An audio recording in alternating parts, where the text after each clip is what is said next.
Good morning, good morning, good morning. Welcome to the mid-season Showdown Topdeck Championship Series 2026, Day 2. I'm Eric Beagle from Critical EDH, and I'm joined by Max P of Win and In. We're on a stream hosted by MTG Basics and sponsored by Gold Sabertooth. Boys, do we have a show for you today? Oh, I'm so excited. I hope you guys are too. Max, tell the people a little bit about what we got coming up for them. We're jumping right into the top 16 in a few minutes, and it's going to be a hellacious pod. We're picking up pod number 4, and that's going to include Grant. It's going to include Ashton Mott. It's going to include Pigeon, my man Pigeon on Raw, and Caleb.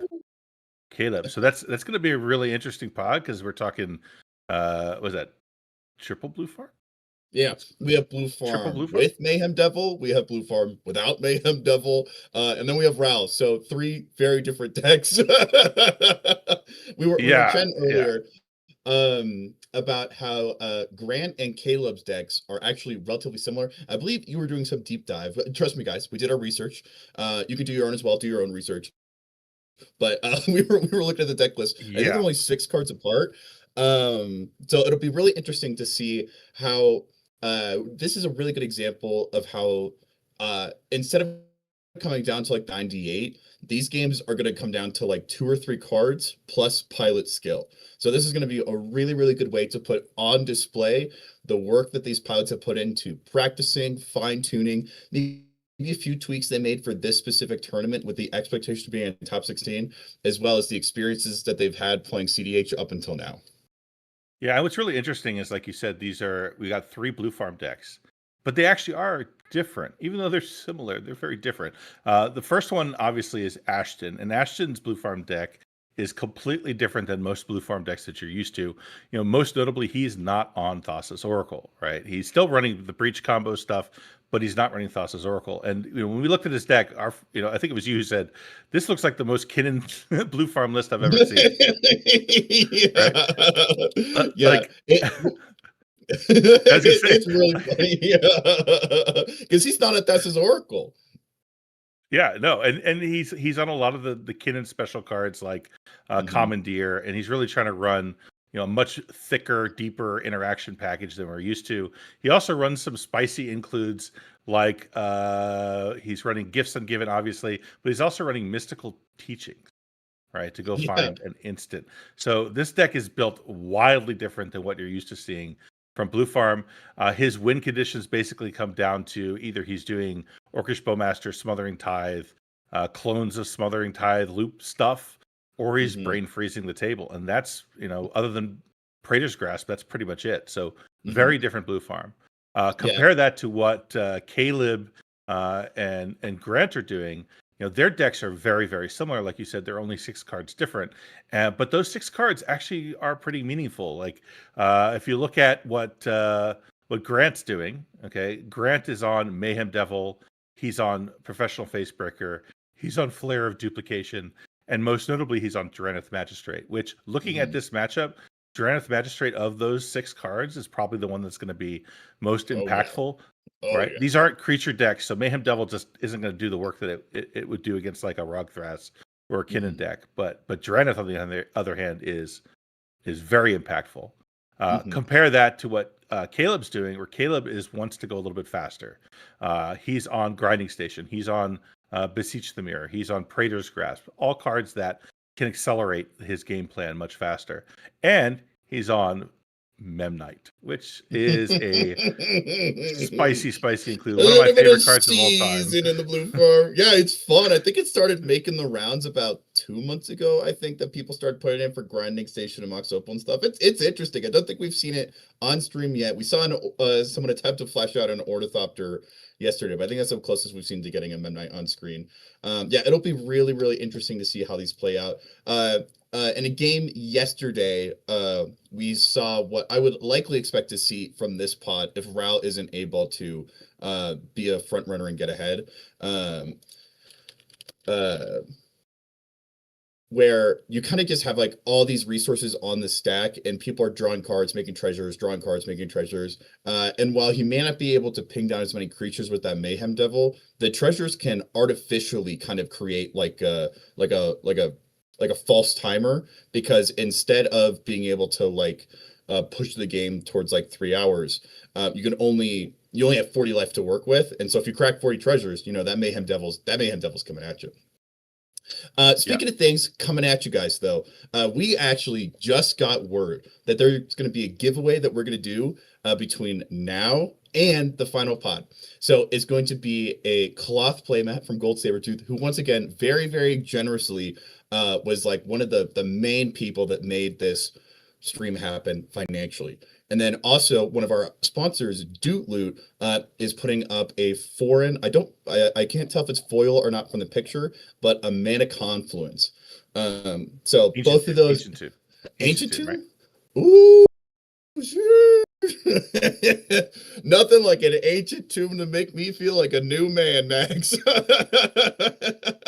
But so keep an eye out on that. We'll be giving more details, kind of reminding you guys as we go through the stream here. But keep an eye out. Keep an eye out.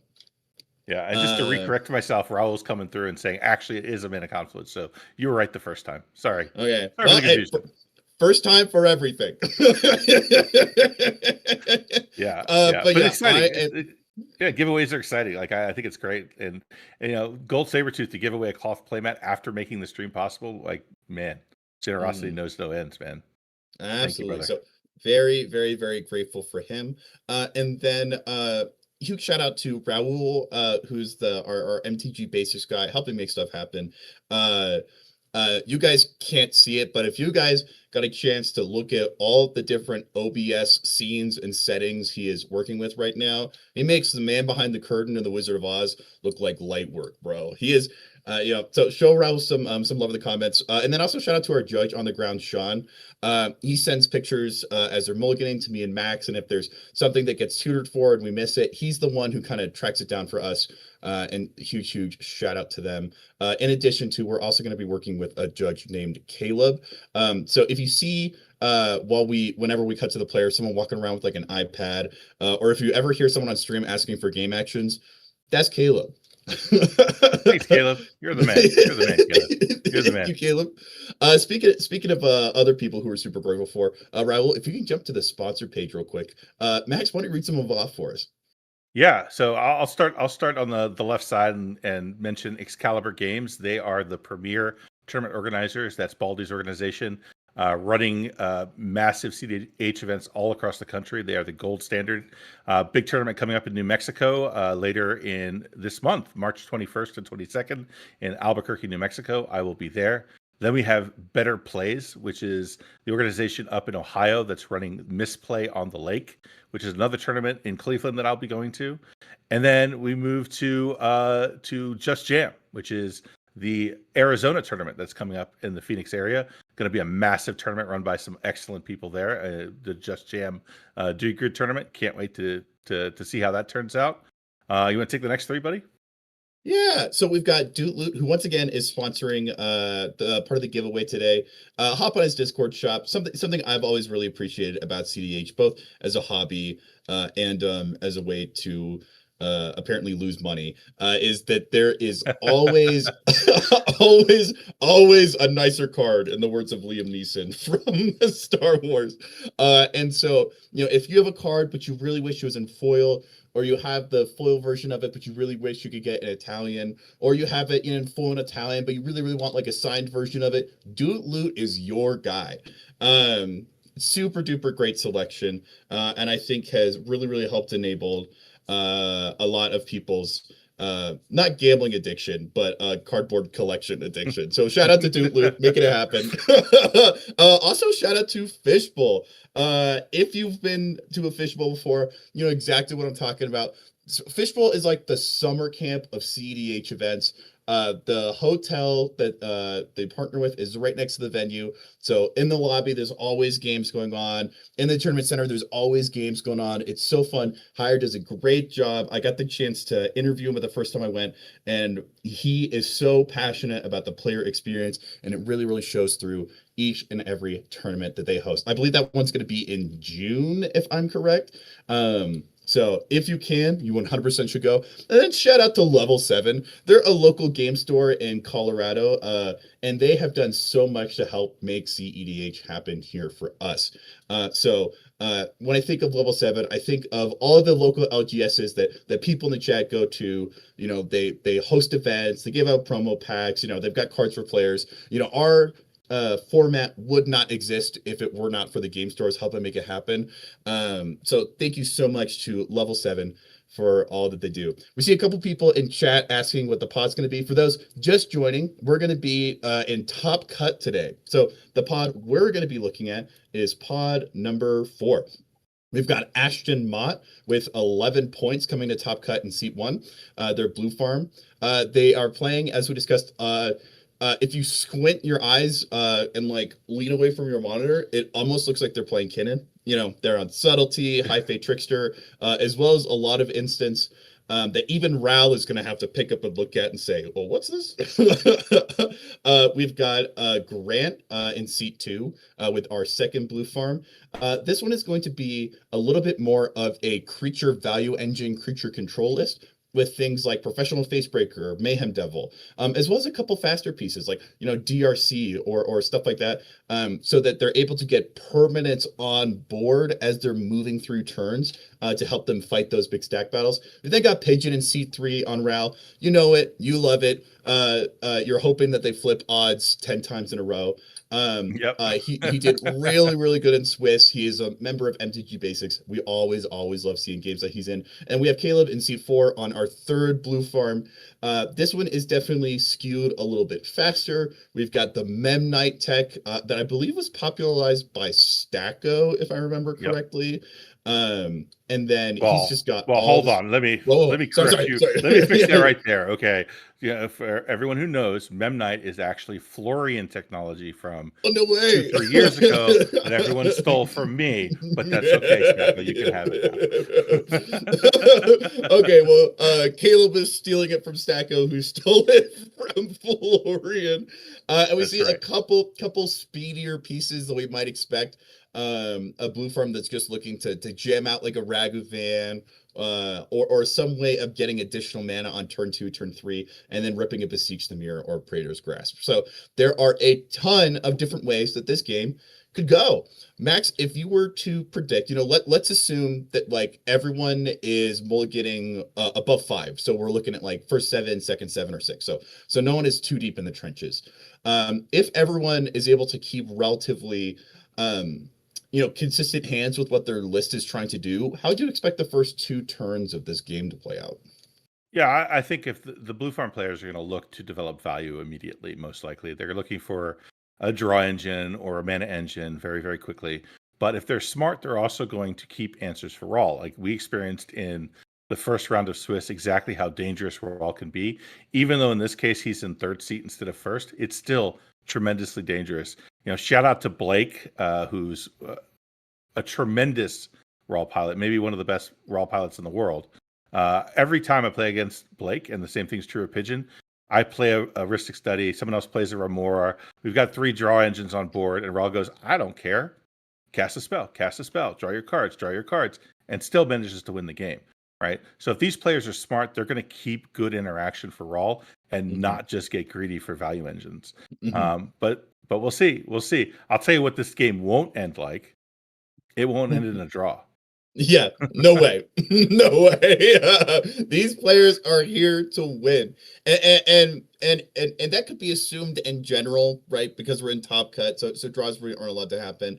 But this is like the top cut of all top cuts. Folks, we are looking at players who are as good as it gets in CEDH in our current meta, in our current calendar year. This is the mid-season Topdeck Championship Series. They got here by many, many times this year already, being in this exact same situation.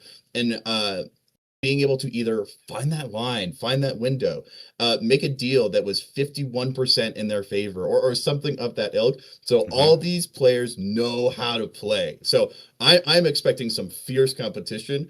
And I would be very, very surprised if this game is decided by a misplay or a player taking the wrong step. I think this is going to showcase the decks themselves very, very well. And it won't just be, Pigeon winning, it'll be Rao winning. It won't just be Grant. It'll be kind of like a little bit more of like a creature value blue farm winning. They're going to have to push their lists to the absolute limit if they want to make it a top 4. Yeah, and there's been a couple other storylines that I think are interesting and worth mentioning throughout this tournament. The first one I think is just the draw situation. And people don't understand watching this. Let me put it into perspective how big the draw rate was. So I did the math, or I actually had AI help me do the math. But it's 51.43% draw rate at this tournament. And people are going to look at that and not know how to put it into perspective. But, tournaments are supposed to be under 25% draw rate is really what you're shooting for. So this is double that draw rate, which is commensurate with what we saw at the previous Invitational last year. This is even a little higher than that. This is because these guys are such fierce competitors. They don't make mistakes. And mistakes are often how games are won. When someone slips and someone does something, slightly less than optimal, they lose the game and someone else wins. These tournaments with this level, that just doesn't happen as much. And the other thing is players understand when and where to force the draw, which is why we saw so many draws yesterday. Winning a single game in this tournament is such a big deal, which is why you saw such a high draw rate. And these players who made it, even with one win and multiple draws, they earned their spot in this top 16. So kudos to them. The other storyline, which is not happening at this table, but is happening at 2 other tables, is the rise of Rog Ishai. This is a deck that's been worked on sort of in secret. You heard Zach talk about it yesterday. Yeah. By a group of players over the last several months. And this is kind of the coming out party for this Rog Ishai list. And that Rog Ishai list could win this whole tournament. Yeah. Right? It brings a very different angle of play than what we're used to seeing. It's built to fight these stack battles, these long, protracted, end and draw situations. They can come out as winners. So let's see how they can perform at the other tables. So we'll have to keep an eye on that as those unfold. Yeah, they're definitely not necessarily guaranteed, but definitely favored in their pods because both Zach and Jace are second seat in their respective pods. And something else that we saw yesterday relatively consistently throughout the day is just how important that first and second seating is when it comes to making a win attempt early. Because you only have so much runway to get your list off the ground and CDH in general, but especially in Top Cut. If you are aiming, turn 5, turn 6, you are aiming at your deck finally doing what it's meant to do while you're on the flight home. We can expect these games to start to crystallize in terms of like power rankings relatively quickly, more than likely by the end of turn 1 or about the middle of turn 2 rotation. And so the fact that Rog Ishai is able to get Rograk out, you have that super duper powerful commander who enables so much, is a great example of why, even though Rao is into 3 really, really strong decks, Pigeon still is a force to be reckoned with in this pod because Rao is going to be able to get out and do so much more damage than Tymna or Crom can in a situation like this.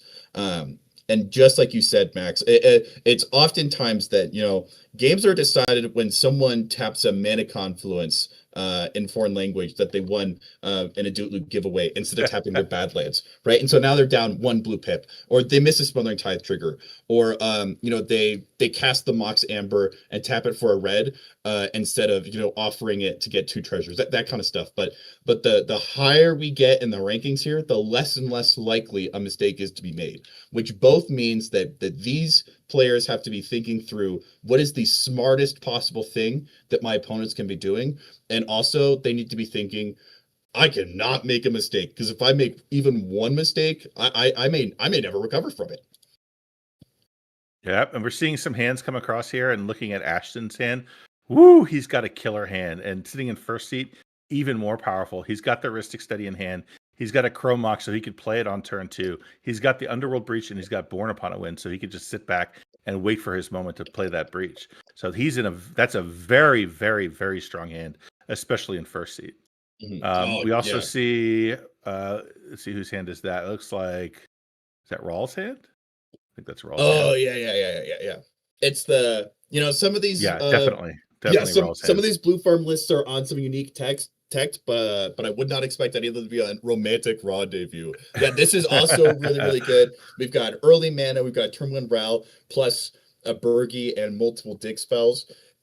So early on, we're looking at a development of a really, really strong value engine out of a blue farm into what could be considered like the early soft push that we traditionally see out of Ral, where nothing that they're casting is worth countering, but they are just getting mana and getting cards. And at some point, they're going to accrue a level of momentum that can't be stopped, even with like a snapback rightly timed or something else of that ilk. So it's nice to see that at least the first few hands we're getting, they didn't have to mulligan too low. It also makes sense. These hands have like strong identities, and you have to be careful about mulliganing too low is just as dangerous here as keeping a kind of like iffy hand that may be good, because these players neither have time to figure out if a hand is good in the middle of turn 3, nor based off the fact that these two players have already kept 7 cards, do they have the ability to go all the way down to 2 or 3 and automatically, still like be in the game. We saw it in a previous round. If you guys get the chance, MTG Basics is going to be uploading the games piecemeal later on, as well as uploading the stream kind of wholesale, I think. But we saw a game where there was a blue farm who went down to 3, but they were able to get a fish. Then turn 2 they had Esper, then turn 3 they had a Ristic, and they were really, really able to grind their way back in. But the thing is, like, a huge part of that was that they were in seat 1. And so in addition to those early draw engines, you're going to need something else that gets you back to the game, whether it's, the strength of the seat that you're in, or, your other players helping you like cast spells into it. You're going to need a lot going your way in order to win this game. Oh, we're getting another hand. Yeah, we see Grant's hand here, and his hand is another exactly what we'd expect to see develop early value engines. In this case, he also has a little bit of interaction. So he has 2 lands. He has Mystic Remora, Demonic Consultation, Force of Negation, Fairy Mastermind, and he's mulling away a Final Fortune. So what that means is he could play that Mystic Remora immediately on turn 1 and hold up that Force of Neg. Hopefully he can draw additional mana sources off of that, and then he has the opportunity to follow it up with a Fairy Mastermind to have 2 value engines in play. So pretty strong. I don't think it's quite as strong as what we saw from Ashton, but still very, very good. Okay, we're starting play. Yeah. And then we just got our last hand in. That's interesting. It looks like it's mainly just a bunch of mana. We've got City Brass, Otawara, Felwar, Lotus Petal, Offer, and a Voice of Victory. So this is a hand that looks to get out a turn 1 Voice of Victory, and I think they're hoping their opponents are going to let them in and draw some cards off those mobilized tokens. Yeah, that's a pretty, I don't know. I guess he's in, that's a tough spot to be in, I think. 4th seat, early Voice of Victory, and just hope that the game presents an opportunity for that to be the win. Now, I'm curious to see whether Pigeon plays Ral here. He does. Because he had the option of going turn 2 Bergie and taking the game a little bit slower, and like turn 3 Ral, go for it with the Bergie mana to really accelerate things. But instead, he's right on the Ral immediately. So we'll see where that ends up. Yeah. We got draws coming, right? We got 2 draws. So that Mystic Remora is already paying dividends and probably feeding him some interaction, hopefully, to stabilize and not let Raul just run away with this game. Yeah, it's a very tight line that these players are walking. They want Grant to have cards, right? You can't 1v1 Ral, especially not if they have a turn 1 Ral, especially not if they kept second 7. So they need them to have cards. But also, if they're able to get extra mana out and pay for that fish, the other players don't know if he is able to just sit on a silence plus like a snapback, that's going to be really, really difficult for Ral to fight through. And they may have done a lot of the heavy lifting of getting Grant, halfway across the finish line for them. And so as your opponents, it's really, really difficult to know just how many cards you want your opponents to have in hand.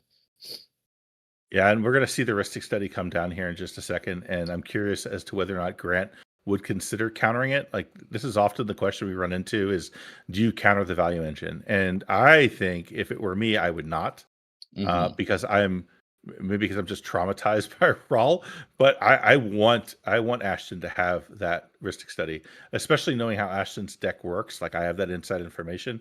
I want him to have that Rhystic Study, and I'm good with it. Grant also has the Fairy Mastermind, right? So he can capitalize on that Rhystic Study to catch up with it and pass it in card advantage. So if I'm Grant, I'm looking at this Rhystic Study, and I'm like, you got it, buddy. I'm very happy with this. Yeah. If like one player having a draw engine is traditionally pretty rough, but if two players have draw engines, they are very easily, especially if it's blue farm v blue farm, they're going to be able to cast a lot of spells into each other. And while they're going to become huge problems later on in the game, the row at the table is that a deal going on that we see? I just want to interrupt for a second and say, like, there's some politicking going on. I want to go to player audio and see what they're talking about, because maybe they're discussing exactly what we're talking about.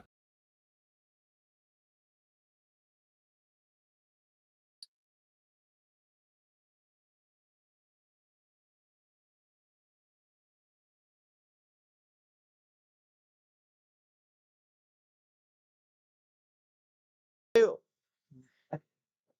can draw one on mine, one on his, one on his, one on yours. Basically like Esper Sentinel. It's just dog shit for my hand. Literally does. I nothing. understand. Because I'm not pushing next turn though, I'm gonna feed him more than I'll feed you when he's gonna go. How about me. this? I agree with that. Until he starts to push, and he's gonna win.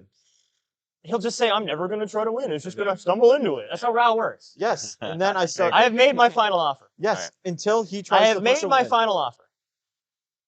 So even if he pushes a win, I can only draw one card. I'm and still just casting one lose. spell next turn and pass. Correct. No matter what. You will untap before me. I have to do this. You have more mana than I do. I have to do this. This is just absurd to me. Good old terrorism politics. I'm not a turtle. How do you expect me to? You still push play from this? Lines of Diamond, Underworld Breach. You can untap one with 3 mana. I have 1 mana. cards. I don't know what you're trying to sell me on. And he's gonna have to pay for his fish forever. Because I'm gonna push into it every time and it's gonna feed him. It's pretty fair. You untap before me. It's just that simple. Let's see what issue. So we're putting force on the stack. No, I'm So- I'm revealing Force of Kings. We haven't pitched any card. We have. Rhystic Study's on the stack. We haven't. Would you like to accept my deal or not? Yes or no? Yeah. Yes? All right. Bang. Cool. Pass party. Rhystic, yep. Yep. Best turn. I counter it. No. Okay. Simeon Pyro. Bang. You got me, guys. Push the dead man when he's down.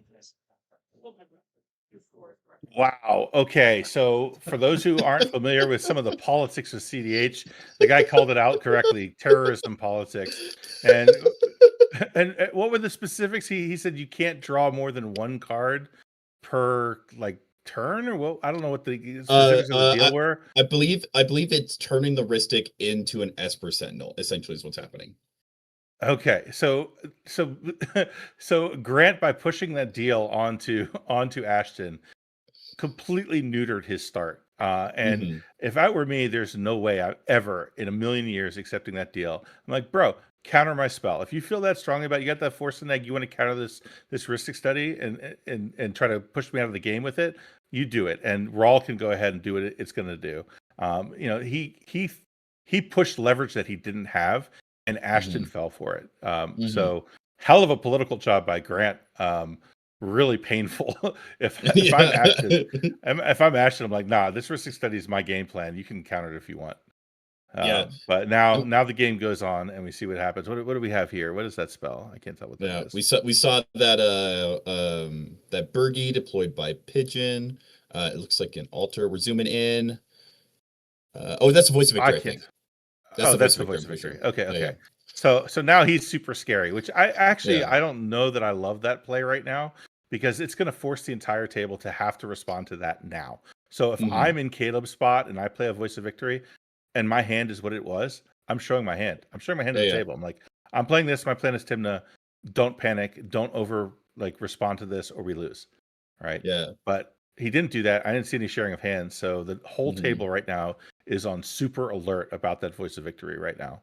I think Go ahead. I think it's very interesting to me based off we can infer a lot about the mind states at this table. The heuristic study was like this close to coming to blows, and a voice of victory like passed the turn before we could even pull it up on the on the screen. Yes. That like these players are not convinced either that it'll get back around to the voice of victory in order for it to be a problem, or that Caleb in fourth seat is going to be able to get enough resources quick enough to be a serious contender. That or they're like, oh, this is something I could copy. It's really interesting. Yes. Well, the worst very thing about the political deal there is Ashton gives away that he doesn't have much, right? The fact that he played the heuristic study and he's like panicking as he threatened to counter it was a clear sign to everybody that, hey, number one, I can't fight in this force of egg. I can't fight against it. And number two, if you take away this heuristic study, I'm done. I'm out. Right? Which tells way too much information, especially to Pigeon, who's like the one who maybe has the best advantage out of all of that deal is Pigeon, because now he doesn't have to worry about him drawing multiple cards as he attempts to win. Yeah, there's like one less player that he has to push through. One thing that I do think is in Ashton's favor is that they do have a Born Upon to Win online, and if anyone's gonna wheel at this table, I would expect Pigeon to be doing it. So the fact that OBM deployed. OBM's not as good as you might think at this point. Like it's okay. It can kill the roll eventually, right? That's something that can happen because of the Mystic Remora. But I think Pigeon can play around it pretty effectively. You know, Rawl has 3 toughness, so I don't think we're going to see it die immediately. And he has to decide whether to kill Burgie or to kill Rawl. So it's going to be interesting how this plays out. Which would you start ticking down if you were in this game? If you're in Ashton's position, ETB, OBM target, Max, what's your target? Rawl. Immediately Rawl. Yeah. But the other thing is this, like, so okay, you kill Rawl. Congratulations. Burgie's making mana. I recast Rawl. Proceed. Right? Because you have to remember Rawl is also a cost reducer. So if Rawl takes 2 damage here, his next spell that he's going to cast is reduced. What is that? Oh, see, there's a ritual, right? So I think it's Pyretic Ritual. I believe it's Pyretic Ritual. Yeah. So he doesn't care. He's like, you can kill Rawl. Go for it. Kill Rawl. That's fine. I get more mana. I just recast Rawl, and you have to do it again. And my storm count or my Rawl count is still going up, right? Yeah. So he could play right around that. Now the question is, can he play around what Grant is drawing as well as the Bowmaster? And that is the bigger question. So let's go to player audio and listen to some of this, because this is an interesting moment. Not with the Bergie. I do not think so because of the Bergie. In a normal situation, yes. Take 4 mana, Earthquake now? Yeah. Go for it. Orcish Bowmaster's on the stack. The Boomman's back. I will respond. I'm going to cast an Abandoned Attachments. I will have both a Rawl and a Bergie trigger. And there will be, of course, Fish and Ristic back at it again. Who knew this rail guy could go at instant speed? Are you locking him down on Ristic triggers for this turn? Because, I mean, they're here. That's correct. You're the deal maker, Grant. You are. He has open blue, so it feels like we need him right now. I'm still gonna get below mastered, but yeah. I mean, I It's up to you. It's not my deal. no, I understand. Yeah. Do you want to get any information that makes me change my mind? I will reveal. I have 1 piece. If you're not willing to show me your entire hand, I assume you have something. I'm gonna hold you to it. Yeah. So fish trigger. Is that good? Yeah. Cool. Ristic trigger. I'm good to resolve it. Pass priority. Okay, cool. So not drawing. I have a Bergie trigger. Yeah. Bergie good. Yeah. I now have a Rawl trigger. Is Rawl trigger good? Yep. Yeah. Evens good. Roll his life. Okay. Am I good on Abandoned Attachments? How many cards in hand? 3. We have a conversation here about this, guys. I don't think this is where I don't think we do fight this, right? Soon. Not yet. I'm getting first. Okay. Yep. Resolve all discard a card, draw 2. Yep. I'll discard a land. Sure. I'll say Misty Rainforest, draw 2. Where's my top? What is your instant and sorcery count? 2 for Rawl, and then just Mox level, so 3. 4 is Storm, though. 4 storm. Okay, sorry, I need a bunch of dice. So I'll mark storm. Okay, cool. If y'all can do Sure. that, that's I think appreciated. there's a storm token in here. I have one if you don't. do. Storm's 4. Yep. I'm gonna pass priority on Orchestra Masters. Okay. Caleb, What you're the not question? pushing a win on your turn? No, I'm casting Timna and I'm swinging. Yeah. We need to kill Bergie ASAP. Bergie or Ral? Bergie. Bergie. Pass priority on target. Takes a damage. I pass on Fish Trigger off of Bowmaster. Good draw. You have your token marked? I need to find a token. Yeah, we'll do that first. Someone have a Bowmaster token? I do. This can work as well. Sure. Oh, yes. Thank you, Grant. Make sure you get it back to me. Yep. Alright, top of the stack is Fish Trigger good? Good draw. Yep. Bowmaster. Passing on Fish Trigger. Draw, Bowmaster. Bergie. Bergie? Yep. Results. Am I good to have my trigger for Bergie? Pass on Mercy Trigger. Sorry, Mercy Trigger. And then Bergie trigger. Sorry. Pass on Bergie Trigger. Pass on Bergie trigger. Can I get on Mopal? Pass on Mox Opal. Yeah. I'm gonna cast a Pyroclasm. I'll have a Bergie trigger and a roll trigger. Whoa. Now that is interesting.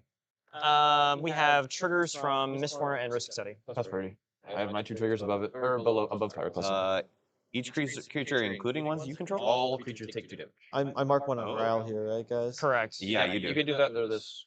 Either way. I don't. You guys can cast anything. I can't even get close to pushing. I'll You show can kill both, is what I'm saying. There's just no reason. I'm saying you can get rid of both, which I think is fair. Because we also don't want a voice on board. I agree. I mean, if you do that, then I'll just do this, which is stupid to use right now. Yeah, I'm aware. There's a fish trigger. I would like to pass priority. I'll draw from Fish. We'll have a Bowmaster. Targeting Ral. I now So have this is a, resolved, correct? I now have a Bergie roll trigger. Is Bergie good? Oh, yeah. Roll trigger? Yeah. Evens are good. I'm at 3 answer sorceries. I win the flip. I will flip roll. It'll enter with 5 total count. You have a copy of Ral with the text that we can read? Yes. That's fine. Thanks. I only know what the Ultimate Ral does. And then there's 3 additional. He 'cause I've cast 3 can of these. minus to deal some damage, and or is it plus? I think It's minus. It's yeah, minus 2. +1 to continue doing the same thing the front Ral does, or -2 to deal 2 damage to bodies you Right. choose among 1 or 2 targets. All right. Draw a card control other than Ral. Pyroclasm on the stack. It's on you Do you wanna find out first, the series? right? Yeah, I don't care about Pyroclasm at all. I pass priority. I pass. Resolves. Bergie dies, Bowmaster dies. Yep. I'm going to plus roll up to 6. Yep. Okay. Good. It's just the same as the front. Yeah. Cast a romantic rendezvous. You may draw. I don't have any triggers because it's flipped. Romantic rendezvous. Front count Good? 6. Yeah. I will discard a hidden string straw 2. Yeah. Yep.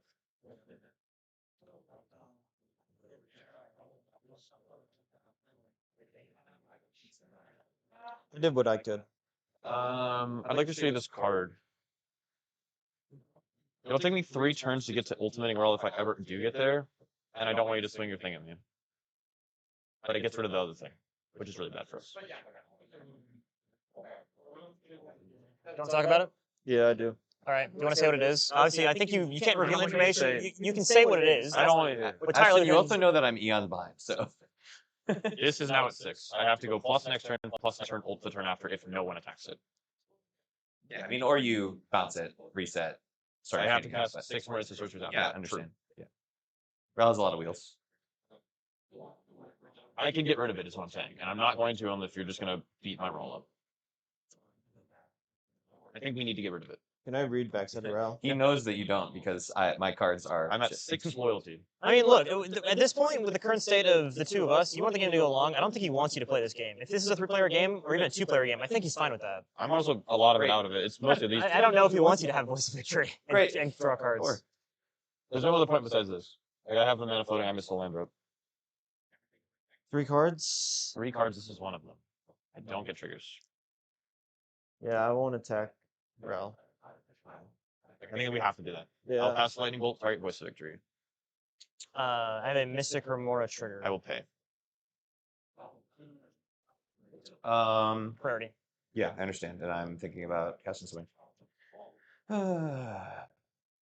How bad do you want it? I'm sorry, Caleb, but Yeah, no, I'm just so behind, but I'm not going to become more behind. I'll chain targeting voice. I just Either Marcher.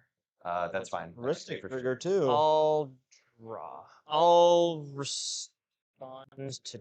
Heuristic trigger. You can get one off. No, I said one per turn. Yeah. Oh, Like an S%. One per turn. Or I guess like a.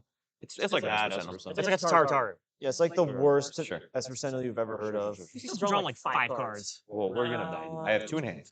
Yeah, I'm aware. I know. I want you to wheel us also. It's fine.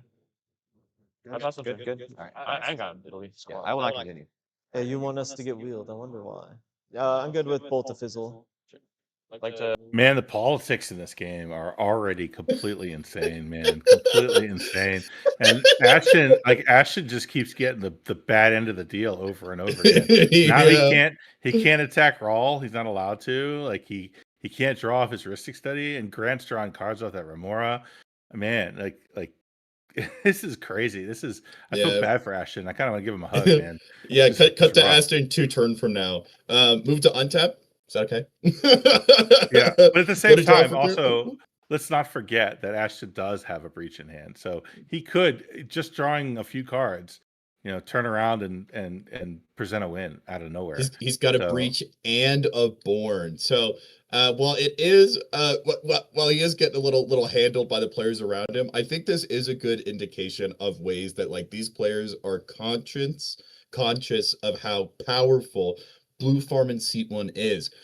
Even being on like a slower, more control-y version, like it's a powerful deck. And the thing that Grant was really, really harping on back when he was what did they word it as, the worst Esper Sentinel they've ever heard of, was they kept saying, you untap before I do, right? You get a turn before I do.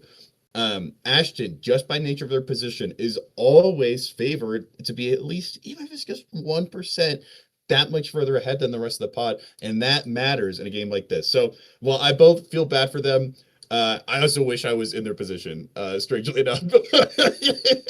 Yeah. Now the question is what does Grant have in his hand now? Because Grant drew a ton of cards, and he's going to untap with the LED. He's already got basically half the combo. If he has a tutor, if he can tutor right now, he could just straight up win the game as well. And he's got a revealed Force on egg. Caleb's got 2 cards in hand. Ashton is really the only threat to interact with him if he does attempt to go for it. If he drew a tutor here, which is really like the bottom line is this is what makes Blue Farm so powerful is a single tutor in the right board state is a single card combo. You tutor up breach, you sack that LED in response, you play the LED, you're off. I mean, you're off to the races. And here's a interesting a dark ritual on end step. So I'm very curious to see what he's doing here. Are we reverse Thoracling? Are we going to see a Tainted Pack come down now? This could happen. That could be a thing too. Because unlike Ashton, he does play Thassa's Oracle, as it turns out. So let's see what's going to happen. It is it's a Bowmaster. Okay. Okay. So to me, if I'm another player at the table, I'm actually breathing a sigh of relief here because that's a pretty good indicator that he's not going to just push a win attempt, that he's in this for the long haul and his hand doesn't represent an immediate win, or at least he doesn't feel comfortable immediately pushing a win. Yeah. So we're also hearing from Caleb on the floor that Grant has a Swan Song in hand as well. So he's got protection. So if he draws a tutor here, this game is over with protection. So let's see what happens. Yeah, right, very interested to see. I believe the only clone they're on is Mockingbird, so they're not going to be able to. If they're going to land a silence effect, it's more than likely going to have to be their own. I don't think he would try to even silence here with the mana situation he has. Like it's going to be push it with the interaction in his hand or not. But he has a big decision to make right now, and it's going to tell us everything we need to know. If he pays for this fish right now, we know he's in it, and he's not even thinking about it. If we see this fish go away in this board state, I'm terrified. If I'm his. What do you think about the fact? So he's tapping 3 to pay for fish. It's interesting to me that he prioritized the Obium and End Step as opposed to just using the Dark Ritual to pay for fish. Yeah, that's a good point. But he probably has land and mana in hand, most likely. Yep, there's the land. All right. See if he has anything else to follow it up. Keep in mind, Ristic Study does get to draw a singular card because that's all it gets. That's all it's allowed to do here. Yeah, it is an Esper Sentinel, sort of. Yeah, and it can't even attack for Tymna though. So it's super sad. We got politics going on.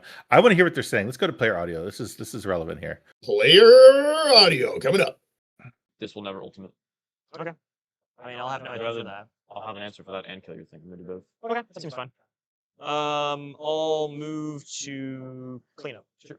The 2 control players doing what they're supposed to do.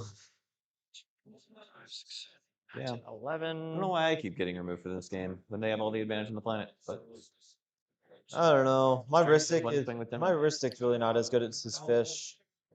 And you know it. Yeah. You know, it's crazy. If this was a tie, there's no shot he wouldn't have just snapped it off. Correct. So That wins the game immediately. well, not all. This is what your whole deck is built around, after all. Playing a ton of wheels. No. Wheel and deal, sorry. Yeah. Sure. Do you have emergency powers? Who's to say, really? Maybe. Oh man, Can a man not play bad cards? man can play whatever one wants. 2 lands, Fairy Mastermind, Demonic Consultation. Oh. You're gonna drop. Yep. -2 raw, target. Checks out. Cool. Gustic Ataxian Probe targeting. Schmant. Ristic. That's it. Hold on, triggers. Draw. Good to draw, Grant. Yeah. I'm gonna cast Brilliant Spell Resolving. Yeah. Passing on probe. All right. Let's see how fucked we are. There's a breach. Oh well. That's a Ring rising and level. gamble. And fluster and negation and so on. Oh, push? We're like super boned. He has no reason to push. He just has infinity value. Are you kidding me? You passed with full mana up. What? How many cards in hand? 7? 8. Uh-huh. 3 counter spells and a silence, perhaps. That'd be nice. No. My deck is not 40% interaction. I've played these games before.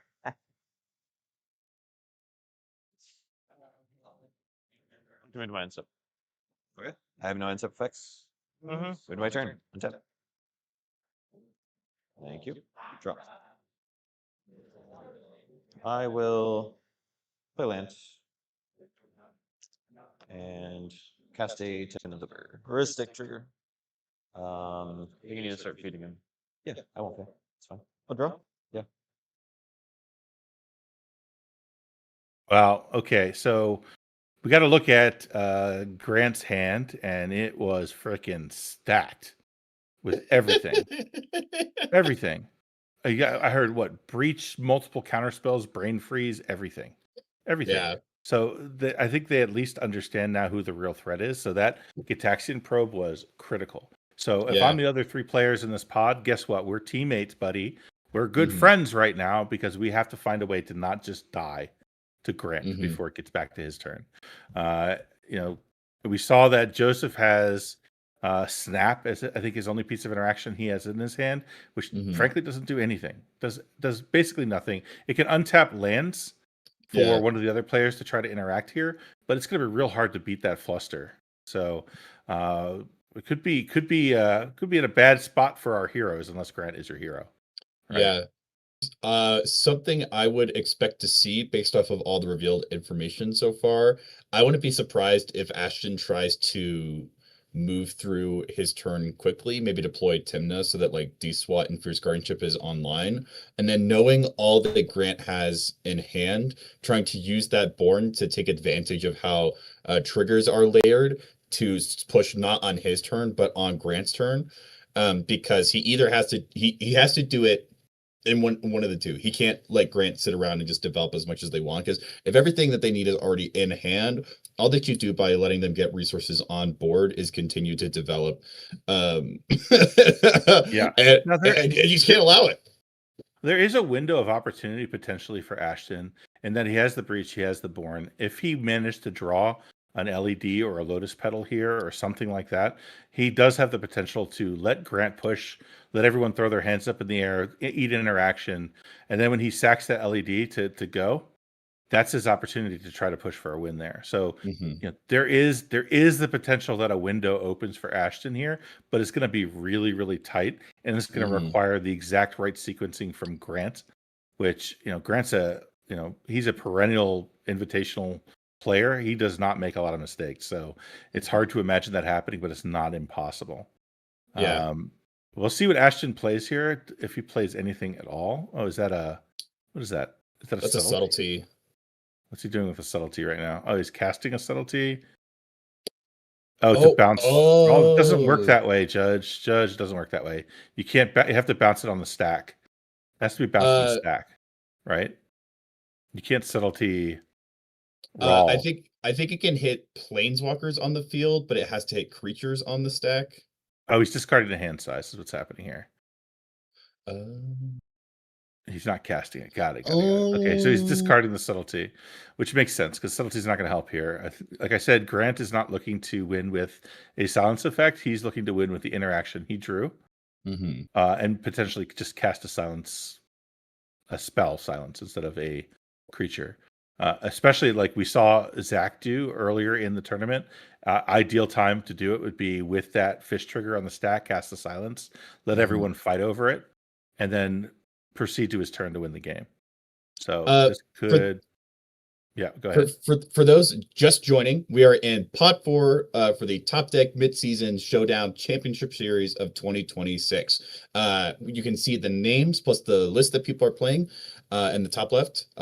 We have Ashton Blue Farm in player 1, seat 1. They're on a little bit of a controllier version. We just saw them discard a subtlety and a revel in silence for a turn. We are currently, I believe, in Grant's main phase. Also on Blue Farm, they have made some really, really solid deals thus far. So they're in a really good spot to actually make a win attempt on this turn. We have Joseph, also known as Pigeon, in C3. They made a relatively solid push, but got stopped. And then on their last main phase, they get probed Grant and revealed to the table that they're working with, Breach plus everything you could want if you also have a Breach in hand. And then in C4, we have Caleb on Blue Farm. They had to keep a hand that basically all it did was get out a turn 2 voice and a turn 3 Timda. Max, while these players are trying to figure out if they're about to die right now or if they're going to die 15 minutes from now, are there any other kind of like highlights from this game that you'd want to catch the listeners up on? Well, I think the deals are really the most important thing to keep in mind. So for those who weren't here when the deals were made, Ashton was, the word is, there was a terrorist deal offered to Ashton by Grant that he would allow that Ristic Study to resolve, but if he did, it would essentially be an Esper Sentinel. Only draw one card once per turn, and that was going to be it. So that was the deal that was struck. So poor Ashton's Ristic Study has been effectively neutered, right? We also saw a deal made between Pigeon and Ashton. That one's a little less impactful at this point because he had a flipped roll, and he basically asked Ashton not to attack his roll, and in exchange he would bolt and kill the Voice of Victory on Caleb's board. That Voice of Victory got bounced by a Chain of Vapor and came back down. So that's where we are now. So Grant is in a dominating position as told by a Taxian Probe cast last turn that indicates he has everything in the world that he needs to win the game. And the question is, can the other three stop him? And we probably could go to player audio now, because I imagine there's going to be a lot of talk right now. Yeah. Yeah, let's do that.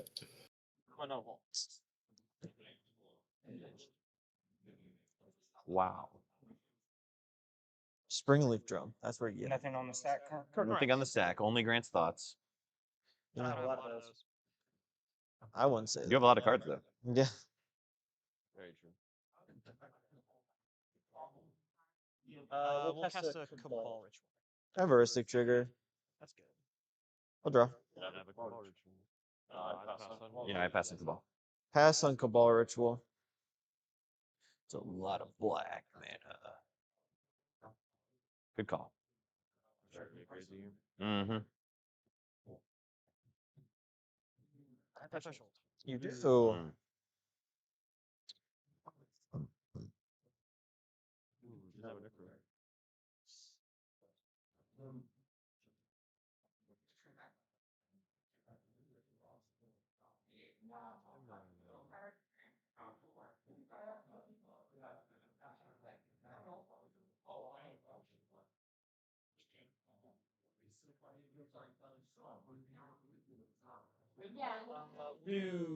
Mockingbird X equals 2. X equals 2. Oh, shit. I have no counters for it. What are so weird? Like, there's no way you don't want to use this. Yeah. Yeah, it's always 100%. voice. There's nothing else. He did it for 2, so we think he did do intimidate. No, it's always he has so much mana with the Cabal. It's always voice. I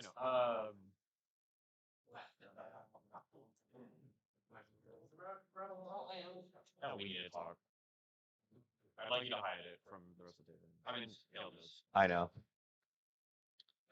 I would. And then I can save it. Yeah, I want you to save that specifically every time. 100%. Yeah. My hand's butt, so I don't really care. Even if I draw a wheel, obviously I'm gonna slam a wheel, but like we have to deal with this with backup, double backup. His move is objectively better given Yep. our state of things. I just agree, fucking hate it. Does that But yeah, mean- whatever. Do you want help with it? Because I can give you the other thing. I don't care about the other thing. You know what I'm saying? Yeah, I can float one. And then you can leave one untapped just Yeah, just I in don't know if case. Caleb has anything to help us too. I'm just asking. Um, I don't want you to use force of will on that. I have something, but But you your need extra your mana. card doesn't matter for me. I'd at least like to know. I have nothing. I just want to like. Yeah. Can I get some information? I know his force now, but It would help me hold up a different spell. I'd rather you hold up another spell. Can I see the thing we're working with here? Because we have to deal with this breach. I understand. I understand. I just don't want to give you all the information in the world. My hand's butt. I believe you, but also you could just wheel. I'm slamming wheel either way. Yeah, Like, yeah. that is happening, but I don't have a wheel, so. I have one piece, but I'm going to be the last person to use it because I'm in a really bad spot. So I'm aware. Yep. he knows what the spell is. I do. And we're in control of the counter spells right now. If you know what it is, I'm more okay with that. Yeah. Alright, Yep. I'll float mana because I passed priority already. I will float a blue mana. Okay. Yeah. I would Priority on that's your fine. Mockingbird. It resolves? No, you have priority on your Mockingbird. He floated mana. Reset I priority. continue to pass priority. Alright, cool. I'm gonna cast a snap targeting the voice of victory. How many times? Wait, trigger? be removed. I'll It's up to pass Grant. I don't know. priority on Ristic Trigger. Did you already draw your card? Yeah, on It's not. Mockingbird. Yeah, it's Or not. Cabal. Okay.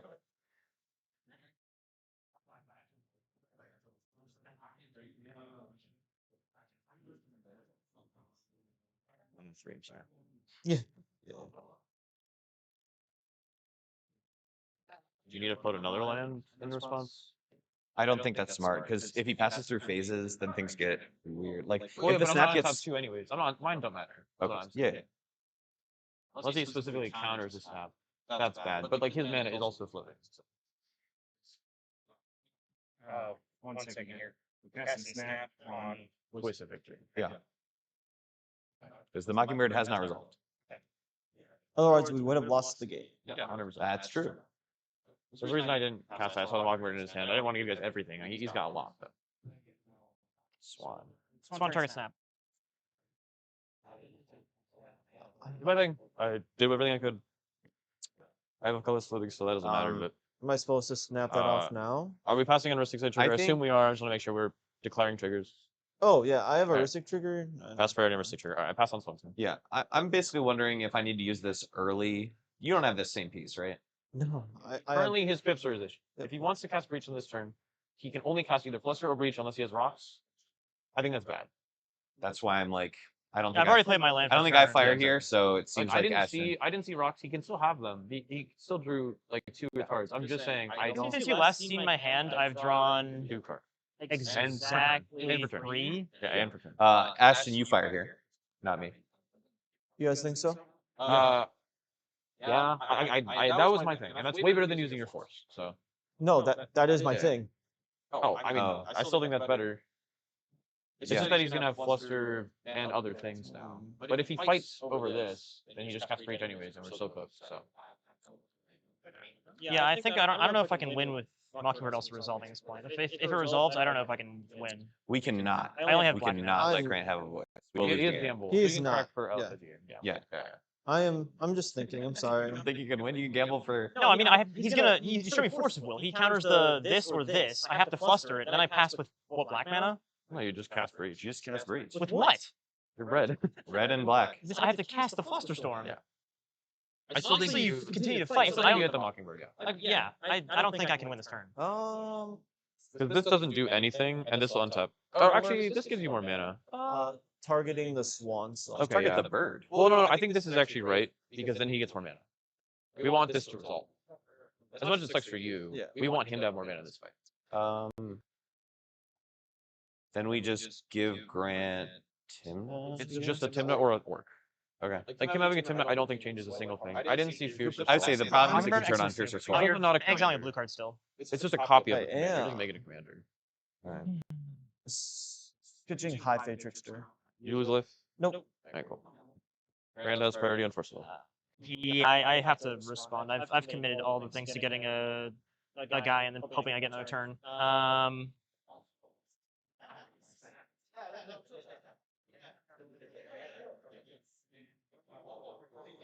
There's the Fluster. I'm good on Storm Trigger. Or the original target, I'm sorry. Yeah, original target will be your Force of Will. This is the 6th spell. Before you cast this. Yeah. I think we need to You want let. to talk about it? Oh, I think we just keep fighting him. Why are Okay. you showing Grant What the information? hell? I mean, again, Otherwise I have to cast. I played my land already. I have no rocks. He still just has the breach for next turn. though. We Like, what- cannot let But- Grant resolve. You guys get a full turn to deal with that. You're drawing more than you have a Ristic Study. You're going to continue to draw more cards. I've got fun Like, here, Judge. We're good. Again, I have no rocks. I play my land for turns. I also don't trust that. I don't know. There's no reason. I have black mana. Show me your hand. I can't do that. I need Like, like, there's no become reason. agents. I think you know like literally all the cards. Yeah. Also, we can still be snapping this. If we have to keep fighting and he can deal with your force, then this gets countered. That's going to be not gone, and then we're. They're all targeting Force. Well, no, we haven't resolved Storm Trigger. The original is targeting Force. Yeah. I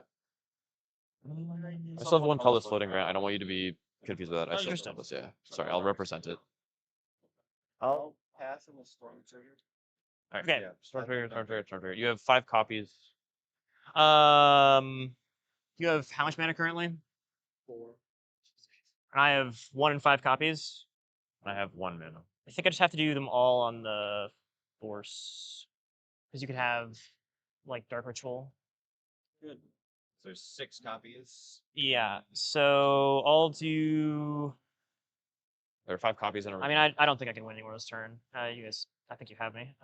So let's do Fluster all on Force and all the copies. I will pass on the first Fluster on Force.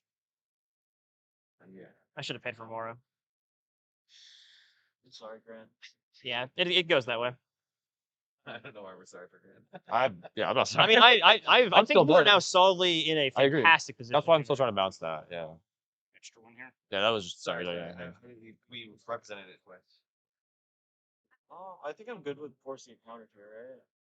I think so too. I'm good with it. Okay. It's more like just gonna have the thing after. Are we good on resolving a Fluster? Yep. Fluster counters Force. Okay. All right. There's a bunch fizzle. We're back down to Force on Swan Song. I am passing for. Are you passing for already? Yeah. Yeah, I'm passing. Well, no, it's Swan Song on Snap. Well, Force is on Swan Song. No, Oh, it no, was countered sorry. by Fluster. Okay, we just have to take up. We're on my Swan Swan Song. Song. Target Pass yeah. on Swan Song. My bad. So we're about to still. No, this is fine. He has just LED and black. It's not about It's this still turn. land. It's not about this So turn. he's still getting voice. I think we're now more worried about Caleb, right?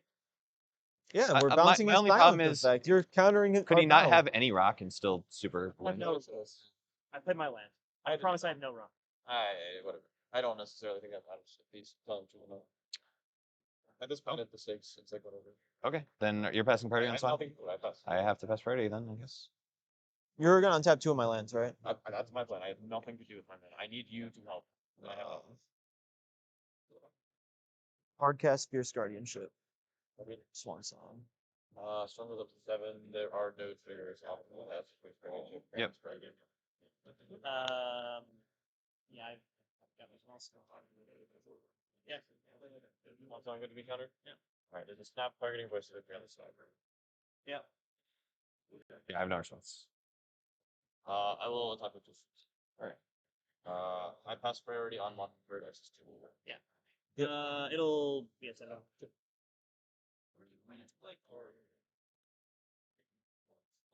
All right, so that was a very interesting battle.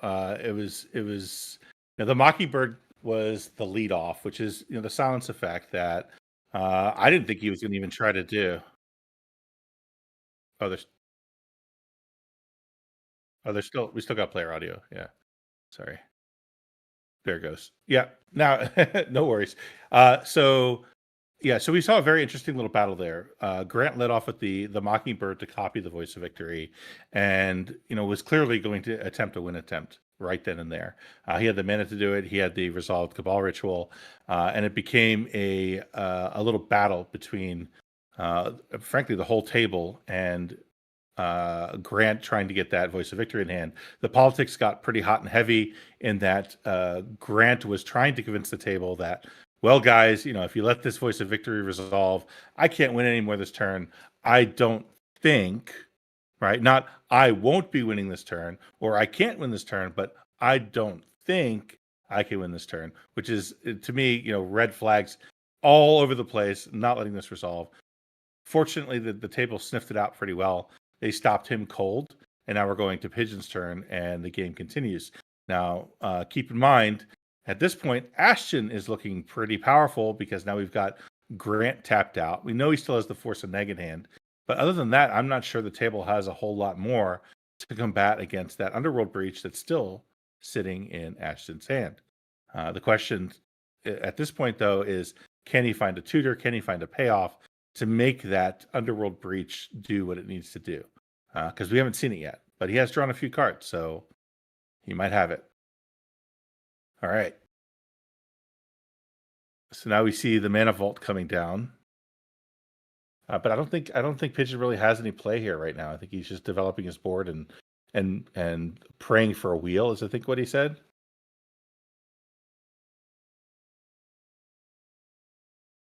So, and then we're deliberating. There's some more politics going on. I don't know why. There's not a whole lot there.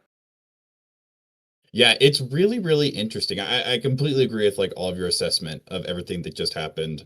They can't let the Voice of Victory resolve. I also love that it's like a Mockingbird, because if he leads with a silence or something, you can just eat a mental misstep. But by casting the Mockingbird, it requires large enough player discussion that Grant is able to essentially pseudo git probe the table and figure out what everyone's working with. You're also right. Grant can make as many promises as they want, but at the end of the day, they all start to sound a little bit like, I solemnly swear that I am up to no good. And if that's the case, you can't give him a silence. But while we were in the middle of that stack battle, Dallas Glaze of Monolith won pod 3. So good. Congrats on the other players in that pod for making it as far as they did. Jace on Rog Ishai, Aaron Joseph, and Abby Sharma. Abby, who was also on our stream yesterday. Congrats on getting as far as you did, and congrats on Dallas for making it to the top 4. Rough spot for Pigeon to be in. They're definitely hoping for Blue Farm to wheel them, which is not a spot you want to be on round. Yeah, not likely at this point, frankly. So Pigeon at this point goes from being in a position where he made that push early to all of a sudden being basically blown out of the game, barring something radical changing in the overall board state. So the other Blue Farm players are in a position they want to be in. Believe it or not, Grant got blown out pretty hard in that last turn, and he's now playing from behind. So, and I expect we're just going to see the Voice of Victory come down yet again right now, because I think that's really all Caleb's got going on. I don't know if he's drawn anything else that's interesting. I think he still has that offer you can't refuse as a piece of interaction in his hand, but that's about it. Everyone else has draw engines. He doesn't. So I think we see Voice and Pray once again. There's land.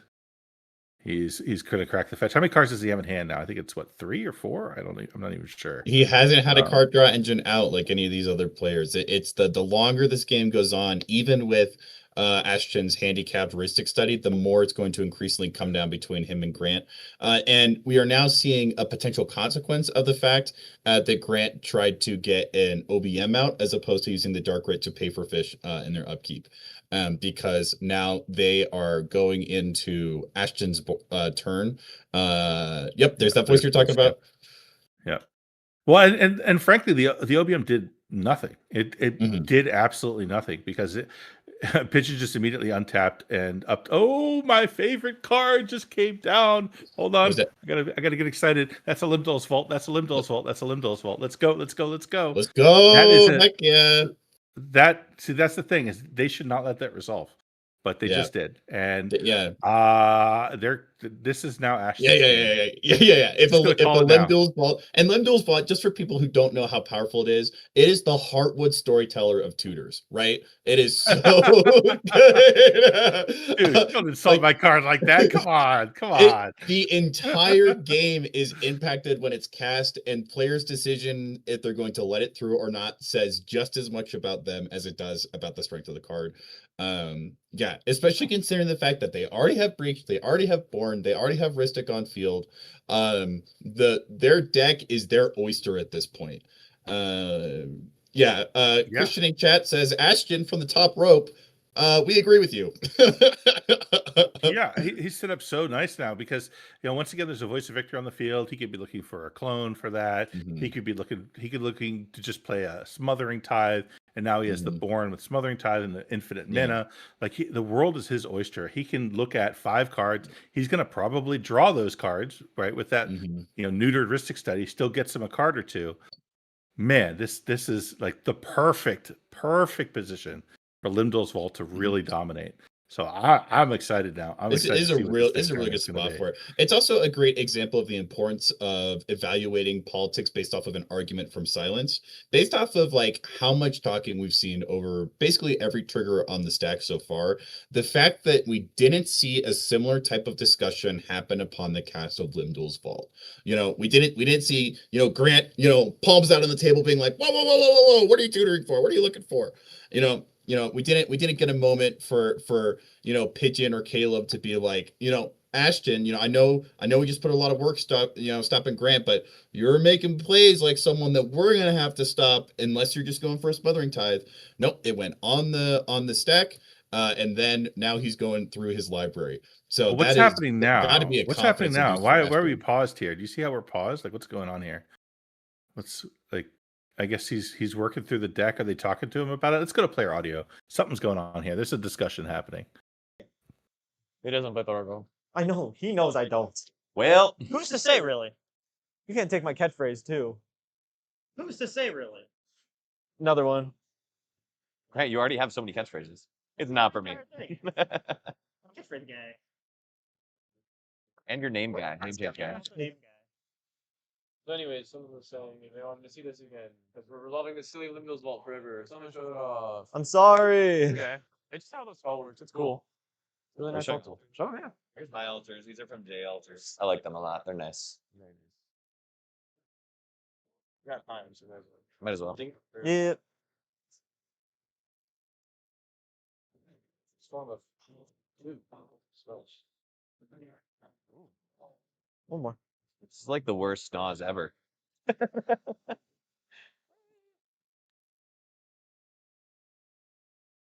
Okay, so there was actually no interesting politics going on there. It was just, classic Limdol situation. Everyone's like, oh God, here we go, Limdol's Vault. We got to sit here and wait. Let's talk about like our catchphrases and show off our altars and basically completely let our guard down to the fact that we might be losing the game to this card that we're sitting here complaining about being slow to resolve.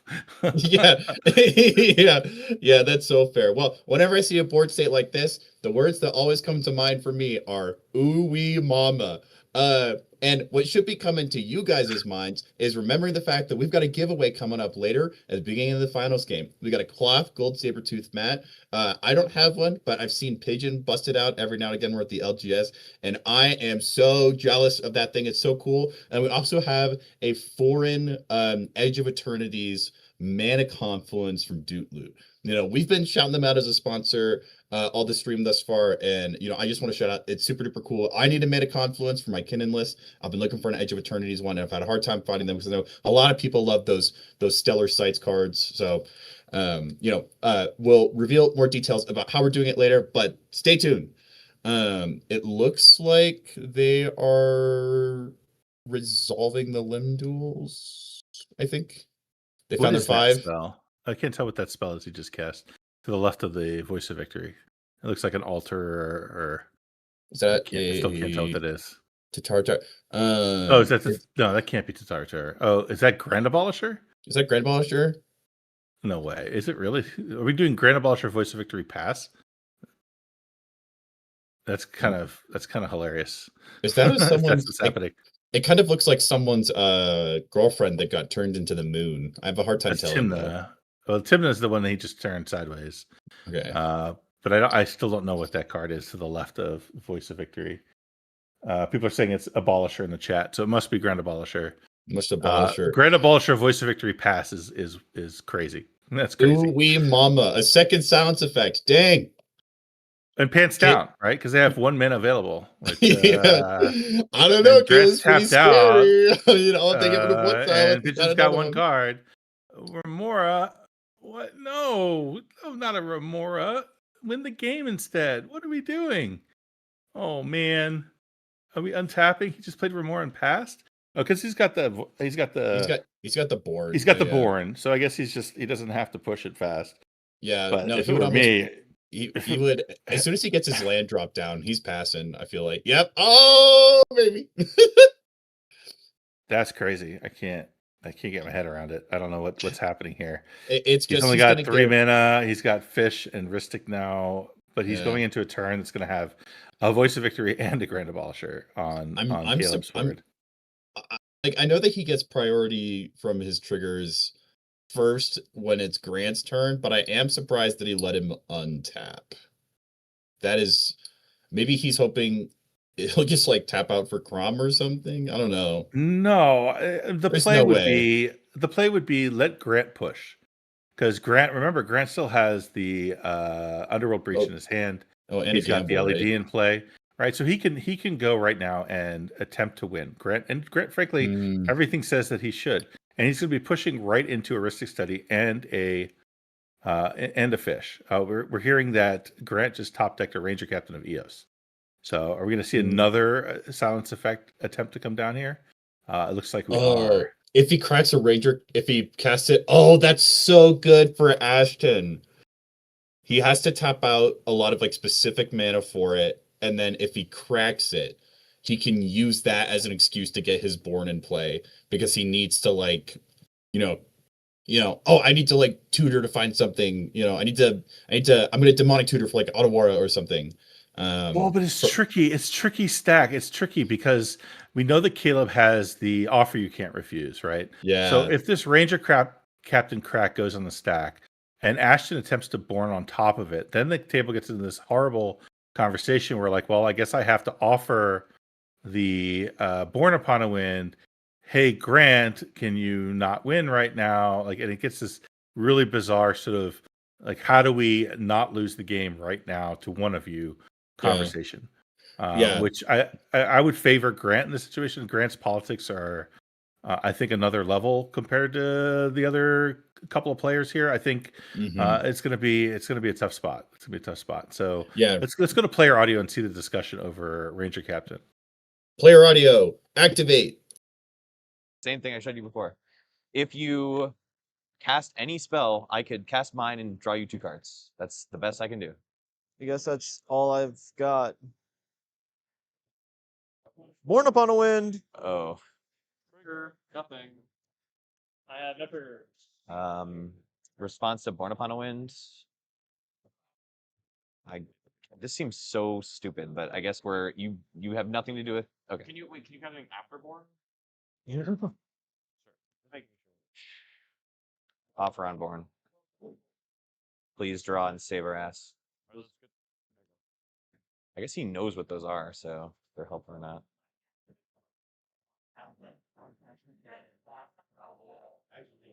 That was my only thing I can do. So yeah. Does countering back and drawing a card off Born? Do you know what this next card is? No, he doesn't. No. I think Okay. this is He drew from your Granite Ball Tree. He drew for turn. He drew these 2 cards. And oh no, he paid for this one. I Oh, I think. think he does still know that card. I think that might just be good enough. Do you think? Well, ask Pigeon. Show him the card. That's all we have. It might be good enough. Emphasis severely on might. I think it's our only shot. So yeah, pass on Offer? offer. Sure. Let's see how it goes. I get 2 treasures. You do. Good on offer. Alright, cool. I pass on Mitch Captain. Yep. Yep. Same. Yeah, that's fine. You have treasure tokens? Yeah, I do. Sure. Yes. Yep. Yeah. I mean, I can show you what my pile was. Yeah. I just don't know what you stacked there because we had to stop Grant. You passed to him. Sure. That's, I mean, you know my one card. So, yeah, That's what the rest of my pile was. Yeah. I mean, am I not supposed to keep that? That one count is also really good. Yeah. I was like, oh, there's no way this isn't good enough. You didn't even draw that much either. No. So it was like turn last turn, turn this turn. Yeah. Yep. Makes sense.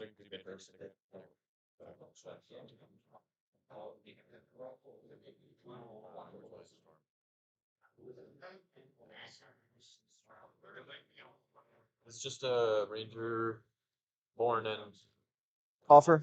Yeah, that's it. When you don't have Born, oh yeah, you don't have that.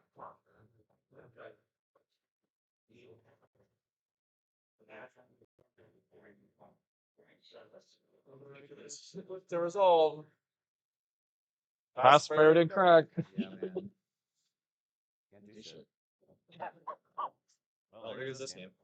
Yeah, it happens. Dude. What else are we supposed to do? Yeah. Get luckier. Yeah. Yeah, I drew no gas. It was kind of ridiculous, actually. Yeah. Who's your guess? That's not gas. Yes, yes. They're painted on gas. Yeah.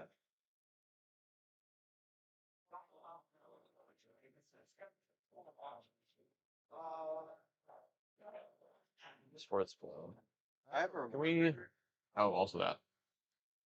But we're more interested because you didn't draw yet this turn. Oh, you dropped him. I'm Keep sorry. drawing. I'm sorry. I'm sorry. I'm sorry. Remora good.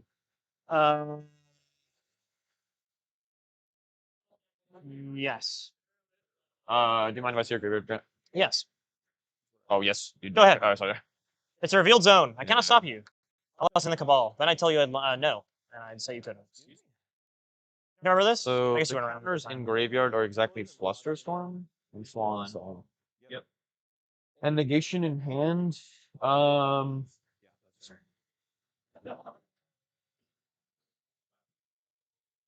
Yeah, I mean, I think we pass priority and breach and lose. Pass priority. Sorry, get your graveyard back. You just picked up my mouse.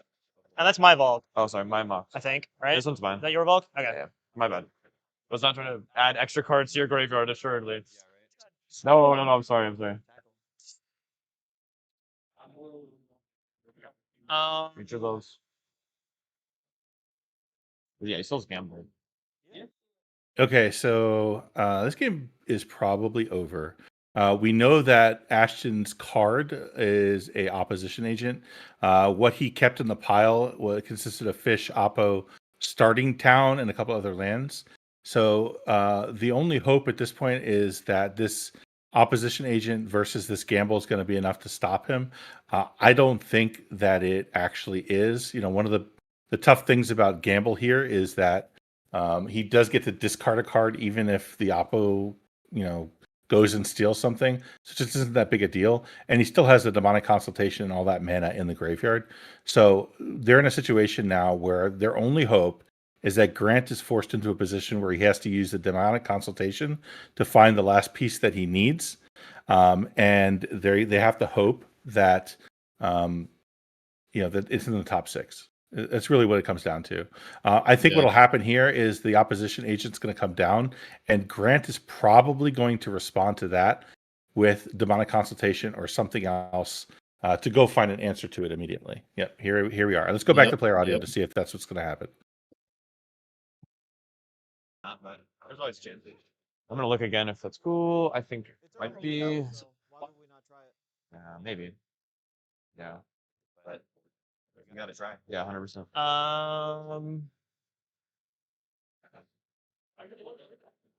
What spell's been cast this turn? Born. Offer. There's the 6 spell. You have cast 3 of them. They have cast 2/1. MBT's not out.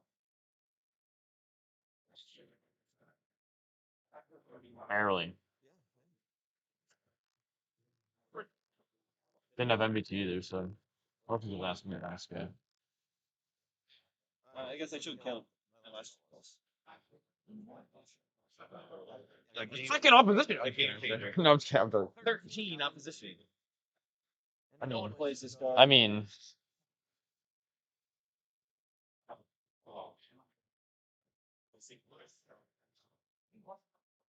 So you just take my brain freeze. Yoink it. yoinky splinky. And you discard it. True. I mean, he's gonna probably discard anyways, but yeah.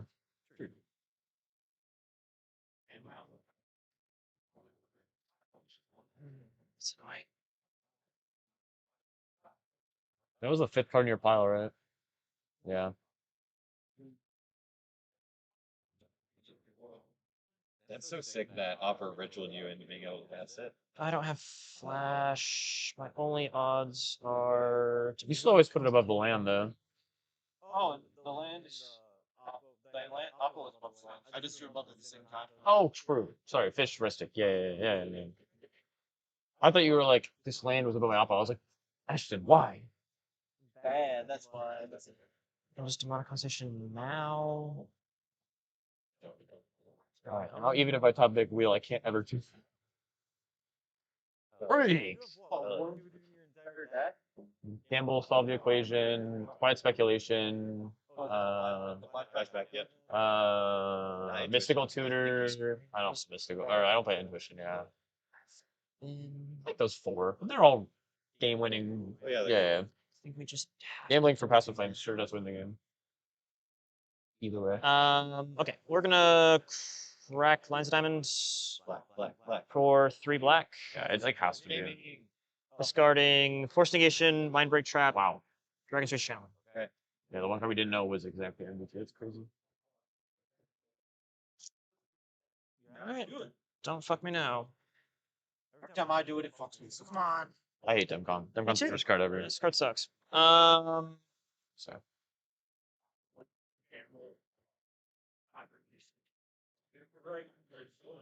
Ooh yeah, baby. Brain Freeze. Woohoo! Don't know what else I could possibly take here. Gonna without 3 cards and then sorry. So cast Demcon, fish trigger, Yep. Sure. Draw. Yep. pass on Demcon. Yep. You're naming Brain Freeze? Brain Freeze. Alright. Alright, let's see chat. Yes.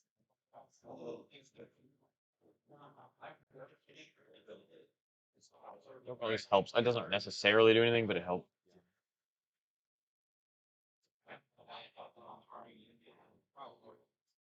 Oh, he was gonna add noise.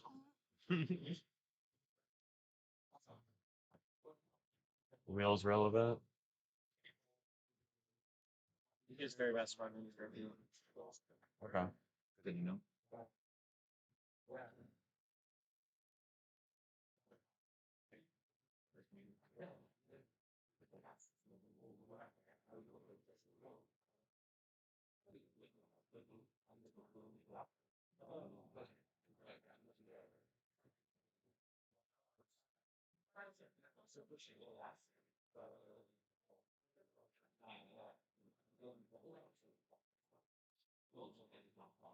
Appears I've been fucked.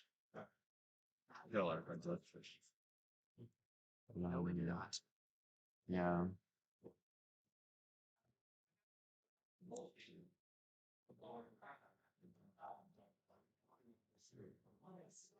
See how many cards are in your library? It's gonna be close. Yeah. 1, 2, 3, 4, 5, 6, 7, 8, 9, 10, 11, 12, 13, 14, 15, 16, 17, 18, 19, 20, 21, 22 cards in your library. You said there's Mastermind still? Okay. That's relevant. Storm is 22 cards in the deck. We're at 7 Storm. Alright, top of the stack is Opposition Agent.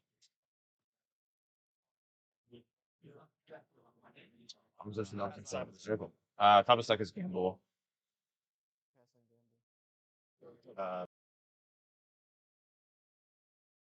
What a decon. So he's in a real tough spot here, but I don't think I saw Praetor's Grasp go into the graveyard. So if he still has access to Praetor's Grasp, he could still win this game. Yeah. He just has to get Thoracle from someone else's deck.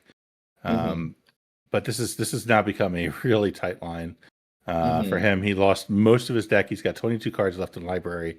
So you need a pretty high storm count here. And I'm not sure he has enough cards to get it up high enough to just brain freeze everyone out. I'm not sure. Do we see a meme bet that could get storm count up? I don't think either one of them are on meme bet. From what I saw, looking at the comparison, I do not meme bet. see meme bet. No Right. meme So bet. it's P grasp or bust if you want to try to win with Thoracle. Or if he has enough cards that he can just brain freeze the table out and pass, that can also work. But it's real tight here, real tight. So let's go back to player audio again and just like watch this play it out. That puts more parts into it. Yeah. Yeah. I think that's. I mean, unless there's something else it's really relevant. Unless there's like another. I don't believe you're allowed to reveal cards from my deck to my opponents. Sorry. You can say it. He just can't show us. He was not supposed to show this. Yeah, he was not supposed to. I was like, you just flash him a random. Yeah. You are allowed to ask a question though, which is that part is okay. Or pulling. Well, we never have another castle spell. Pack does not matter. Just get rain. I think you just get rain felt as well. And I do a shot for his library. Yeah. Okay. Freezes in yard. We're at storm of 7. I could do the mental math. Do you guys mind if I start using a calculator at this point? I'm okay with that if the judges. Alright, cool. Like Thank just you, a phone app, just calculator. Yeah, okay, cool. We can went through this. It's gonna be close. Oh, this is deck. Okay, gotcha. It's gonna be very close. It's more of a storm. You said you're good to grab your phone if you want a calculator app. Yep. Yeah. I'll do it in a second. You should mail me out almost all the way. Cast Lines of Diamonds. Exiling 1, 2, 3. Uh-huh. Do I draw? Why? I don't think you ever do. Yeah. Stop. It's better for you not to. Make us make. Oh, yep, sorry. Count. 8. That's Because if you can get 2 of us out, he can't get the 3rd, then it's like an L still. So yeah. Even if it's very relevant. So. Are you winning on your turn? This is down to 21 because of the Rain of Filth, I believe. I need to draw gas. Still. Yeah. Yep. I'll count again if that's cool with you. It's still shuffled and cut. Alright, cool.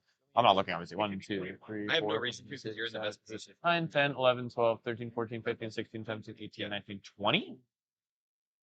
I'll pass on my Mr. Why is it 20? Hold on. What's wrong? 1, 2, 3, 4, 5, 6, 7, 8, 9, 10, 11, 12, 13, 14, 15, 16, 17, 18, 19, 20. I just counted wrong. 21. We're good. My bad. Great. I just wanted to make sure. Storm is now 8. Yep.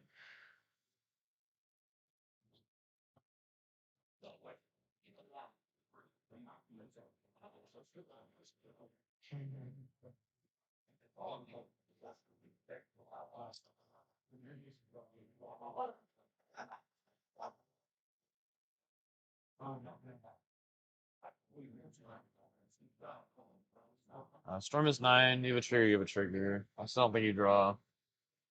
Assuming you're targeting yourself for the first one? No? Okay.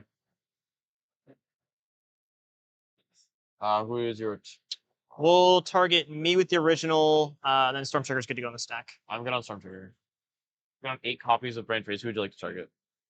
Okay. So you'll mill 24. There's 8 copies. 24. 1, 2, 3, 4, 5, 6, 7, 8, 9, 10, 11, 12, 13, 14, 15, 17, 18, 19, 20, 23, So one more. All right. 24. That Brain Freeze is done. We're down to 18 cards in library. You won that last night. Oh, man.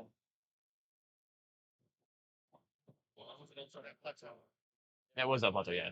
Thank you, Ditch. I'm gonna put my graveyard. Put it all together, yeah. Make it simple. Brain Freeze again. Original target.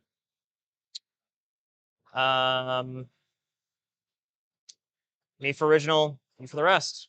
All right, so good on Storm Trigger. You'll mill 27, right? Because it's 9 copies of 3. Mill 27, and then you'll mill 3 after.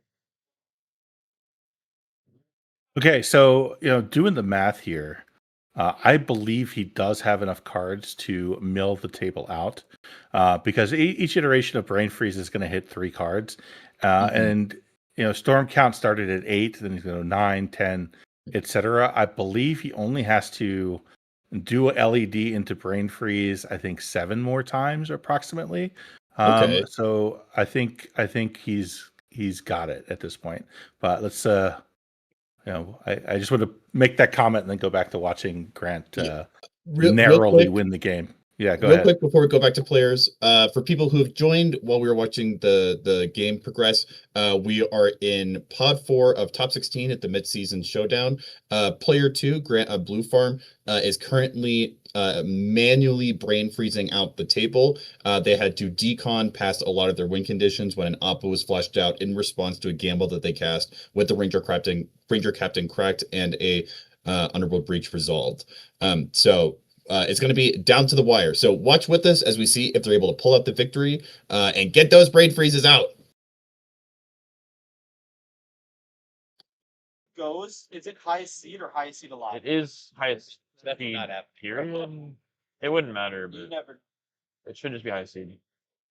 It's highest seed alive. It is? Interesting. Ah, dang it. Oh. Right? What was that? If time is called in the round, it's highest seed alive. Okay. Wait, you're cooked. I recast Lines of Diamonds. Remorse Trigger. Don't. Don't draw like Uber. I mean, okay. We can't do anything. It's a Ranger crack. Yeah, LED's good. No. Haha. But look, it's cool and sketched by the artist. Add blue, yep. Target me 8 times. Switch paying costs. Oh, the Necro. Oh.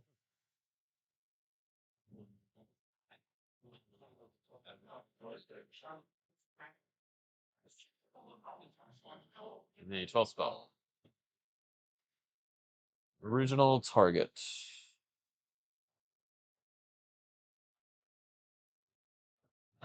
Self for the original. Storm Trigger. And then Storm Trigger will be, you now have 18 cards or 16 cards, you said, right? 16. So that'll be 8. 6 times 3 is 12. 6 times. No, Three that is 8. Yeah, there you go. So we'll do 6 copies here, 6 copies here. All right. So, well, no, you'll have 12 total, 1 at yourself. So you have 11 total going at us. Oh, I thought Storm was. Oh, yeah, Just you're went to good. 12, You're yeah, good. yeah. Okay, so then 1, 6, 5. correct. Okay, cool. So whoever's you want to resolve first, I don't think it I'll matters. resolve At mine this point. Sure. And then you'll mill 15, right? Correct. You're down to 12 in library. You're right. I'll wait for you to finish yours while other one. Got it? Yeah. Okay. 1, 2, 3, 4, 5, 6, 7, 8, 10, 11, 12, 13, 14, 15. Okay. Stagger's clear.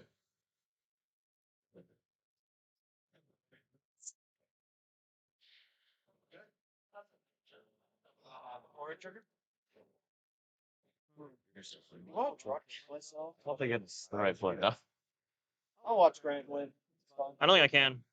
You are a son of a gun. Go up What can I to possibly do? 14 storm. I'm good on lines eye diamonds. I assume you're passive trigger. Yeah. It should be 5 because you were at 2. Yep.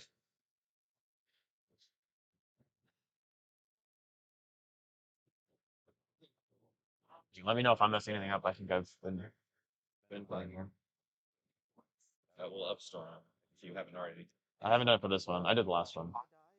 Caleb just What? What? I'm in 4th seat, bro. no. Wait, what are you talking about? Grant can't win. It depends on. LED is the castle spell. All right, go up to 14 storm. It's talking about logistics of which player can push if Grant doesn't. We got on LED. Is goes up to storm 14. That's fine. All right, cool. Hold on. I don't know if the selling stack yet. I haven't finished paying costs. So we're going back to 11 storm count. Correct. So we're not having 3 cards. I have not. I have not passported my own spell. Okay, so it is on the stack. He's not completed how he was going to put it on the EJ. stack. It's my option. Yeah. Paid the 3 cards. Still being I'm not going to Sure. pass that yet. So that's what I was asking. Yeah. Yeah, there are no triggers, no new information, all that stuff. Well, Well, we didn't even get a chance. Yeah. You have no library. That trigger doesn't matter. I'm good. I'm not. I haven't drawn in forever. Brain freeze again. Original. Original itself. Rest here. I'm good on storm trigger, so it'll be 1 at you, 13 at Caleb. 13 times 3 is what? 39. Sure. Mill 39. You mill 3. Are you doing yours first? Okay. Sure. I mean, I don't think Art style. it was. It was these 3. It was Pac-Man. Yes. Wait, was it? No. because You're right. It we was were- these 3. It was Thank those you. 3. Sorry. Thank you, Judge. All right, so you're down to 9 cards. I've milled my 3. Yeah. And you've milled your. It's 39 because 3 times 13, right? I'll do that. It was 14. You did 1 to 13. I'll do. 3 times 39. Yeah. 1439. Yeah.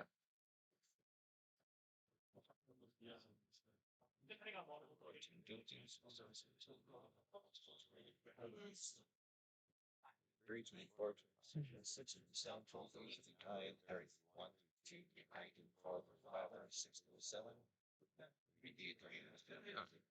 Cards in deck, Caleb. 29. You mind if I count?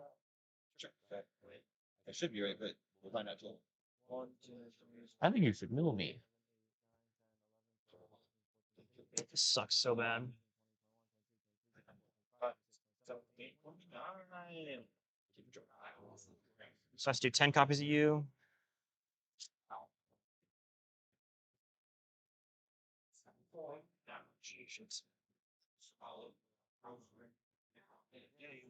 On your flips, right? Yeah, that's definitely what. Yeah, that's what happened. Pyroclasm, bro. Pyroclasm. That's what I was like trying to do. I was like, I can just if I hit this flip, I just flip. But it was like, Cards in deck.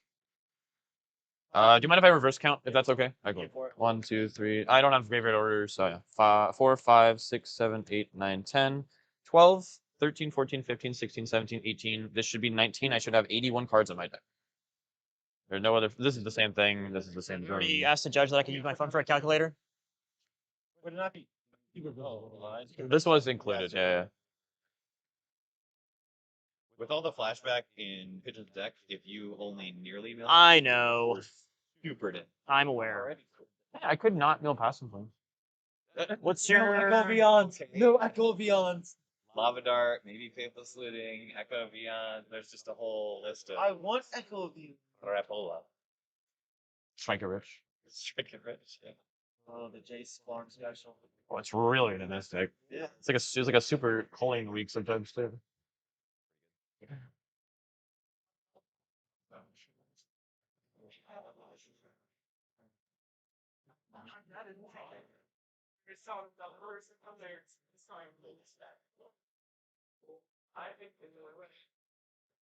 Consolidate. Uh-huh.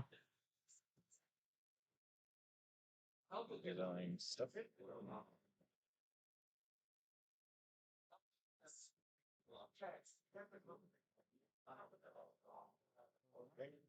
LED. Yep. Storm did go up.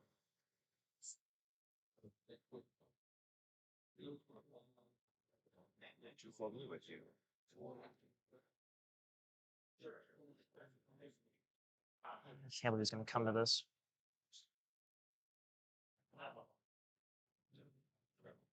Yeah, but I didn't do his rainfall. Well, not easy still. I think you did that. I don't think I have it. I think I have to just figure something else out.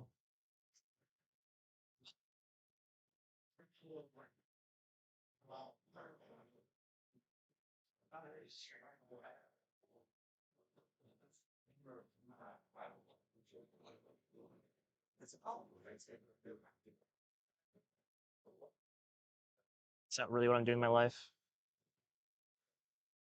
I think I have a choice.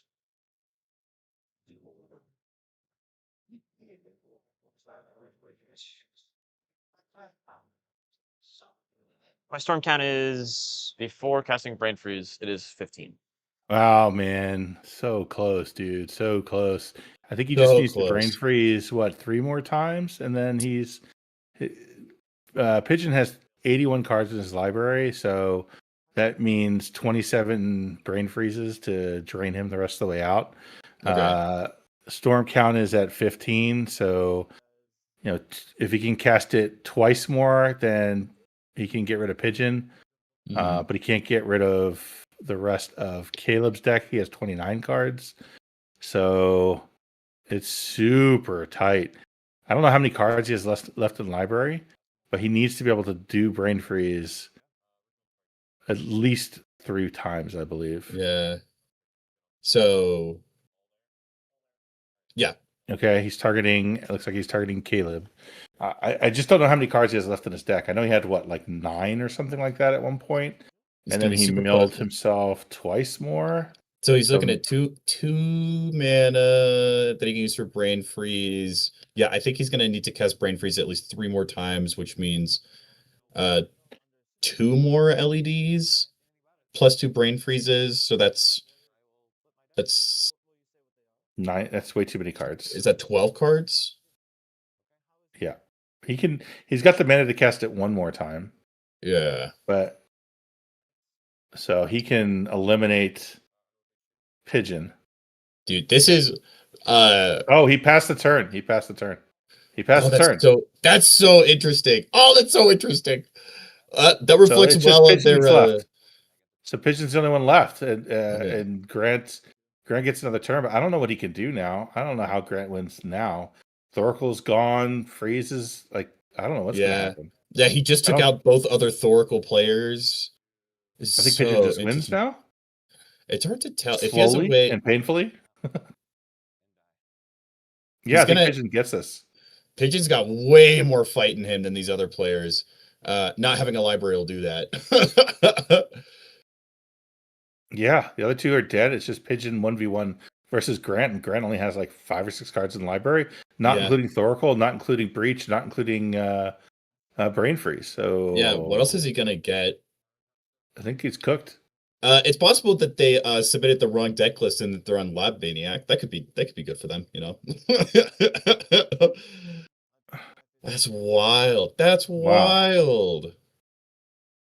Wow. Yeah. Okay. It might take Pigeon a while to actually wrap it up, though. Yeah, it does reflect well on the decision, though, to hit the Rain of Filth off the gamble that got Oppa'd. Because I mean, just how close it was. If Grant has an extra, 7-8 cards in yard, and they're able to turn all of those into the colorless pips for Brain Freeze, like they probably get there. It also just gives him more. It also just gives more breach fodder, right? So he can exile those 3 lands twice. That's enough to finish the table. But now he can't do that. I don't know how it's a pretty astute choice. I guess astute, but he loses anyway, so it doesn't really help Ashton, I guess. Yeah. So, wow. That's crazy. For the chat, before we can cut back to player audio, we're going to need to get the mics from Ashton and Caleb, or else there's going to be feedback like you guys would not believe. So here's what's funny. You know, oh, there's a brain freeze. Oh, Joseph wins it. Oh, he did it! Oh my word! Whoa! Wow!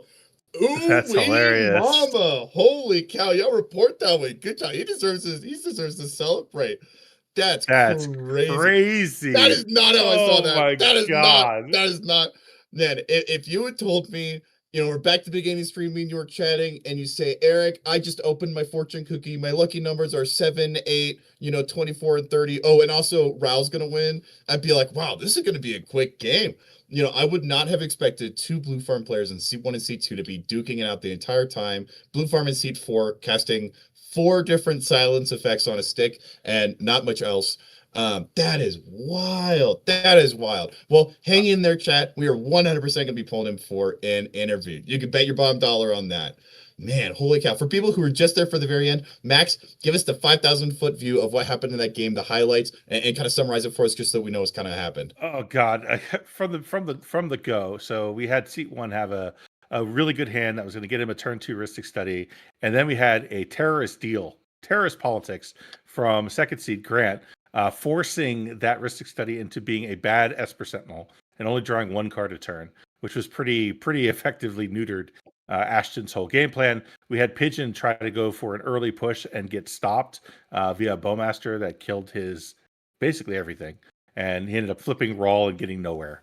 And then, meanwhile, Grant is drawing cards off of his Mystic Remora, built the perfect hand. He had Breach, he had counter spells, he had the LED in play, had everything he needed. And we had a Limdol's Vault that got fired off by Ashton. He picked a pile of 5, which included an opposition agent. And when it came down to it, that opposition agent stopped a gamble that put Grant into a position where he had to use a demonic consultation to go find a brain freeze to try to win the game on top, or not after the opposition agent with the resolved Underworld Breach.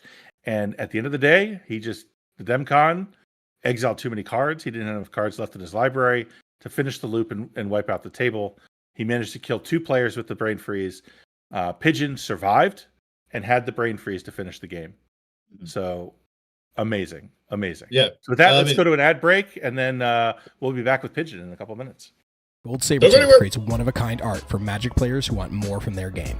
From stunning playmats to beautifully illustrated tokens, every piece is crafted to inspire and stand out. Let your table tell a story. Explore the full collection now at etsy.com/shop/goldsabertooth.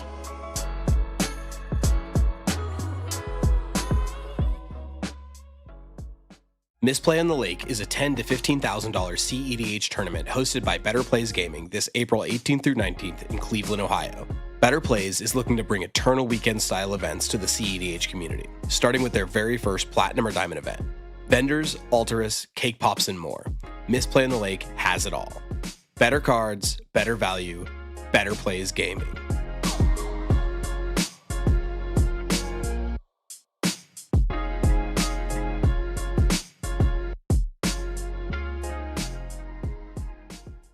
Just Jam D-Grid is bringing the heat to the Southwest with this $20,000 CEDH tournament. This 2-day event will take place in Gamers Guild, the largest play space west of the Rocky Mountains.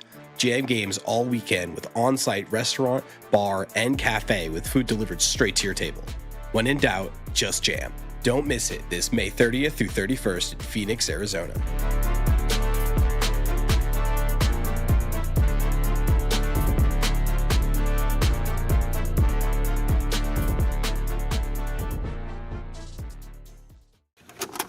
Has this ever happened to you? You sit down to play a fun game of CDH, only for you to play your first card? And what's that? Hideous white paper proxies? Well, not anymore. Introducing Doot Loot, your one-stop shop for foils, altars, and other rarities, specifically curated for the CDH community. Thanks, Doot Loot. Now my deck doesn't suck. Join now and we'll throw in monthly credit giveaways, so be sure to not miss out.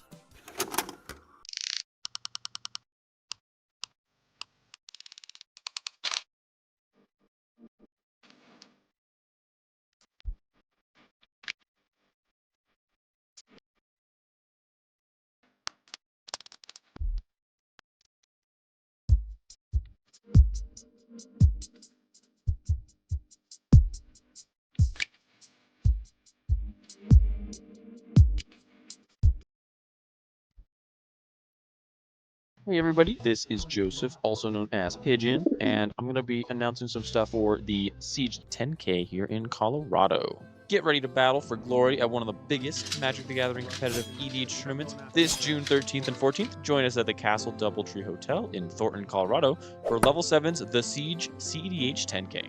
$10,000 in cash prizes up for grabs, $4,000 for first place.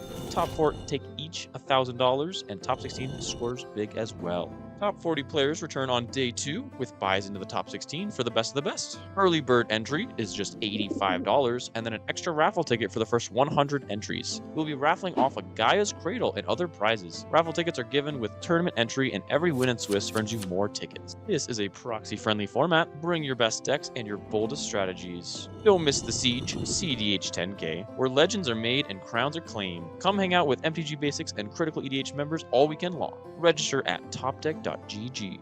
We look forward to seeing you there.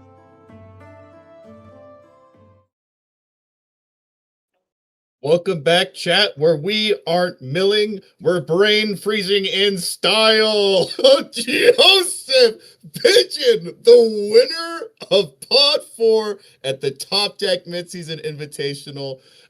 Were you sitting there the whole time knowing it was going to happen, or did you untap and you were like, oh, this happened, this happened? I had a good theory of what's happening because he knows I'm next in turn order, but he didn't start milling me first. He's supposed to mill the other two players. I think first is still true.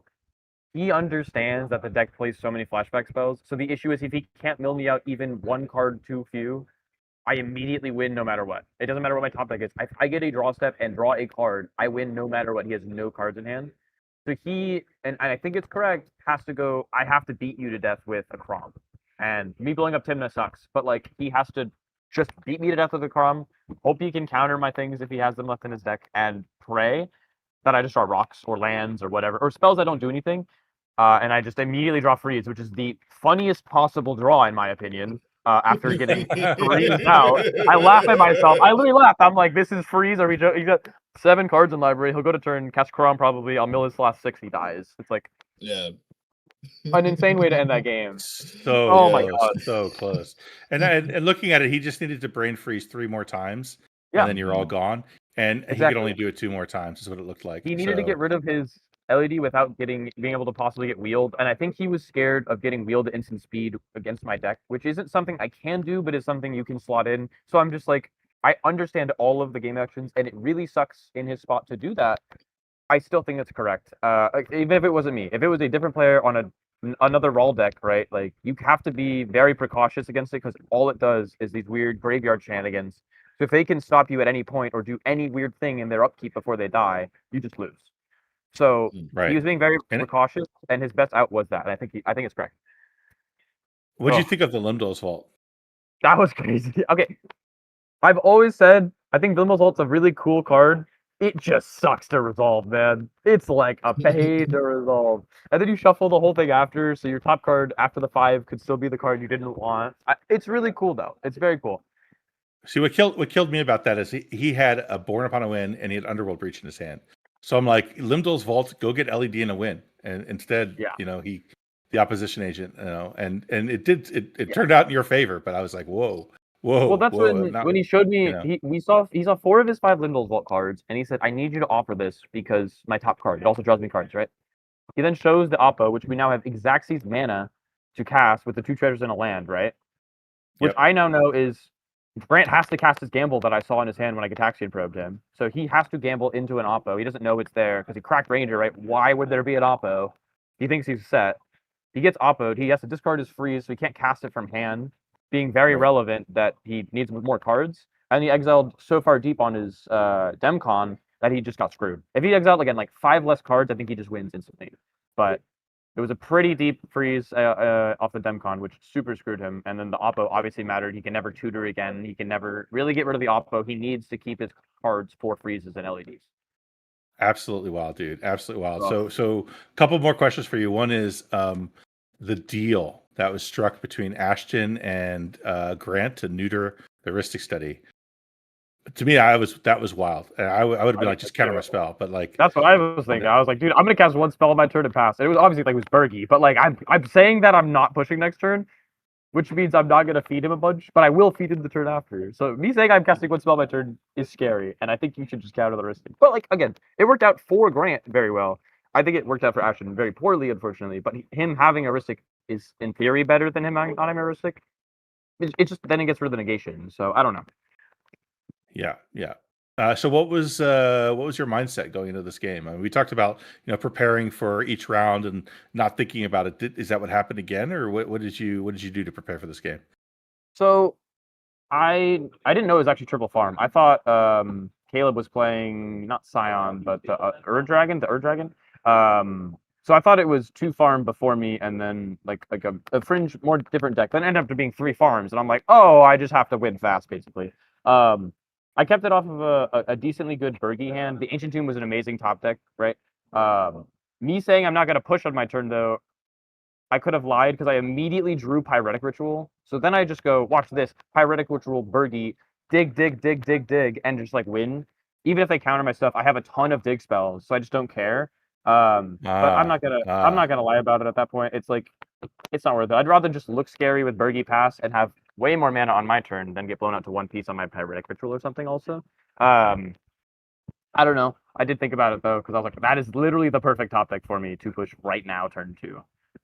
And I still think it's better to hold the deal than to just like be a. I agree. It worked out for you. It's karma paying you back, man. You were honest, and in the end, you got there. So congrats, man. Huge win. When I messaged you this morning and said, go win, no mercy. This is not what I had in mind. This isn't what I wanted to do either. To be honest, I'd rather have one with a really cool thing. I think this was cool, but not in a different way. Oh my god. I'm still in shock. I'm sorry. I'm like, oh. So we know that you won this pod. Let's go. Dallas won their pod, so pod number 3. So there's another blue farm. Another blue farm player. Who do you hope wins like pod 1 and pod 2? What would be the best possible matchup for you going into the top 4? So does that mean Dallas beat Jace, right? Mm-hmm. Yes. Okay, so Jason's out. I do still want Dexter to win. I think he's in pod 2. An amazing pilot, amazing player. He deserves another big win. I think he can easily crack it out, especially on Rogsai. And then I'd probably say Tyler Lindblad, our local Colorado player.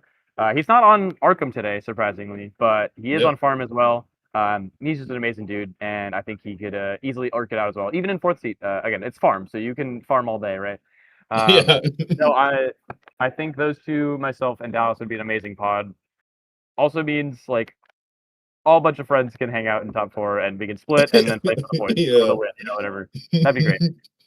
Aside from I think we talked about the deal for the Ristic being a big one. I think you talk about kind of like sticking true to like originally what you said about Brigid being a big one. What are kind of looking back 1 or 2 other moments in the game, either where you made the decision as a RAL pilot or you leaned on like CDH fundamentals or skills that could kind of be applicable across like any decks that looking back you would say are like really, really big things that contributed to your win in that game? I think a big thing for me, and this is going into this event and brewing, I was like, how do I come at this meta? Because it's very inbred. It's very interesting. There's a lot of farm, a lot of Kinnan, a lot of turbo, right? Like, it's just like slop. It's like what we call in this meta slop.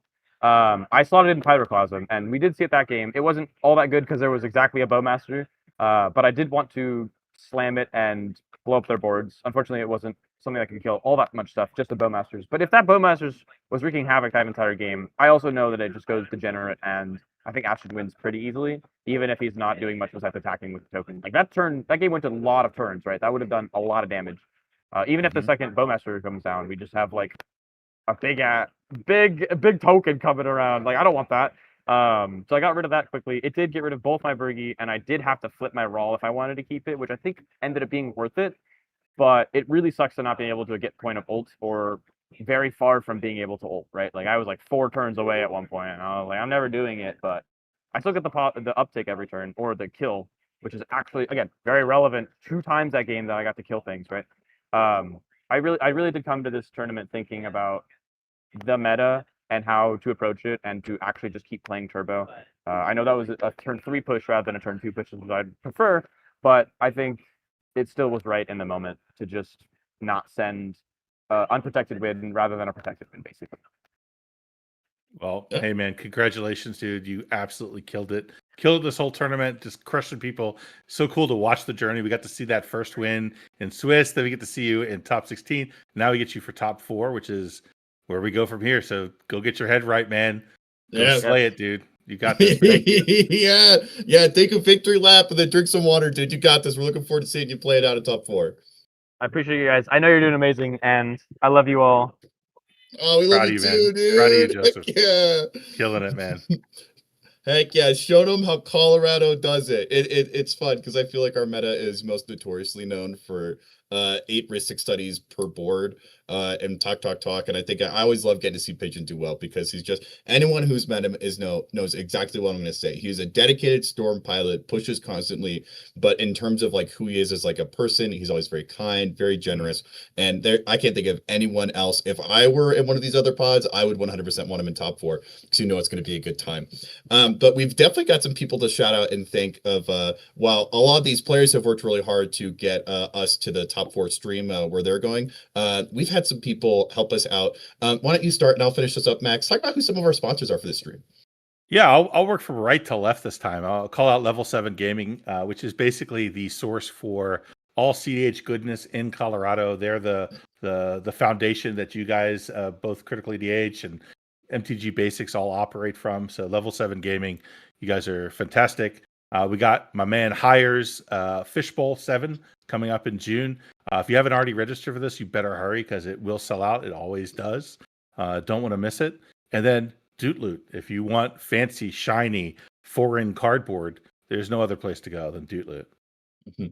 We've got Just Jam D-Grid. They've got a tournament coming up in May. I'm going to it and I'm super duper stoked. It is a tournament scene that we've seen continue to grow in the last few years, the kind of like Southwest, and super duper stoked about it. I know Papa Squats is going to be there, and so a ton of other friends. And something that was talked about during the player meeting yesterday is that tournaments that are 200 plus, they'll be considered run by Topdeck tournament premium organizers, which means if you win, if Just Jam D-Grid gets that number and you take down the tournament, you now just have a ticket to the invitational. So you could be the people that we are casting, just but a few months from now. We also have Misplay in the Lake. That one's coming up in April. I know Max is going to it. I know a bunch of other players are going. That one's in Ohio. It's great to see the Midwest continues to show up and show out when it goes to tournaments. So if you can drive to it or if you can fly to it, make sure that you go and show them some love. And then, of course, we've got Excalibur. They've worked so hard to be the name and high-level tournament organization. MTG Basics has gotten the chance to work with them a lot. You would have seen Baldy kind of moving around on screen. And so huge shout out to them for doing some really, really good stuff. And then, we want to specifically take some time to call out Gold Sabertooth. He was posted about it on Twitter yesterday and today, but he heard that there may or may not be a stream. And then he was like, if I have anything to say about it, there's going to be a stream. And so, it is just one more way that he's worked to help support our community. And in the same way that, Pigeon's looking forward to top 4 with a lot of friends, and me and Max were looking forward to streaming together because we've gotten a chance to work with each other in the past. CDH is all about people coming together to make cool stuff happen. And Gold Sabertooth was a huge part of us being able to do that today. So we still have 2 pods that we're waiting on to wrap up. Then we're going to cut to top 4. We're going to have a giveaway they're going to be doing there for a cloth map from Gold Sabertooth and a Mana Confluence, I believe in Japanese from Doot Loot. I'll have to double check. It could be Chinese or Korean. I was swiping past it pretty quickly, but you guys know how these Top Cut games can go. There is the potential of it being like 80 minutes. So me and Max are definitely going to be staying around and hanging out and chat. But in the same way that Pigeon needs to, get some water, make sure you guys are too, because we want you guys sticking around for this top 4 pod that we've got. Anything else that I'm missing, Max, you want to say before we cut? No, you nailed it, buddy. Like, having a great time. Hope you guys are enjoying the stream.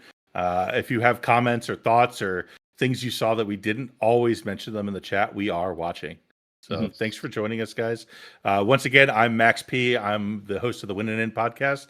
You can find me on YouTube. And Eric is with the Critical EDH crew, and you can find their channel on Critical EDH on YouTube as well. Yeah. So if you want to watch, pull up on the other monitor, some keeping tabs, or if you want to listen to Max and Higher talk. Otherwise, we will be keeping a close eye on those pods. And as soon as we get our top 4 pod, you better believe we're going to be there talking about it. So don't go anywhere. See you guys when we come back.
Gold Sabertooth creates one-of-a-kind art for Magic players who want more from their game.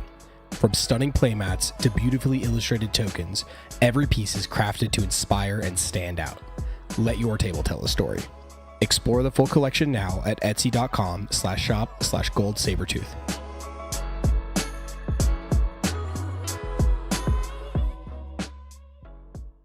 Misplay on the Lake is a $10,000 to $15,000 CEDH tournament hosted by Better Plays Gaming this April 18th through 19th in Cleveland, Ohio.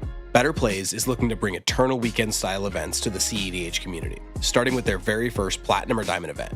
Vendors, Alterus, cake pops, and more. Misplay on the Lake has it all. Better cards, better value, Better Plays Gaming.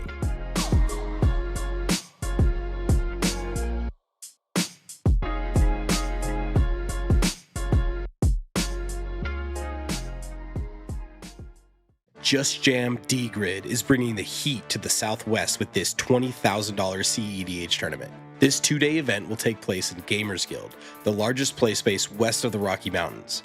Jam games all weekend with on-site restaurant, bar, and cafe with food delivered straight to your table. When in doubt, just jam. Don't miss it this May 30th through 31st in Phoenix, Arizona.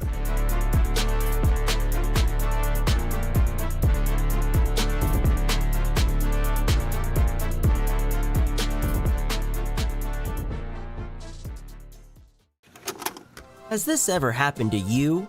You sit down to play a fun game of CDH, only for you to play your first card, and what's that? Hideous white paper proxies? Well, not anymore. Introducing Doot Loot, your one-stop shop for foils, alters, and other rarities, specifically curated for the CDH community.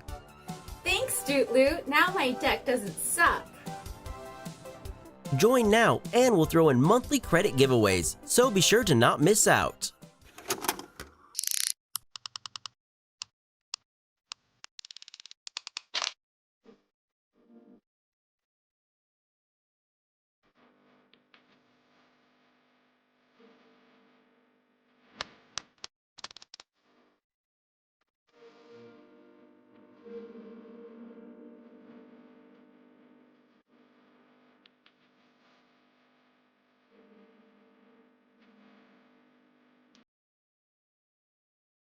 Hey everybody, this is Joseph, also known as Pigeon, and I'm going to be announcing some stuff for the Siege 10K here in Colorado. Get ready to battle for glory at one of the biggest Magic the Gathering competitive EDH tournaments this June 13th and 14th. Join us at the Castle Doubletree Hotel in Thornton, Colorado for Level 7's The Siege CEDH 10K. $10,000 in cash prizes up for grabs, $4,000 to first place.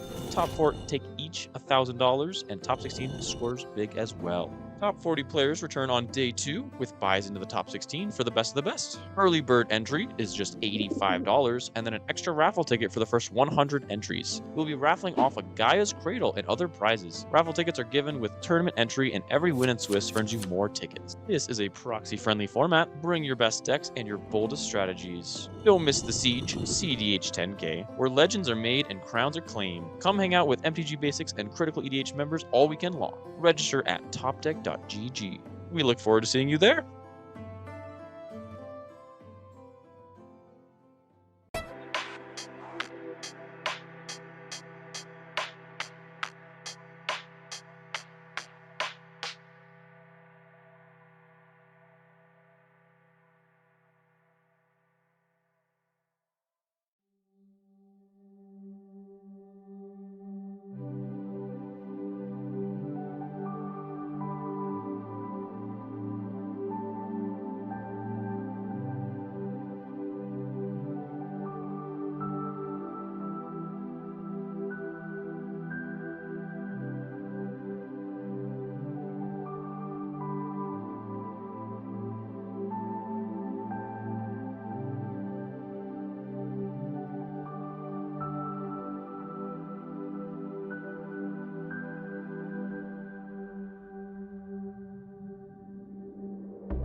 Welcome back to the Topdeck Mid-Season Showdown Championship Series stream. I'm Eric Beagle with Critical EDH, and I'm joined by Max P from the Winning In podcast, and we are bringing to you the top 4 pod, the best of the best to ever do it. In seat 1, we've got Dallas on Blue Farm. Seat 2 is Alan on TNT. Seat 3 is Sterling, also on Blue Farm. And in seat 4, we have Pigeon on Ral. Max, talk to me about the story of this tournament so far and how that informs what we're going to be looking at coming up in this game very soon. Oh man, it's been a slog fest, round after round after round of Swiss. So many draws, so many games that just bog down and go to time. And with a few exceptions, and one of the exceptions being our man Pigeon on Raw, winning handedly in round 1 that we got to see here on stream, and then magically somehow finding a way to a win in top 16 that you all witnessed with the magical brain freeze of both him and his opponent to win the game. So moving into this round, we're looking for Pigeon to be fast again, but he is in 4th seat, which is not where you want to be if you're on Raw, especially against these 2 Blue Farm decks and this particular TNT. Yes, this is the TNT list that we saw run Heartwood Storyteller earlier in the tournament in that godforsaken game that just would not end. Well, fortunately, top 4 games are well known for ending quickly, so I'm sure there's no way that a certain 3 CMC creature is going to get in there and gum up the works. God, I hope not. I really hope not. But I mean, I think, Alan's strategy with Heartwood Storyteller is generally, to deploy it in Swiss, to do exactly what happened in that earlier round that we saw. So I wouldn't anticipate him trying to drop a Heartwood Storyteller in this game. It's just not a good idea to feed those turbo decks that many cards. I just can't see that happening. But what Alan is going to be looking to do with his TNT list is, establish some value engines as quickly as possible, create lots of mana, create lots of card draw, and just try to survive. And if he can survive to turn 3 even, then TNT all of a sudden becomes a little bit more favored in the way it can grind out games. Conversely, Blue Farm and Raw are both of those decks, or all 3 of those decks, are not going to be waiting. They're looking to blow up quick as they can, win the game, and move on. Of course, hand will dictate if they mull into things that are just great value, then they might play that game plan. But if I'm them, I want to win and go home. That's where I'm at. Get me out of here. Well, it'll be super interesting to see how it plays out in the Mulligans. Dallas from Team Monolith is in seat 1. And we've got, Rograk in the 99 and a couple other pieces that indicate to us looking at it that he is potentially a little bit more comfortable pressing the gas pedal than the brake pedal when it comes to piloting Blue Farm.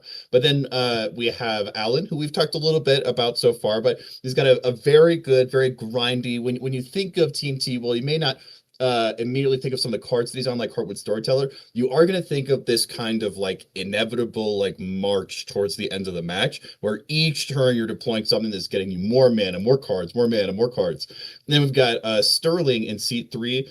On a little bit more silence pieces than we might usually see. For instance, they're on Flame Scroll Celebrant, but they've also got some pieces that we see in faster lists as well, like Demonic Console. So a lot of these decks, including round seat 4, like we just saw in the last top 16 game, they have things that they can do early. They've got the Esper Sentinel, they've got the Fish, they've got, something they can deploy to keep themselves in the game. The even round, which is usually really, really comfortable, in the early game, it doesn't want to go too late. We just saw manage to pull off a win based off of how tight some of the resources can get in these really, really big stack battles. So they are definitely going to need a lot of resources and information going into these mulligans, so it'll be interesting to see what they come up with. But before we get there, Raul is working with the players, and it's pretty common before top 4 for them to just, have a meeting and stuff like that, just to talk about pricing, things like that. But we've mentioned this a little bit throughout the day, but we've got a giveaway, and what we need from you guys is we're going to be looking for 2 numbers between 1 and 50. I've got a number, and Max has a number. My number is connected to a gold saber-tooth cloth playmat. His number is connected to a foreign mana confluence. I believe we have the ability to look at in chat. So if any of you guys go and put, 50 different numbers in, I'm gonna know. But let's see. One number. One number. Just the one. Just the one. And then Raul, is there anything else we need to do, or can we just have people start putting numbers in? No one do it yet. If you do a number now, it doesn't count. All right. I'll put them now. Put them now. Okay, the numbers do count now. Good luck. Good luck. Yes. I'm looking for my number. I know what my number Wisely. is. Ooh, some people have gotten close to my number, but no one's actually gotten it yet. Nope, not mine either yet. Not mine. Oh, I just saw the first person with mine. Let's see. I'm looking for your number. I haven't seen your number yet, Max, which is shocking to me. Nope. There it is. There we go. Okay. Guys, we got the number. I believe I saw 2 people with my number, but one person definitely got it far before the other person. Let me scroll back. Wow, you guys really wanted these cards, huh? These are a lot of numbers. I remember the name. If you got the person who got yours, Max. Yeah, I got mine. It's Brow Brain 84. Okay. Yep. I believe mine is Samurai Swain. Let me double check. I'm pretty sure that's the. Oh no, someone got it even earlier. Yep, it was T Woodsio, I believe. My number is the power toughness of Heartwood Storyteller. Narrador del Bosque Alma, 23. So if you put your faith in this card, if you chose to bet it all on green, you're rewarded with a Gold Sabertooth playmat. What was your number, Max? I picked number 11, and I think that's a good number. It's a good number. Yeah, it's pretty good. Yeah, number 11. And yeah, anybody who guessed 10 came up a number short. Alrighty, thank you guys. Reach out if you were the one who named it. Email your. Reach out to MTG Basics emails. I'm pretty sure they can find it on the YouTube site. Raul, the angel that he is, the heavenly cherubim and seraphim, just send it to me in chat. So I'm going to put it in here for you guys. Reach out to them. Go get your stuff. We'll mail it to you. Or, if you want to, you can fly out. Raul's probably going to be there for at least another 2 or 3 hours. So you've got time to fly out to Dallas if you want. Should you still choose? But huge shout out to Gold Sabertooth and Doot Loot. Giving stuff for these giveaways is not the only ways that they've contributed. Gold Sabertooth particularly and personally helped make this stream happen. And then Doot Loot is one of our sponsors. In addition to a couple tournament organizers, like Misplay on the Lake coming up in April, someone who's helping us out. Just Jam D-Grid is someone that's helping us out as well. And you've got some larger organizers like Excalibur Events, Level 7, and Fishbowl as well. And all of these people are working together to help make this stream happen. So thank you to those sponsors. Thank you to Raul for being brave enough to have us put an email address in a YouTube chat. And also, guys, these events that we keep talking about, the Excalibur Albuquerque event coming up on March 21st, go sign up for it now. Like, what are we waiting for? Like, go sign up. Let's go play. Like, sign up for that. Sign up for Misplay on the Lake coming up in April in Cleveland. Go sign up for it now. Go to Topdeck and sign up for it. The Just Jam D-Grid in Arizona. Like, that event is coming up fast. It's going to be an amazing event. Go sign up for it. Travel to these events. The experience that you're going to get is next level. And, as we announced earlier in the tournament, Topdeck is taking it up a level. We're calling these premier events now. So you win one of those events, you automatically qualify for the Invitational. Doesn't matter if you played in any tournaments all year. If you win one of these, you're in. Go spike it. Sign up and go spike it, man. What are you afraid of? Let's go. If you're watching this stream, and I've seen you guys, I've been paying attention, and if you're like, oh, I know what I would have done in this situation. If I had been there, I would have won. Well, let me tell you, there are avenues for you to get there. MTG Basics, I know they're going to be streaming Albuquerque. I know they're going to be streaming Siege to Castle. And the more and more that Topdeck does stuff like premium organizers, and the more events that Excalibur holds, and the more Fishbowls there are, and people in Ohio or Arizona, the easier it is for people to buckle down, work on fundamentals, brew for their meta, and then take their deck, take their skills all the way to the top. And there's nothing more that me and Max would love than to see you guys making it in to play with some of these big guys, because that means there's one less opportunity that Heartwood Storyteller makes it into top 4. I love the card. I love it dearly. But in Lumra, I very much agree with you. I think what it's great for is turning an unwinnable game for you into an unwinnable game for everyone else. I think it's really, really good at that. Yeah, I think that's about right. I think that's about accurate. Yep. Yeah, that card is so good at that. But like many things, it represents a choice that Alan made to tune his list, not just for himself, right? Not just for, this like abstract in a vacuum, oh, I think this is like the mathematically correct TNT, but he was looking all across the potential points of this tournament that he could be in, right? First game of Swiss, when you're trying to get a win, lock it in, get that top cut spot, because you know that there's just going to be draws left, right, and center throughout the rest of the day. And then you make it a top cut, and then you make it a top 4. And the game changes all along the line. You're still playing a CDH. There's still 4 players. There's still, 100 card singleton. But the type of cards you're looking for changes. Max, talk to me a little bit about how the play styles that we may have seen yesterday or even earlier today in our own top 16 pod will see maybe some different play patterns now that we're in top 4. Yeah, things change dramatically because it's no longer timed. I mean, that's the biggest difference of all. So you go from a game where time is ticking and you got to really kind of play fast and do make your decisions and push for wins in a much shorter period of time. Now you can afford to play the longer game. You don't have to necessarily set up for that early win. You can play that long game. Additionally, the dynamic of deal making changes dramatically, which is why you'll notice that politics get much more serious when you're in top cut. Because now, instead of being able to draw games that become kingmaker situations or someone's getting far ahead, now that reverts to how do we make a deal that elongates this game, that causes us to not lose here? What can we agree to that gives you advantage, that gives me advantage, and keeps us from losing and gives us a chance to win later? So that all changes pretty dramatically. The turbo decks are still going to try to do turbo things because there's nothing juicier than everyone getting set up for a long game. You're like, cool. How about I just win now? Right? There's nothing better. There's nothing better. Yeah, those windows are definitely there. Yeah, these players are running out of game to play. As soon as they start mulliganing, there's only 400 cards and a certain amount of time, which I was told earlier, but have since forgotten, between them and winning or losing. Taking home the prize, being able to be claimed the winner of the mid-season showdown, or being another player who mulled for interaction and then lost to Ristic, or vice versa. There's a lot that could happen here. We're shuffling. We're getting ready here. Man, I can tell you, if you've played in one of these top 4 pods, especially at an event like this, it's hard to breathe, man. It's hard to breathe. It's hard to calm your heart right down.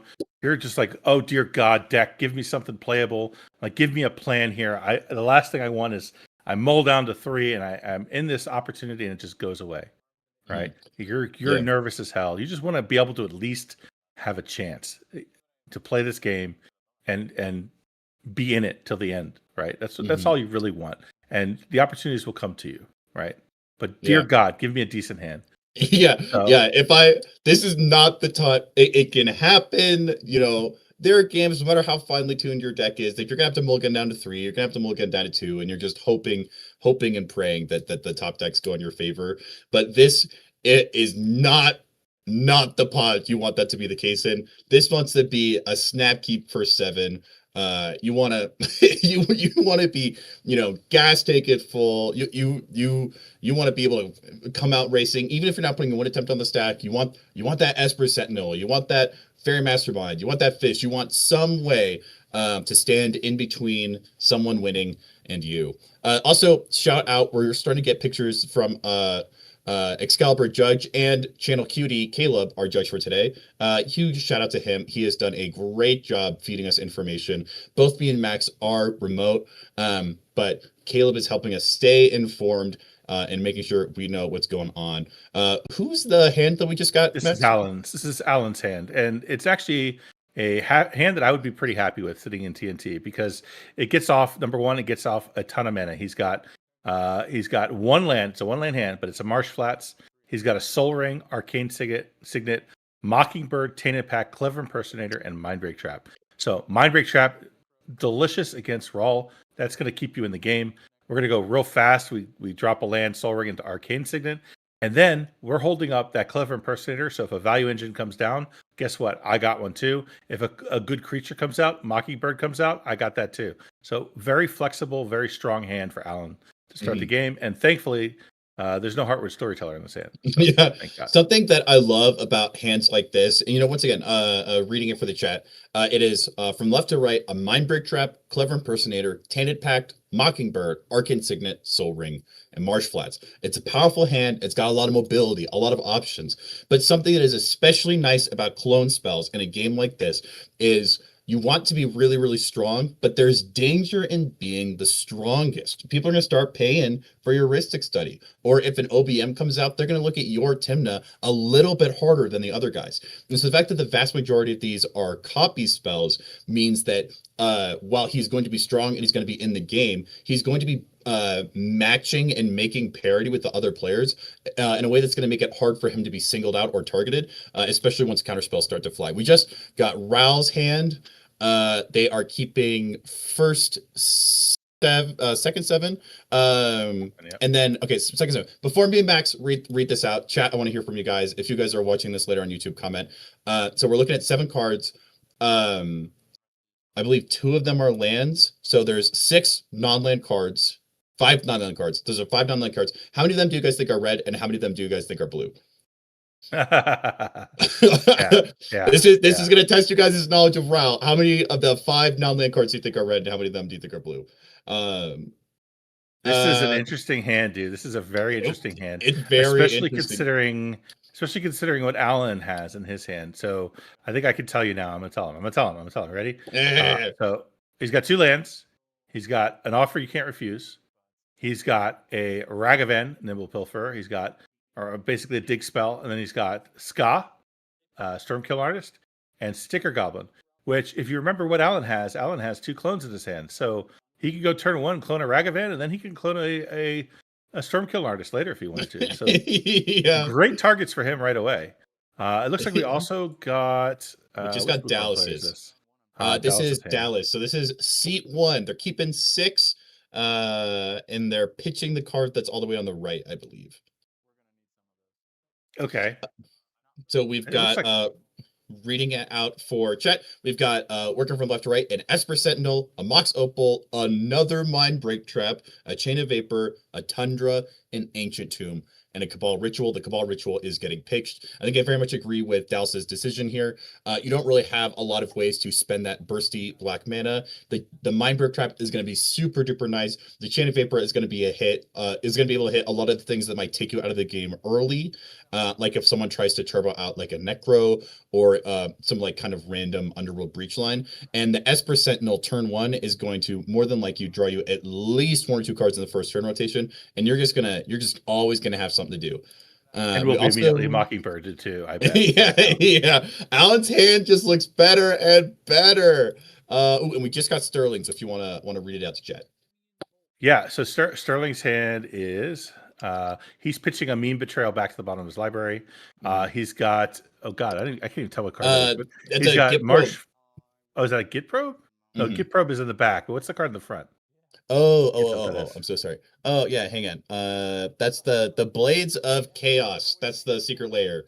Is that the Rite of Flame? That's a Rite of Flame, right?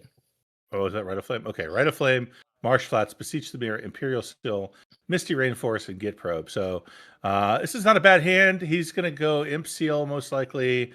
To get this Beseech the Mirror.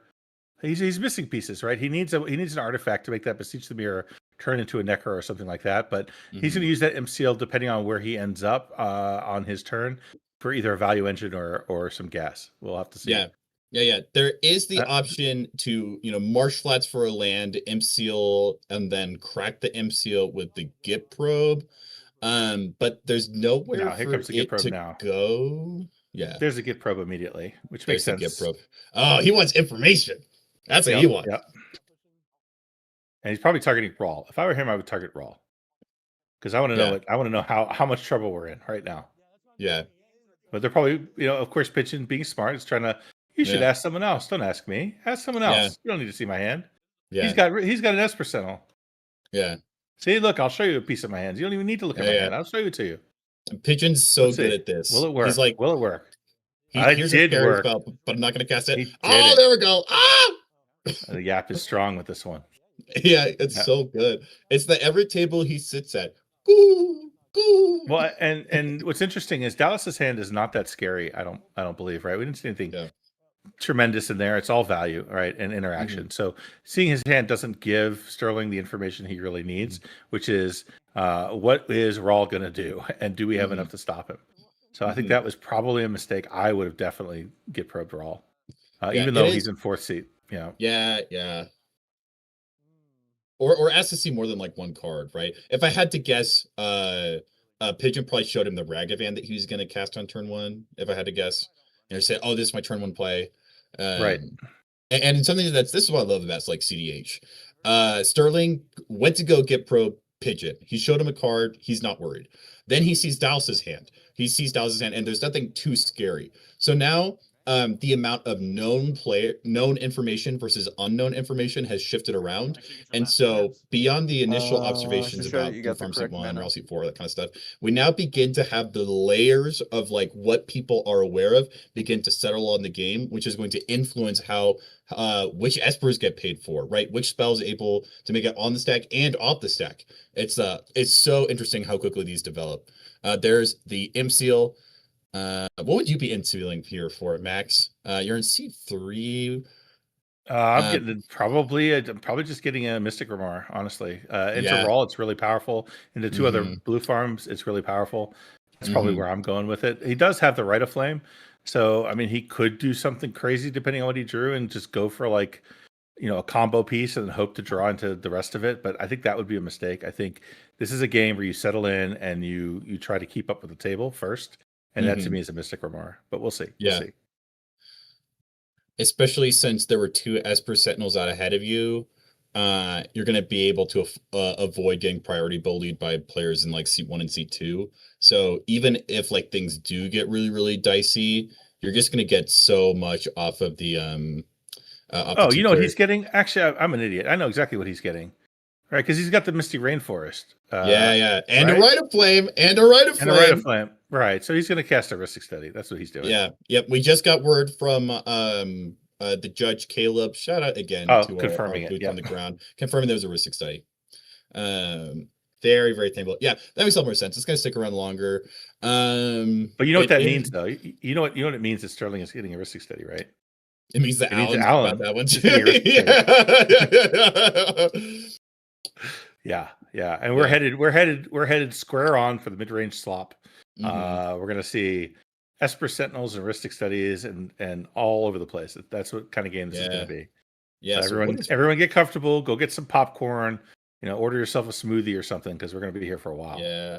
So let's see. I wonder if I'm Pigeon, what am I doing then? Am I like sticker gobbling into like Stormkiln and then passing, or man, like what do you do? I want Stormkiln ASAP. Yeah, just like last game, you saw him play the Burgie because you need that mana generation.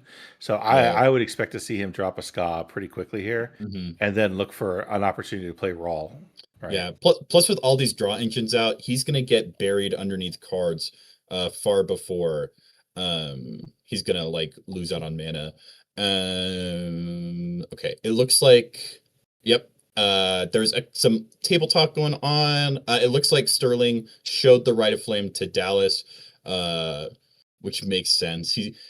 Dallas is in the position where like everyone is kind of like getting their own engines on board, but Sterling's isn't out yet, so he has an opportunity to kind of like force him to give up more information than he might necessarily want to. See a Chromox coming out, pitching a Born, which is always really interesting. That's a good tactic because what that does is it tells the rest of the table, I don't have a Flash Enabler in my hand. See, I got rid of it. You don't need to worry about it. and then hold on to a Valley Flood Caller or a High Fate Trickster or something for later. So it's a good deflection to take the heat off of yourself and put it elsewhere. The thing is Alan is going to be set up to be real scary next turn. So this turn he probably wants to get Thrasios into play and establish that as a second draw engine. Yeah, at least that's what I would do. Because of the imp seal, I don't think we see the Clever Impersonator here. I mean, I guess if we wanted to, he could get a second. He'll be tempted to. He'll be tempted to, or even for the Ragavan. But he also might just play Tymna here and attack with the flying Esper Sentinel. That's also possible. I would like that. If I were him, but if I were him, I want Thrasios. I want Thrasios down ASAP. Because every combo in that deck depends on Thrasios being in play, and now's the time where you can play it without too much impact. Yeah. What's he doing? Looks like Tymna, probably. Is it Tymna? Yeah. Floating colorless. Yeah. There it is. Makes sense. Oh, we're using the floating and one more. Oh, fairy. Oh. Yeah. Oh. Alarm. Alan's way ahead now, buddy. Way ahead. Yeah. He is tapped out on mana though. So yeah, but he's got the Mindbreak Trap still. Yeah. Dallas needs to do something about it. I think Dallas needs to find a way of like of keeping up with like Alan, because he's about to not. Alan's way ahead, man. He's way ahead already. And then Sterling in seat 3 is like, all these spells before I cast my Mystic. Well, just think about this for a second, right? Here's how this turn's going to play out, right? So we're going to have Sterling drop a Ristic Study now. That's going to resolve. But in the process of resolving, it's going to draw cards for Alan. And it's going to draw cards for Dallas. Then, now that Ristic Study is online, which means the Fairy is online. Yep. And guess what happens after he gets back to Alan's turn? Alan then copies a Ristic Study. And then he will have a Ristic Study, an Esper Sentinel, and a Fairy. This game's getting out of hand real quick, guys. Real quick. Yeah, we just saw Alan flash a card to Dallas. He's probably he showed him a fetch land. It's not uncommon in situations like this when you have players drawing a lot of cards to like show 1 or 2 lands to be like, oh, the cards I'm drawing aren't that good. Yeah, that's right. I do it all the time. Yeah. All right, we got the Ragavan popping Sterling in the face, which makes sense. He's got no blockers. Yeah, he'll create a treasure.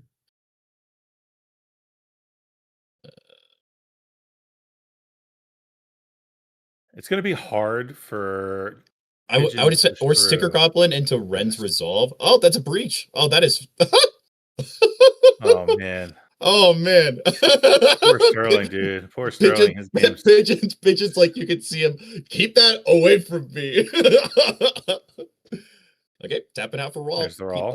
Leaving a treasure open, probably for that offer we saw in his hand earlier.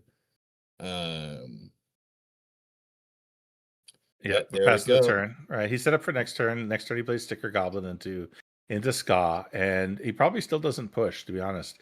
Especially given what the board state's going to look like in just a second when Alan untaps and clones the Ristic Study. I don't know what Dallas drew, though. He drew a couple of cards here, so those could be interesting. This is his third draw. Did you see that Alan's draw from his Esper Sentinel was an Esper Sentinel? Oh, that's so funny. So he's going to have, and he has a fetch land, right? So he's going to be able to play Esper Sentinel and Ristic Study. So I feel like we might see the tide of the game either kind of like shift or cement in Alan's favor. Let's go ahead and jump over to player audio real quick just to hear what some of the player conversation is like. Are you jamming this turn? No, I'm playing Crom. Sure. Playing Crom, and I literally am playing Crom. Crom.com. Ancient Tom. You gonna pay for research? Is this collusion? Is this collusion? There's no reason you should say that. 3, 4, 5. I will cast Crom. If I lose you too. Yep.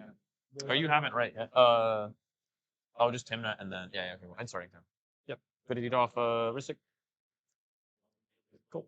Good on Crom. I'm good on Crom. Move to Crombat. I mean, I don't know the flyer. I realistically should still attack you, but I feel bad. So we're gonna go do all 3. I mean, well, I literally could do all 3. He said he was gonna let you in. So yeah. So 2, 1, 4. Yeah. No blocks. I'll take my 2 magic. Yep. Damage. I will gain my 2 magic life. I will go to Timna. I will lose 3. And I will draw 3. Pretty good. We will have a I trigger. have a fairy mastermind trigger. You Sounds do good. indeed. Draw 1 magic card. I have no responses to your 1 magic card. Oh, good. Sure. I would then like to play this Mox Amber that I drew. May I draw for Mockingbird here? You both may draw. Yeah. If this happens, you have. I have fairy. Yep. I'll draw for the fairy. Yep. Yep. I have a Mockingbird. I'll draw for Esper. Yep. Pass. 1, 2, 3, 4, 5, 6, 7, 8. I would like to move to discard. Yeah. Is that cool with everyone? Yes. Very cool. This Misty Rainforest is no longer here. Go ahead. Pass.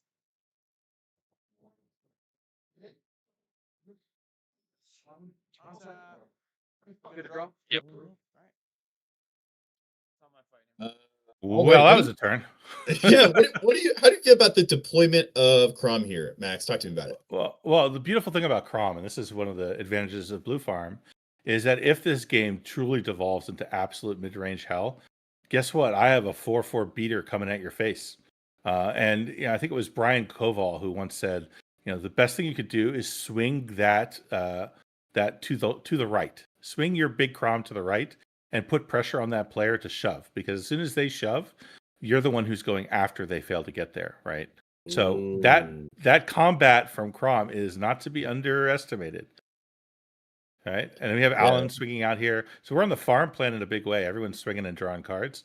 The difference, though, is Alan has the advantage, right? Because he's drawing the cards off the combat, and then he's also going to have multiple draw engines in play. So, what do we got here? Why did he tap his Mox Amber? Did I miss something? There's his own Fairy Mastermind. Fairy and end step. Or actually, no, probably he's that's in response to the combat. Yeah. Right, so draw, and now he's going to deploy. And my guess would be the Clever Impersonator and the Esper Sentinel at the same time, which is a little bit greedy, right? Because you're going a little bit pants down. But given the way that this pod is set up right now, with everyone drawing cards, if there's ever a place to do that, this is the time. Yeah. That's a different tapping than I would have expected for that. So we're seeing something different. Man. Alarm! That's so. Oh man. And with all the draw engines out, he may be able to get. Maybe we saw. What did we see? We saw Mindbreak Chop. We saw Chain of Vape. He doesn't have. Nobody. I don't think anyone has an answer. I don't think anyone has anything for. Because no one can afford to hard cast it right now. Oh, that's so good. That is exactly what Alan wanted to see. Let's stack. Someone's got something. Let's get it. We got the offer, right? Offer you can't refuse. That's what he's still got. So what's hilarious is if he offers this, he takes his 2 treasures and closes the Ristic anyway. Yeah. Oh, that's so good. Let's see what happens. Let's go to player audio. Definitely. I want to see. Yeah. Play your audio. There's sorry 5 draw engines in play. Does not matter. Yeah, that's it. I just want. That's all I got. I have nothing. Yeah. I'm just asking. Pass. Yeah. I'm good on your trigger. Okay. Is this good? Yeah. I have nothing. I pass. I think we stopped. Trigger Crom. Oh, it's Crom. Sure. That is a force draw, yeah. Yes. Yeah, we're so dead. Draw. I cannot. Are you responding? You want to respond to the Crom trigger? I can't do. Oh, okay. I was just like, yeah, we're dead. You said so I just want to make sure. Yeah, sorry. I'm just trying to decide. I have my Ristic trigger. I don't think we do at this point. Like, we're just gonna give him infinite mana. He already has infinite cards. It's like, if you can deal with it on your turn, it's way easier. But like, I have nothing that bounces it. Either that or I don't play the game. You see what I'm saying? Yeah. That's real bad. Yeah, it would make it a lot better. Yeah, I would have slammed it so hard. I'd have to slam one of these instead of this. for like Goofy guy. That helps the bounce or something. I'd have a trigger, but I have to draw. I think you draw this one. That makes sense. I know it's silly. I think that makes sense though. I'll draw. Yeah, It's okay though. I'll draw from. You can make your treasure. I pass on pedal. I pass on pedal. Yeah, he still has like 12 cards. 5 mana. 5 mana on board currently. Max, I'm scared. Sure is. We're in the 3v1 and it's not against me. So it's one here. Yeah. On my turn, I can potentially do this, but that's my only option. So Before I cast this, you want me to not cast this? No, I think we should have to start dealing with him. He's the only person we have to deal with. His hand doesn't say anything. It's like voice pass if he wants to, which is bad. We have to deal with this 100%. You want me to play something else? No, I want that to go. I mean, like any more value pieces from here, I'm probably gonna have to counter. One of them. We already had to. It's already too late. Like we Yeah. cannot let him have anything else. I mean, he's just showing here. You know, Showing. Yeah. Showing you this card. And like so, like anything that's too valuable, I'm gonna have to say no. And if you want me to use it, I totally understand and I will. But I mean, I can play that pass. That's I can't. No, I can't. I can't. None of this matters. We're just like we're BSing now. It's like this is like Exodia. We can't let him have I know. anything. So as long as he's not doing anything else right now, That's already too much. So this that's pass it. No, or no, not no, this at all? not that at all. Okay, you want to do something else? I mean, I don't think we want him to cast anything else. yeah, like anything that is going to make it more ridiculous, I'm probably gonna have to stop. Yeah. Which is, I mean, unless you're just playing out like more mana. I'm just playing out more mana. Well, I mean, Kinnan is Way more than more mana. Great. no, Don't get Kinnan's a me wrong. bit more mana, but You have Mastermind. You have immediate win if it resolves. Yeah. Like I might. we can't let him a single other thing. no, I know We're like dead. Yeah. Okay, so you don't want me to cast that. That's acknowledged. yes. Sure. I will still lose life here. Yep. I'll play my own Esper Sentinel. I think we might need to stop drawing now. Just because he has the Kinnan too, I think we're just gonna die. I mean, I have to I'll- get around. I'll I'll pass. show you what I showed Sterling. I have this later, but it's way later. 11. and like I hate that that's I know. If I can get to my turn, I can deal with a little bit of his board. But Yeah. it will not be enough of it. I'm just saying, like I have some things. I mean, I'm cool with Esper. I have passed on Esper. I just don't think we. Yeah, draw. I don't think so. Don't want to. Nope. Okay. Esper is good resolve. Cool. We have to choke him on the thing that we can, which is currently somehow mana and not cards. But like this is so silly. Clone my farm. That's what I mean. Like, I think it was scary when he had everything and an I Esper will turn on. also just get a card out of your hand. I'll play the voice. Yeah. Yeah, you have to hit that. It'll be this pass, but No. I understand. No shot. We get back to your turn, but you are Is it- losing anyways. Is it that nothing else pass? That, nothing else pass. No Kinnan, no nothing. It's that. Yeah, I have nothing else I want to cast. Okay. Is that move straight to discard after that? Correct. As long as Okay, then that's okay. Yeah, as long you as- guys are local. yeah, so yeah. I mean, as long as that is the agreement into where voice resolves, you do nothing but discard. Yep. And pass the turn. I'm okay with voice. Pull that shortcut. Yeah, basically good to move to like the shortcut of that. 100%. Because I think we need that later. Yeah. I don't have the thing that wins with this, but I'm going to show you two that I have this, which can potentially deal with him. Yeah. No, I'm just like I don't know. Yep. Voice is good. Yeah. No, you're good. You're good. I'd like to move to clean up. Sure. Yep. These two cards certainly, and thank you. This card as well. Yep. 2 land Sabines. Well, you know, this is pretty close to Exodia at this point. Yeah. He almost resolved the Kinnan too. I don't Yeah. know exactly why the Tithe was able to resolve there. I heard a lot of politicking, so maybe there was a conversation where he said something like, "If I resolve the Smothering Tithe, I'm not going to do anything ridiculous after it," because I heard that word being used, which is maybe why they let it resolve. But TNT in particular is probably one of the best Smothering Tithe decks in the format. Just being able to convert those treasures into cards is obscene. I play TNT myself, and I lose very, very few games where I manage to resolve a Tithe. And him having Tithe, and now he has Voice of Victory, and he has TNT. I mean, he has a Tymna. He has 2 Esper Sentinels. I mean, he's pretty close to Exodia. Fortunately, the rest of the table is aware and terrified. So they're all trying to work together here to figure out how to salvage this situation. Looking at is that Dallas's hand? Dallas's hand is actually pretty berserk.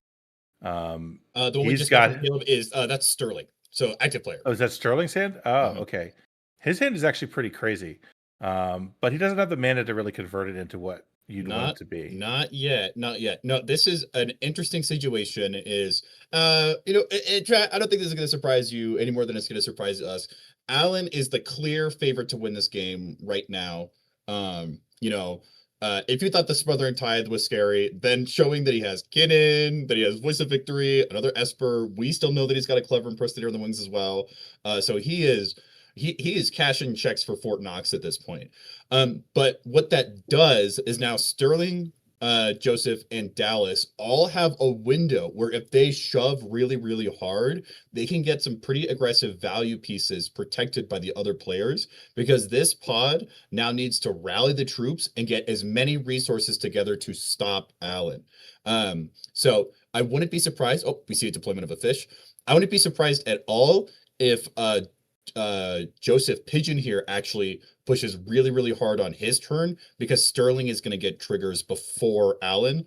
And so they're able to kind of, in a way, play on top of like all these resources that he has. But it's going to be really, really, really difficult, because anything they do is just digging themselves deeper in the debt against Alan. Exactly. They're just falling further and further behind. That Mystic Remora is cute. It's really adorable. It's not going to keep up with the Tithe. It's not going to keep up with the 2 Esper Sentinels. And we all know if that Voice of Victory is still there when it gets back to Alan's turn, the game is over. We know he has a finale in hand. He is like, strap in, guys. This game is very close to being over if the table can't answer the Voice of Victory before it gets back to his turn. And like you said, the more things they do, the more ahead Alan is getting. It's a difficult spot to be. 2 more players to go. Sterling could not stop Alan, right? So he's done his turn is gone. Now it's up to Pigeon. Can Pigeon impact Alan's board in a meaningful way? Players are working together here. Yes, please hit me. Hopefully you hit something good. Moxamper ain't gonna do it. He could potentially put a win attempt here, but I think if he puts a win attempt here, he's just going to lose. It just feeds Alan cards. It actually feeds Dallas cards as well. So it's just not a good situation. I think we're going to see Ska come here. We see the Sticker Goblin come down, going to make some mana, and then turn around and drop a Ska and then pray. Yeah, the very scary thing here is pretty similar to round 5 that we saw yesterday. If you guys get a chance, go back and watch it. We saw a player who had access to a castable Adnost, but instead they put a GA into play and then passed. It's a pretty similar play pattern with the Voice of Victory here. It is so powerful, it literally demands a response, and it requires very specific forms of interaction that have to get your opponents talking about how they can deal with it. So Alan, by choosing to wait a turn, is not just like playing it unnecessarily safe. This Voice of Victory is giving him so much information. It's giving him so much security, and it's just cracking a window wide open, because either he's going to go to his turn and have a sounds effect in play, or his opponents are going to have to get a ton of interaction out of their hands before it even gets to his main phase. And because he has the Smothering Tithe and all these draw engines, he doesn't really care too much if it's his main phase or not, because he's got all the mana cards that he could need either way. And most of the combo pieces he needs are already on board, namely the Fairy Mastermind and the Smothering Tithe. So especially like if he gets if he draws a Flash Photography, that's going to be at instant speed, just targeting his own Smothering Tithe, and then there's the game right there, right? There's a really, really, really big window of opportunity here for Alan, and a lot of ways he can close the door on his opponents. So, well, and Raul may be tempted here to just shove it, like just go, like try to win right now. But I think if he does that, the problem is we saw that the other players have some good interaction in their hand. There's 2 Mindbreak traps that exist right now. So, and unlike the other players, Pigeon isn't drawing cards. He only has what he has in his hand. So he's at a disadvantage. But having said all that, I have seen Raul push through a game exactly like this and win, right? So there's still a very real possibility that he just gets there. I believe we saw someone has a Chain of Vapor though, and I can't remember who has it. The Chain of Vapor is with Dallas, but Dallas can't afford to interact. Sterling can't afford to interact. The one downside of Allen's position is that anything that happens, it's on his head to like stop it. And something that Rao's really, really good at is pretty similar to Rock Thrash, casting a lot of spells that are good but aren't worth countering. So by the time you have to start countering stuff, it's already too late. So it'll be interesting to see how this plays out. There is a chance either that like Pigeon is just able to shove and push his way to the other side of this TNT deck, or he could just be casting 100 spells to give Allen 100 more ways of locking down the win just on top of him.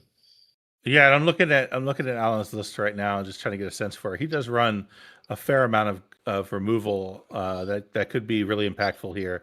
Obviously, he's on Otawar, he's on Talon Gates, he's on Deadly Rollick, so he has answers that could deal with this roll in a good way that he has a good chance of drawing into. So he may just be able to answer this cleanly.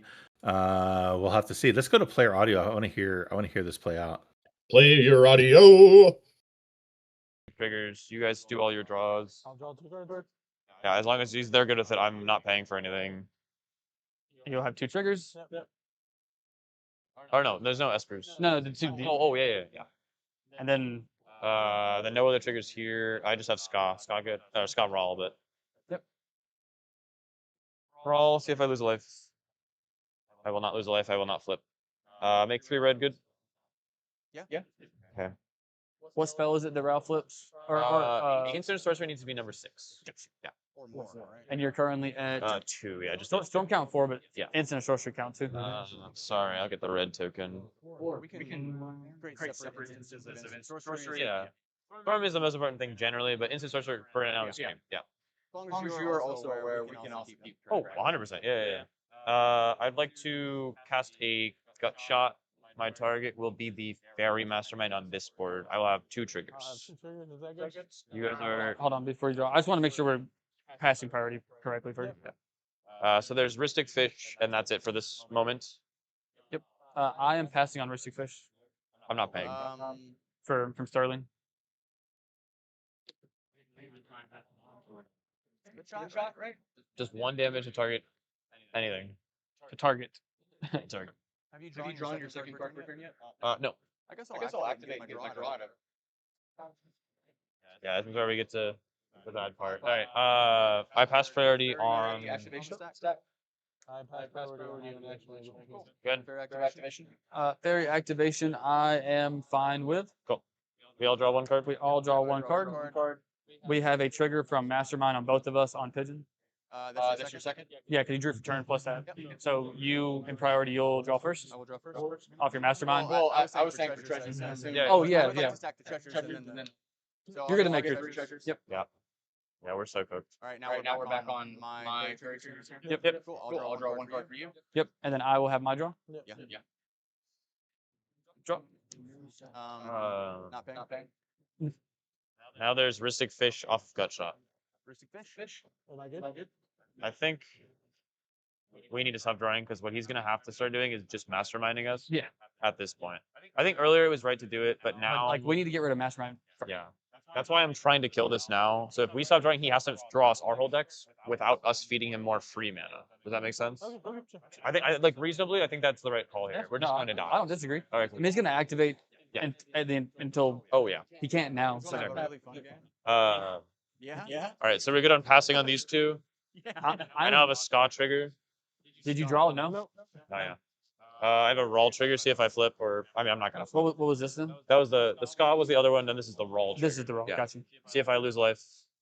I will lose a life. Back down to gut shot on Mastermind. Yeah, that's awesome. I force him to fight now. Fight. We just grow in the stack. Fight or flight. Dark ritual. I don't think we draw off of any of this. Right? It's your first spell. Some of us have to draw. This is your first spell. Oh, okay, sure. Yeah, I literally did. Esper. Trigger. Yeah. I will draw off Esper. I'm good on the treasure. Would you like to draw? I don't think that's a good idea. I'll create 3 black mana. Yeah, I pass on deck crit. Are we keeping track of full storm? Can Yeah. we start doing that? Yeah, I got you here. Well, because that's 1, 2, 3, 4, 5, 6. 6. Oh, it's just 6. Okay, cool. Yeah, I thought it was more. And then this is your instant sorcery count. Yeah. Currently. That's an exile. I might still cast it later, but it'd be probably way later. Yeah. Let's just throw something out there, guys.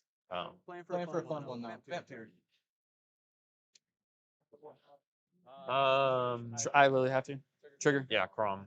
That is a Crom trigger. Yep. You may draw from. You're forced to draw. I force draw. Draw. So I don't think we can use anything on the tutors. We just have to wait until all of the important spells are on the stack, like the silences and the. Unless you have, if I had a mental misstep, maybe. The Borns. But I still don't think we use it because we have to save it for the actual spells that matter. This is just finding the spell that will matter later anyways. I think we have to pass on it. I will pass on them. Same. Lose 2. Yes, thank you. Went up to 7 storm. Magic card on my library. Yeah. Yeah, the Tithe just instant wins, obvious. It's so stupid. 7 storm and 3 instant sorceries from Ral, just for the stream. So I know. I don't know. I'm sure they can hear us, but. I'm so hungry. That's why I'm glad I got like a little snack between rounds. Yeah. Yeah. I was like, if I get to turn 3 on my seat 4, I can do stuff. But like, I knew some BS would happen like this. I'm just like, I wasn't. That's a cracked opener. Yeah. It was ridiculous. Yeah. Yeah. My turn today was okay. All of this is still probably seat one farms. Probably. I don't think I it think gets. it's Flash out of Heartwood storytelling. I don't think it gets to me. That's what I'm saying. I feel like we don't get to your turn. No. Like it ends We there. got 3 hours, and we already split. So we're. That's what I'm saying. Alright, Gutshot's on the stack. So you can go eat. Yeah, so I can go eat. We're back on gut shot. Yeah. Got shut. I guess I have to save this for later now because you have to. Yeah. I'll activate. Because it'll get buried. It'll just get buried. I pass on activation. Bing, bing. Good. I don't think we start responding yet. He's going down on treasures by doing this. He goes down by 1 every time. There's a chance you could do the one that you showed me earlier.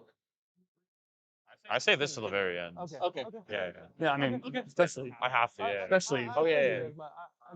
It's good conversation though. Yeah. I think we just take the draw now and then see what we all draw. Also. Good. Yeah. See, like I got something. Treasures. Ah. Yeah, I'm good on treasures. Gutshots on the stack. Yep. You ready for this Court of Calling? That'd be cool. That's the card. That's the card. It's Heartwood. Yeah. No need. Value color. Oh, that's not a value. There are no triggers besides Ristic. I think we're still supposed to decline them. I will happily cast my spell first because it is my turn. I'll cast a Pact of Negation targeting Valley Flood Caller. I have a Raw trigger and a Ska trigger below whatever other triggers there are. Those are them. Yeah, Ska is always on top. I appreciate these, by the way. I try. This way fight, or is this a This is a 3v1 fight, 1 billion. Like I'm. Sorry, this is not time. I'm just trying to get this out of his way. Oh, 100% this is a 3v1. Understood. Like, we're cooked. I don't think you really are as much as you might believe, but Okay. I passed on Ska. Ska trigger. I'll respond to it. Sure. Yeah, we're gonna need a big old stack. I don't think I really want to fight this anymore, but I'll mind break. I'll hit your 2 spells. I don't think there's any triggers besides the Fish Ristic, which we're declining. I can keep fighting as long as you guys are happy to back me up again. I'm doing this in the effort of a 3v1. I'm happy to do this up first. No, I agree. I will cast an offer on your mind break. You want more treasures, sir? I have 2 triggers. Good. Pretty good. That is your 5th, correct? It is my 5th. I have a Ska and a Raw trigger, top of the stack. Ganta. Cool. Watch this, look. Bang, move my deck back. I don't know. I guess I'll activate one more time. Test priority. We all draw. You're activating. Mastermind. Guys are good. Keep going. Good to draw. Yep. We're just making room. It's a sorcery. Yeah. That's why I moved my deck back too. Looks like it might get long. I'm good on the treasures, and then back to my Scott trigger. Yep. I will be. Are you passing your screen? Pass on my own Scott trigger. Yeah, sorry. I'm doing it 3v1. This sucks. I mean, you have Exodia. Not yet. It's close. This is like the toe. Who wanted a Kinnan in this too? Like, I'm good on Mastermind. Everybody draw. I'm good on treasures. Back down to Scott Trigger. I don't think there's a world in which you believe in. This isn't a win attempt, but Everything at this point is, yeah. do we have anything else to stop Ral? I don't know. They've seen my whole hands. Oh, sure. I mean, that one card is the worst about it, but Sure, but like yeah, you you need, guys have the thing for it anyways. Yeah, I will pass priority on this. you just need ways to go from there. Yeah. But yeah, I'm good for Ska. 100%. Yeah. Good for Ska. Raw trigger. Good for Raw. I will lose a life. Offer on mind break. Pass. More treasures for you, sir. Boop. I'm back down to having a Scott trigger off of my pact negation. Yep. Good. And then good Raw trigger. Yep, you're good. Yeah. All right, just making sure. Who will live? Typical. Pact on Valley. Okay, thank goodness. Gut shot on Mastermind. Um. I'm not trying to be like, you guys saw everything. I'm going first. Yeah. Obviously. No. That's the case. That's fine. I pass. There you go. I think now I try and bounce. The tithe? Yeah. So it doesn't get more later. Yeah. Guys, we're not worried about farm. I think I can also the best answer. Oh no. I guess I can do this first. I just drew it, so I was like, I mean, might as well. yeah, why not? It doesn't hurt. I mean, because you get to keep sending as much as you want here. Against this, yeah, 100%. I'll cast a Hidden Strings. My targets will be my 2 lands, and I will have both a Ska and a Raw trigger. I have 2 triggers. I'm good on any triggers anyone would like to do with. Are we good with my It is up to 12 storms, 6 end sorceries. I'm good. what is your target on hidden strings? My 2 lands.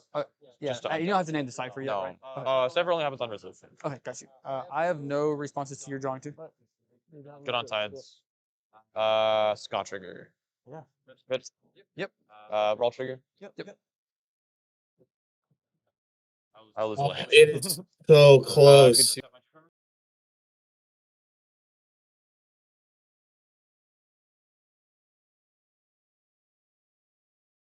Man, that was what a stack battle. Chat, I hope you're following along with me and Max. This has been crazy. Right now we're watching the top 4 for the midseason Showdown Topdeck Championship Series.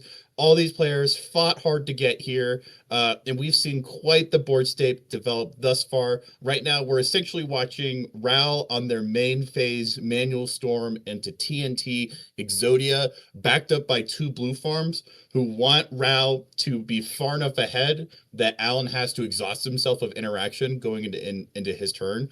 But Ral is like so close to just having too much momentum themselves. He can flip now. Like he can flip Raw now if he wins a flip.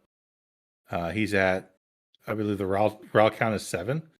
Oh, there it is. Here's the flip. Yeah, we're flipping Raw. Raw may just win right now. And he hit the Smothering Tide. Baldy's leading in as much as I would be. It's really close, guys. He may just win now. Everyone's looking at their hands like, Everyone's counting. Everyone's looking at the Raw and being like, oh shit, did we just let Raw flip? Yeah.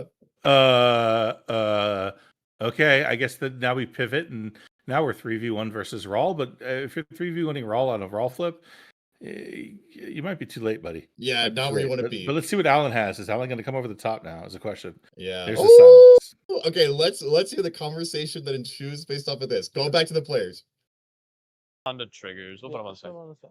It doesn't hurt. At this point. I will use a red floating. I'm gonna crack my fire islet to draw a card. Yeah. As an activation here. Is that good? Pass. Yep. It's a land, dang it. Okay. See, we could have been cool. Just gotta chill now. I'm getting your triggers to draw.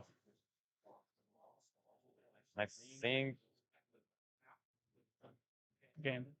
Huh? It's a good game. one more thing. Yeah, I think you got it. No, I don't think I got it yet. Oh, okay. I'm just gonna bolt the Voice of Victory in response. I'll have a Ska trigger. I'll just pay the risk because I have the floater. But you're good too. I'm good for him to draw. We go with Mystical More trigger? Yeah. I paid for the Ristic. I'm not paying for the fish. I do have a Ska trigger now. Good on Ska trigger. Yeah. Okay, cool. Yeah, and then bolt target voice. I pass. Okay, cool. Did you draw your? He drew one card, yeah, but there's no tithe anymore. Yeah, no, Yeah, he drew one card. Yeah, I think I have to be good on silence. As long as you guys are agreeing not to do weird, yeah. I mean, I can't. I mean, Up to you guys. I'm silent. Yeah, I will be silent no matter what. So yeah. Do you win yet? If I get to a turn potentially. Yeah. I think the other thing you can also do is I think silence draws and you win, which is good. my hand of Like I mean, that's a good place. It's more like are we on top No, with this? but at the same time, like, That's what I'm like. well, I mean, if I go to stop this, I what we don't think about think I can stop. This is my one out for him. Also, I have a pack trigger. And for you. And for me. I have to think on this side. Because silence resolves and You can hold your I'm silence. really sure we just lose the hit. I'm pretty sure we just lose. I'm pretty sure we. I don't. Either of them, right? Not sure, probably. yeah, you. not I'm pretty sure one silence resolves will lose to Alan, but I don't know. Alan said that he wasn't winning off of the silence, I thought. Is that correct? I will make the deal to not win here. Okay. The problem is What are you doing under silence? Passing the turn. My turn ends. You're not taking any game actions. Do you want me to? No, that's what I'm asking. Yeah. You're not gonna win, so I was just like making sure. I don't want to get out my lawyer and. I just want to make sure. No, yeah. I know the thing is I'm worried about going to his turn. Yeah. If you want to be honest, I'm just worried about going to this turn with playing cards in hand. Then sure, this will be a silence for value. I will do no game action. I can also just. All right, we have the classic prisoner's dilemma here, right? Because we have Rawl with the flip on the stack, where he can almost certainly win the game. We have a silence from Alan that stops Rawl. But if that silence resolves, then can Alan win on top of everything that's happening here? So we have Dallas with answers. We have Sterling with answers. But if they answer the silence, does Rawl win? If they don't answer the silence, does Alan win?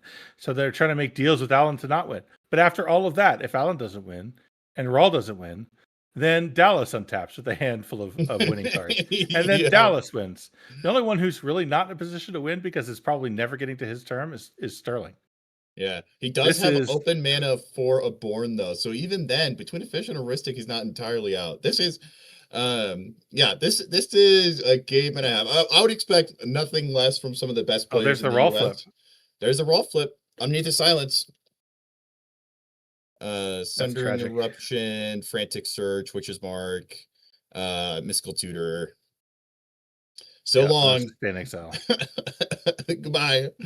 Yeah. Unless they made a deal here, I don't think. I think Dallas just untaps and wins here. Let's go to player audio to see if that's what happens right now. Untap, upkeep. Could I have? No. Yeah. That's the best part. Yeah, I think. Well, I think I'm just going to draw. Yeah, draw. I'll take it, bro. Draw and jump up. And now I don't have a voice. See how less scary that is? Well, yeah. I'd much rather not have a voice.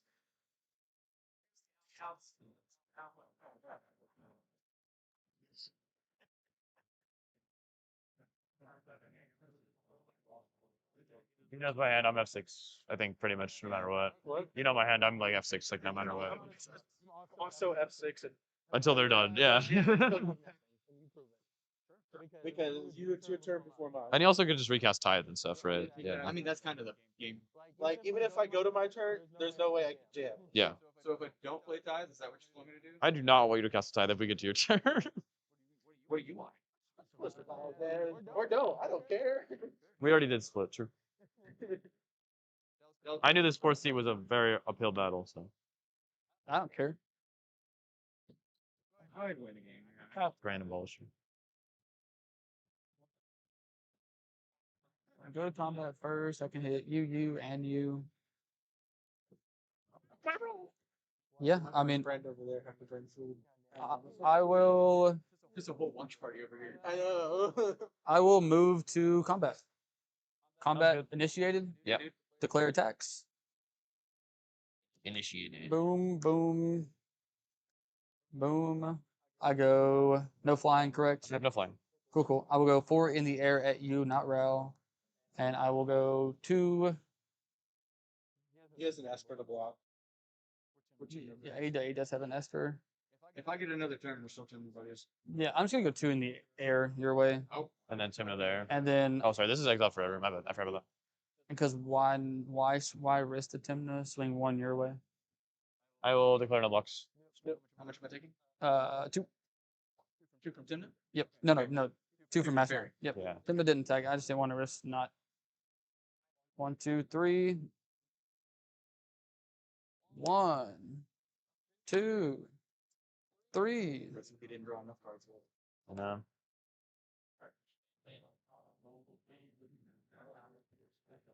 This is my F6. That's all my sticker goblin anyways. Very cool. I think I'm just Nothing, gonna it's start not- this off with The Abolisher? Voice, Abolisher, same thing. Or Tithe, whatever. voice Floating. 1. Ristic. Let me grab my 1 colorless. You have how many cards in hand, Sterling? For the viewers, how many cards you got in hand? 1, 2, 3, 4, 5, 6, 7, 8, 9, 10, 11, 12, 13, 14, 15, 16, 17, 18, 19, 20, 21, 22, 23, 24. Word. You're welcome. I will not pay for Ristic. Alright, good. 25. 25. Voice. Still have 6. I don't have anything to counter. You want to go grip for grip? Let me see it. Well, do you want to grip for grip? I just want to see your hand. That's what I'm laying out. Oh, sure. I'm just a bystander anymore. Yeah. You've been demoted to if the silence was good. I mean, I don't. You definitely just keep. Interaction? Yeah, technically it can be. Oh, technically. I don't have interaction for this. Do you want me to use that? Was it DimCon? Yeah. Basically, it's Tainted Pack. Oh, Oh, Tainted way better than yeah, Demcon. yeah, but yeah, That's way more reasonable than Demcon. If it was Demcon, I'd say like, nah. yeah. Then do it. Okay. I We have to start the fight on this turn anyways, right? Like, do something. Ain't my problem. I have 2 triggers, and he has triggers. I have 1 trigger. let's make a big old stack. You guys can use my board. I know. Yeah, I was the board last time. This is my 3 cards in hand. I'm not doing it. Yeah. Let's make sure we get. I'm gonna do all the things that I can do because I'm not doing anything. I'll like do like storm and stuff like that. I'll declare triggers. Blah blah blah. All right, so it's just I believe these 2 in Esper right now. Yep. These 2 are first. Yep. Good. I'll draw 2. Yeah. Trigger. Now there's a mastermind sorry, 1 mastermind trigger. My bad. I will draw off Mastermind. Yep. Now there's just a Esper Sentinel trigger.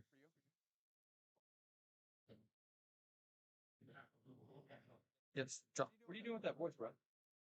Tainted Pact on. Value. That's what I tried to say. Tainted? Oh, yeah, don't forget I have a package.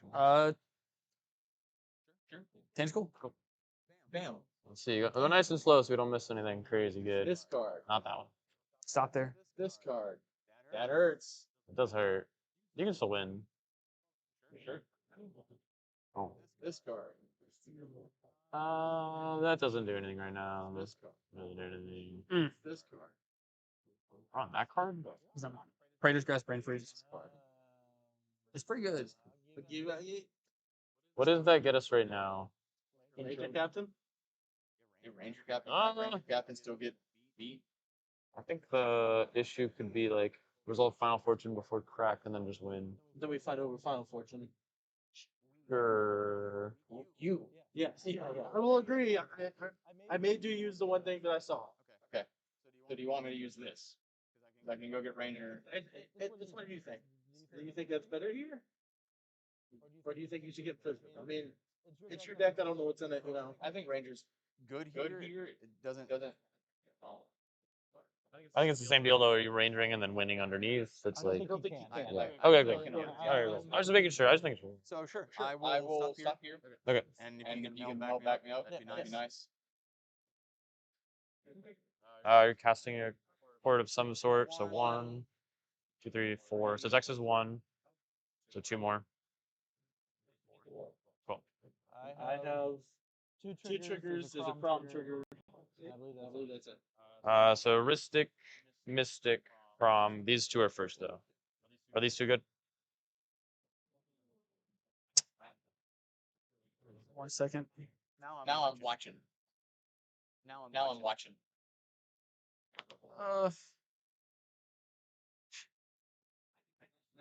Cool. I was like, crack this fire. Ooh, fetch land. Not good. Not good at all. Let me count my cards real quick. You're fine. You're fine.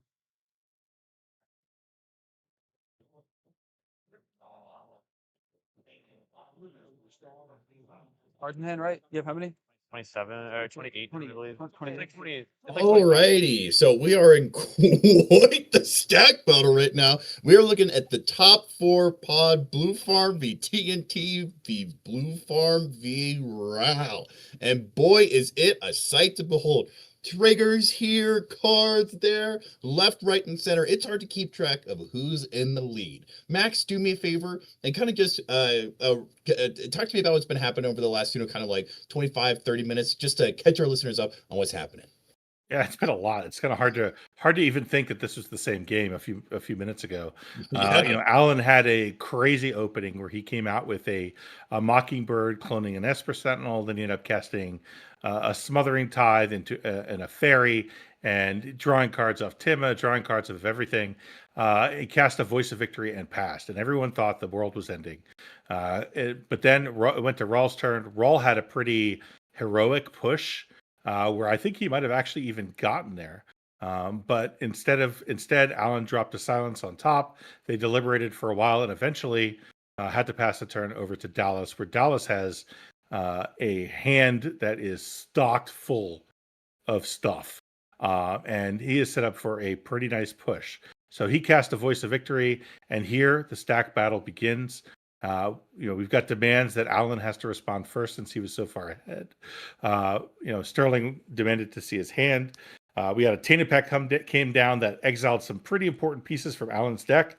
And now we have the stack battle on top of that, where presumably if Dallas can win the stack battle, he can also win the game.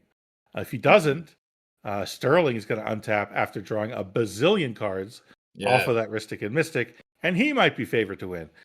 But all that being said, Alan has a fistful of cards and a bunch of treasures, so he might win. So I don't even know anymore. I have no idea. It's sort of when we left Alan last on his turn, he was like, he had Exodia assembled, right? He was believing in the heart of the cards. He was even playing with his grandfather's deck. He was so close to just being there.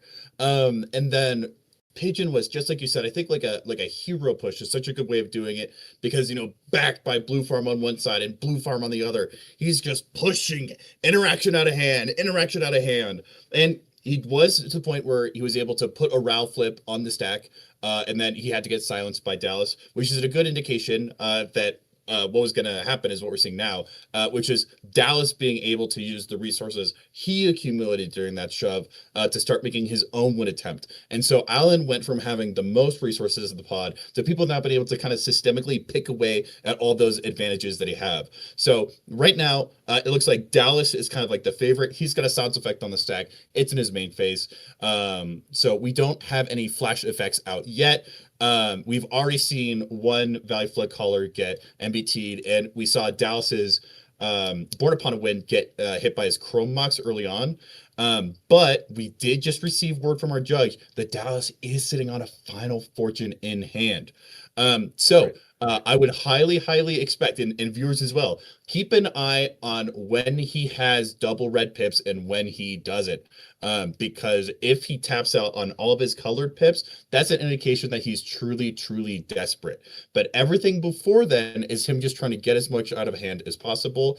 And while he is still quite far away in turn order, Sterling has the two biggest draw engines on board with a Risk Society and a Fish. He does have mana for Born Upon to Win, and he hasn't been the main person interacting thus far. Alan was responsible for interacting with Raul early on, and then Dallas was kind of jumping in and out throughout, but Sterling still has a lot of interaction in hand. So there is a world where he's able to find a window. And I don't believe we've seen a Born out of Pigeon yet either. So it really is anyone's game right now. I don't think Pigeon's really a factor anymore. I think he's basically F6'd at this point. You That's think why he's so? sitting there Yeah, he even said he's like, I can help with storm count and I'll help keep track of the stack because I ain't doing nothing. But but as we learned in the last round, don't ever count Pigeon out. Like games can change and get weird. Like Yeah. things are working out one way and all of a sudden a wheel resolves or a Cycrypt resolves and the game is completely different in 10 seconds. So we don't know what's going to end up. But Yeah. presumably, if I'm Dallas, like I'm exactly where I want to be. I make everyone fight. I'm sitting on that final fortune. When I finally completely run out of gas or they completely run out of gas, I'm like, cool, I guess you got a ranger captain. And then you go to crack it and I final fortune on top. Right. Yeah. There's Dallas is in a good spot. The only problem is he doesn't have draw engines that are going to keep going. Whereas Ristic Study and Fish on Sterling's board. So he's got the infinite draw engines, but he also doesn't have the mana resources. So it'll be interesting to see how this plays out. Yeah, it's especially interesting within the confines of Dallas is in, seat 1. So if this game goes to time, it kind of goes to him. In addition to the fact that I know, you're looking at the time, you're like 118 minutes, 117 minutes. There's no way we're going to go to time. I would highly encourage you that if that is your opinion to reconsider it with the amount of triggers going on the stack, the amount of cards in hand, the potential of what really gets these players rear in gear being, 10, 15 minutes left on the clock before it just defaults to Dallas is not an impossible situation to be in. Yeah, you could watch it. You're like, 116 minutes, and then stack battle, trigger, stack battle. Oh, now it says 6 minutes. What the heck? What happened to the last 110 minutes? Just poof, gone. That's the way these games could play out. This one turn, this one stack battle could take that long. It's not impossible. People talk about the 11-hour game. This is how you get to 11 hours is like this. There's just a lot going on, a lot of conversation, a lot of things that have to happen. Actually, with that, why don't we go back to the player audio as the stack builds out? I'll counter it, but then my one counter. It's still his fight to My counter spell stopping here. If the stack does resolve down and we don't have anything for the voice, the Bowmaster can kill voice. Yeah, that's the intent. I want you to have this Bowmaster. It just sucks for all of us that you have it. Yeah, I think we need to deal with this. So you pass on it. You're passing on it. What do you think, Dallas? Yeah. I am still delusionary. That's hanging out. You know what I mean? I don't like that. Well, we could call it that if you really want. You can start pinging down my things, right? Probably. That seems smart. You have a voice on the stack. So I'm gonna pass on it. You're gonna pass on it. If you're passing it as resolved. Oh, okay. Yeah, it starts here. So Yeah, I'll pass. I'll have an ETB. I think I will shoot the fairy. I think Fairy. Sure. There you go. Fairy's gone. Top of the stack is Ristic Fish from your Force of Will. Ristic Fish. One at a time now. We have to actually care. This is Bowmaster. Yeah. First one, Bowmaster ping. Draw the one. I'll hit 10 for one. I think again he's SWAT, so I think we want to get rid of his SWAT forever. Yeah. I'm shooting the one thing I can't kill. I'm not going to be able to. Trigger. Both these gone. Yeah. Those are gone. Put it in yard to build breach. Top of the stack is Force on Force. I don't have a weight for it. I really don't. I mean, I'm passing.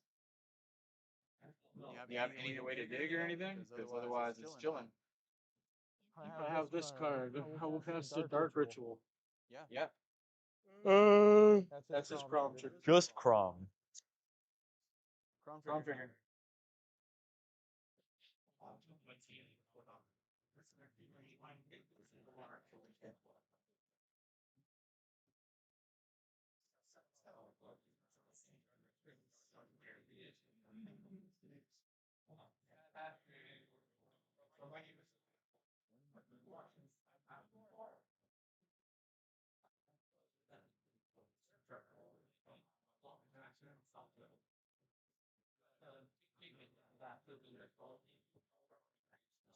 This is the blue.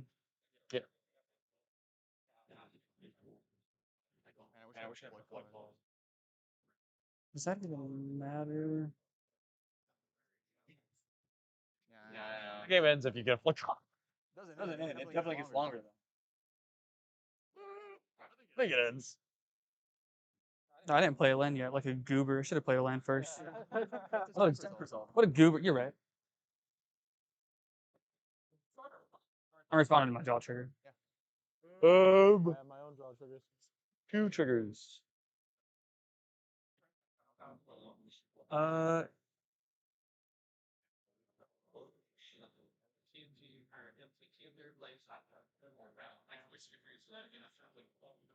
Three.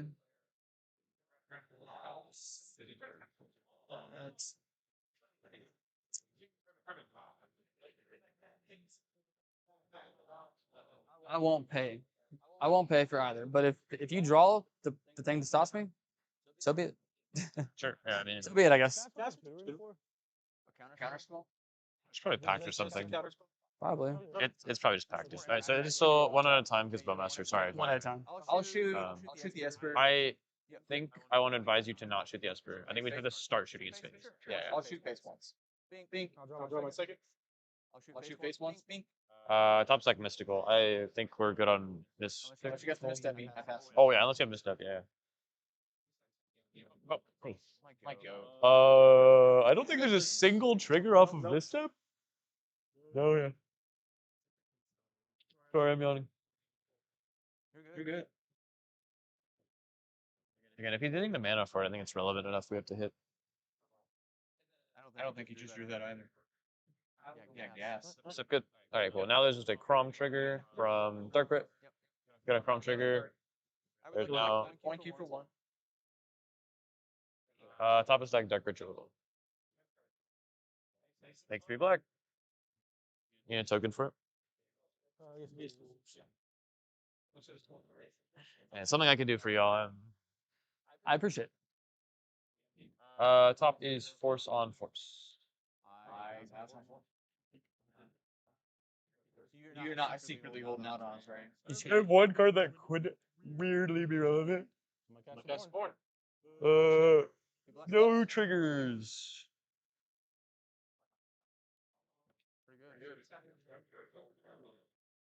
What's your intent for this board? Probably with me. Probably win the game. Hey, I think the dynamic is this way. This being here is a lot, makes a lot hard. Thank you, Ragavan. Good boy. Good boy, Ragavan. Rocks into Thassa. I don't have a toss. It's a bunch of rocks, though. Yeah. Even if it's just bad and not win this turn, it's still value as heck.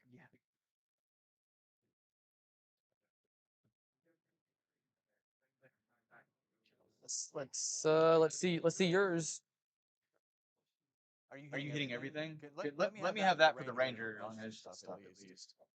If I don't get past my turn, I'm not winning. Oh. So everything. I think that's a good one.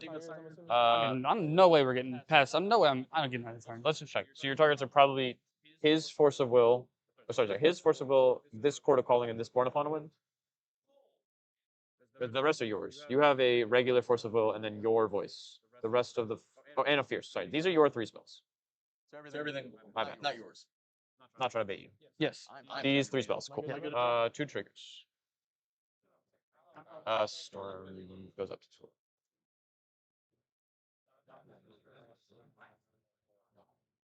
Oh, sorry. Priority than you, my man.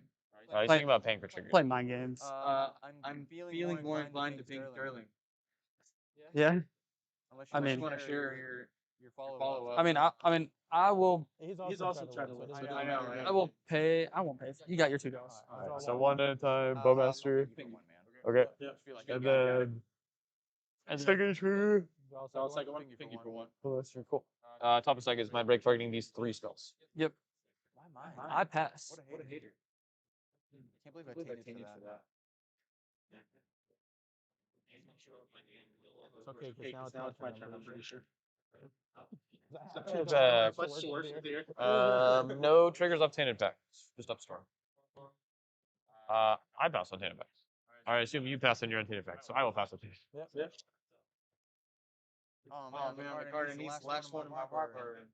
So be it. If the next card's not the door, you got it, man. All right, man. Or on the effect two, resolving hit effects. Alrighty. Please be mind break trap. All right, I'm not upset about it. Close. All right. God damn it, where's my blue mana? Oh heck. GG. The Godawara. Nothing go to our. I wish I had you on the field right now. That's worth it. You got a boost? Yeah, booster. Let me look real quick. Imagine. I almost didn't. No way. I almost didn't have a green spell for the endurance in my last game, dude. I will put this on the stack. I will target MVT, and I'm going to exile Fierce Guardianship. Alright, no triggers on it. This is targeting. Just swat it to this, and then we can resolve the stack. Trust.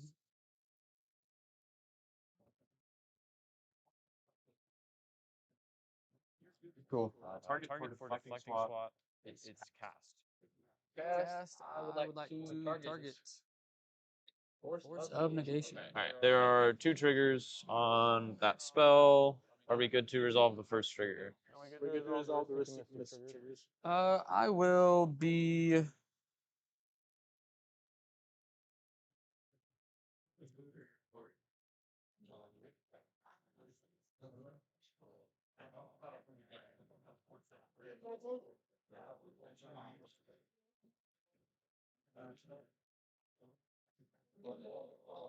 Played that. I put this so wrong. I should have played something else before I did all this. I'll pay for one. You can have the other. Draw one Bowmaster. I still think we have to start hitting. I'll hit you. Yeah, I don't care. Swap targeting negation. I don't know. I don't even think you can push at this point, you know. I'm sure you can push. He still has a voice. All right, at this point, I'll promise not to fight, but I don't have any more fight unless I have mana. Okay. Yeah. Pass on swap. Your turn. No, I'm saying. These good to cancel out each other. Yep. Pretty cool. And then good to go to MBT. I pass on MBT if it gets to me.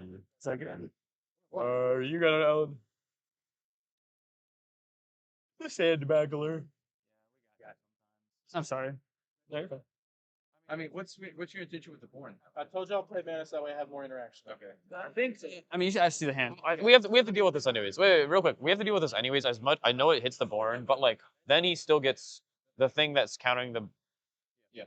He gets voice and he has everything else. So I think we actually have to hit this. I just don't want to do that and still lose here. I totally agree. You guys talk about it, but we need this one to be. Yeah, countered. I would. Yeah. If you get a tip. Yeah. If you can guarantee that I can see the turn, not dying my upkeep. Yeah. How many interaction spells you got over there? Can I be honest with you? Is I can even do anything. Like this is all I have is so much rocks. And you see the problem and the issue. Understood. But then you got stuff to do afterwards, like counter magic. No. It'll be fine. All right. Mystic Remora, Ristic City triggers are, I believe, the only 2 triggers of Pacification. Upstorm. It is targeting Mindbreak Trap. Yeah. Alright, cool. With the incentives to stop you here. That's all I can do. I think we have to. If I keep fighting, we keep fighting. Yeah, so this is an interesting little debacle we have going on here on the stack. We have a Mindbreak Trap targeting all of the stuff that's intended to stop Dallas from winning, right? Mm-hmm. But on top of the Mindbreak Trap, we underneath the Mindbreak Trap, we have a Born Upon a Wind, which turns on Sterling's giant hand. So the table doesn't want that Born to resolve, obviously. But they also don't want the Mindbreak Trap to resolve because then Dallas presumably wins. We have a sandbag of a pact over there from Alan that takes out the Mindbreak Trap, but will effectively turn on the Born. So we've got some politics to do to determine exactly what Sterling's going to be doing after that Born resolves, if it does in fact resolve. So that's what the political discussion is right now. This is still anyone's game. I mean, Alan could still untap after this giant mess and just win because he still has his own Voice of Victory in hand. Oh no, it's dead. It's in the graveyard, so he can't recast that. But he's drawn plenty of cards. Who knows what he does after that? So what a giant mess of a stack right now, and it's going to get more interesting from here because if I'm Dallas, if I have any other interaction, I'm still using it here. I'm still using it because I do not want the stack to get back down to that quarter calling, which is getting a ranger captain, which is going to turn off my turn. Yeah. So notably, he still has, right, aside from the Final Fortune, which is revealed in hand for us, I don't know if his opponents know about it. He has an additional colored pip that he can, he can use to Swan Song, Flusterstorm. I don't know if we've seen a Dark Rid from him yet. So he has ways of interacting beyond just free spells, as well as ways of kind of getting himself back in the game with additional mana. But we also haven't seen a Flare of Duplication yet. It does look like this MBT is resolving though. So yeah, let's watch them. Oh, the Mybrick Trap resolve? I believe so. Oh wow. Okay, so what's gonna happen next is very, very important. Let's jump to the players and see how it develops. Oh, okay. I think he's just got the Odawara probably.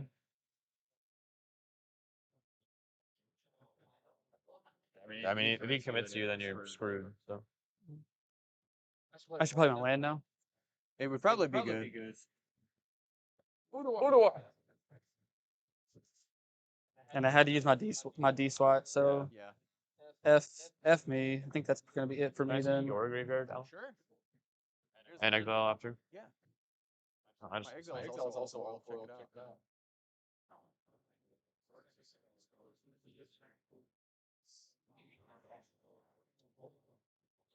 Badlands. Wrong. Yeah, you're right, man. I'm sorry. I'm just messing. I'm messing with that. There's no foil LED. You're good. You can foil peel it. That's it. True. Dude, I can't think Sterling grief me.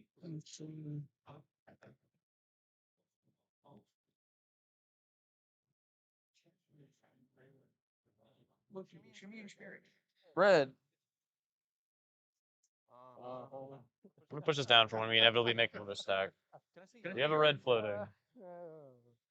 Let's make sure we don't forget this. Guys, he didn't even have it in yard yet. We've got like 40 cards, isn't it? 1, 2, 3. Sticks. J will. There are 2 triggers left from J Will. We've got Ristic Fish. Are we good on Fish and or Ristic, Alan? Chat, we're cooked. You said both modes target who? Yep. Whichever one is first, would you like to do? Good to draw? Yep. I'm not gonna draw. No, the Bowmaster. Oh, Bowmaster. sorry. Yeah. All right, Bowmaster trigger. Target. I hate me. Trigger. Yeah, I'll shoot the dude twice. Voice. I have to draw one more. Cool. J will. Make how much mana? 1, 2, 3, 4, 5, 6, 7, 8, 9, 10, 11, 12, 13, 14. Oh, sorry. Throw one up one more. My bad. 20, 21, 22, 23, 24, 25, 26, 27, 28, 29, 30, 31, 32, 33, 34, 35, 36, 37, 38. You make 38 red mana. And exile my top 3. I hope he doesn't hit anything good. Land. If it's three lands, that'd be great. Oh, that's like Well, good game, guys. Oh, okay. That could be worse. All right. We're so Let's just play the wheel. Yeah, you're right. Just play the wheel. So I realized there was a point we fucked up, or I fucked up. I'll tell you why later, but it involves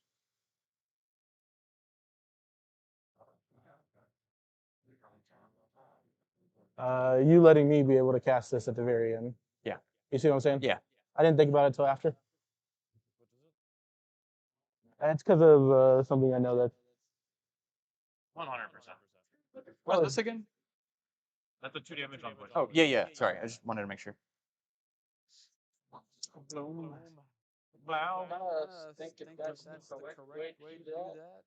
I mean, you have to pay for everything moving forward. So this is going to be an expensive breach line. It's my granny. Hit my bazooka. That's gonna be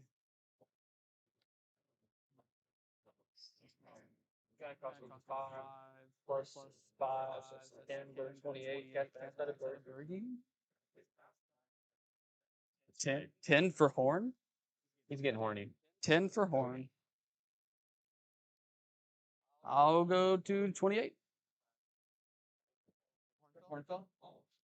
I'm assuming you're saying to pay all triggers, pay 10. I am good on the triggers have resolved and they've been paid for. Harmfell is on us.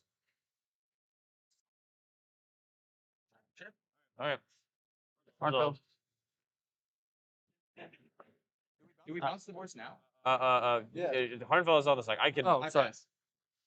Or no, you could. I could. Do you have a Odawara exactly? Yeah. Okay, cool. I'll pass. I don't know. I will. You? No. You're good, man. I'm just curious what you hold. I will go. No, your hand. No, it's not relevant. Oh, There's a voice. I will pay 7. I don't play Odawara. Go to your hand. 21. I will cast Breach. You're paying for all these. Yeah, pay for all. Pass on a roll breach. Hold on now. Hold on now. Hold on now. No, if it gets him, so. Hold on now. What's storm count? The storm count is 12, 18, 20 exactly. This is the most expensive breach line ever. Not really. He just cast J-Wall again.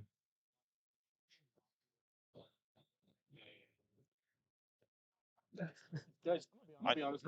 I was already have 6. I don't know. I mean, if y'all have nothing, we can call it. But like, I also will play it out for them too. Okay. Breach resolves. Breach is there. Cool. I will exile 1. I'm gonna put my commander over here. Yeah. It's in command zone now. Or I guess you're keeping an Yeah, exile for I'm gonna keep my command zone over there because I don't. It's in the way. 1, 2, 3. I would like to cast J-Will, paying 8. So 13. Yep. Paying all. Target modes.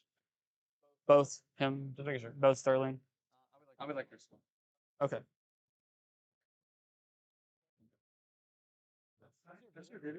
D-Swat's in there now. This is on the stack. Yeah, D-Swat's in there now.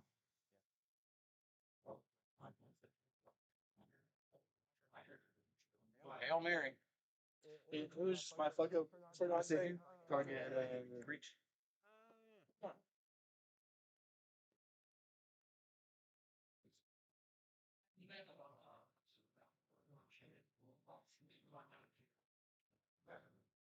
You can get a land.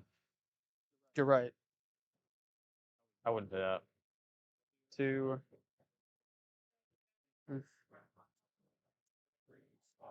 This is just an exile. It's somebody over there. Oh, these are tokens here. I don't think I'll need this. 2, 3. It's just the most mana intensive line that I can make you do. So I have to hard cast this. You do have to hard cast. 3 go to 10 plus 5 go to 5. 2. Oh yeah, 5. Yeah, sorry. Go to 5. Oh yeah. Cast swap from yard. I'm good on deflecting swat target. Assuming it's ability. Yeah, on the deflecting swat target. Seju. We are going to change it to. I have treasures. No, I'm gonna give you a land. I have treasures or lands that can be hit. Can't target my thing. Yeah, that's true. Yeah, you got me on Yes. Technically treasures. These are just creatures and then planeswalker land. I'm gonna hit your. I would. Never mind. I like. What can he get through the voice? I don't know. He doesn't know this one trick. Like I can go ahead and get rid of the voice. Really go ahead and get rid of the Mystic. I'm gonna Talon Gates him. Give you 1 mana. Still don't get anything through there. I'm gonna target your.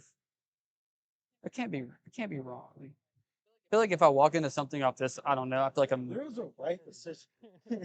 Like just get rid of the fish. Like I feel like a. Oh wait. Yeah. Yeah. Because it literally has to hit something that's not Alan. It can't be Alan's. Yeah. All right, decision.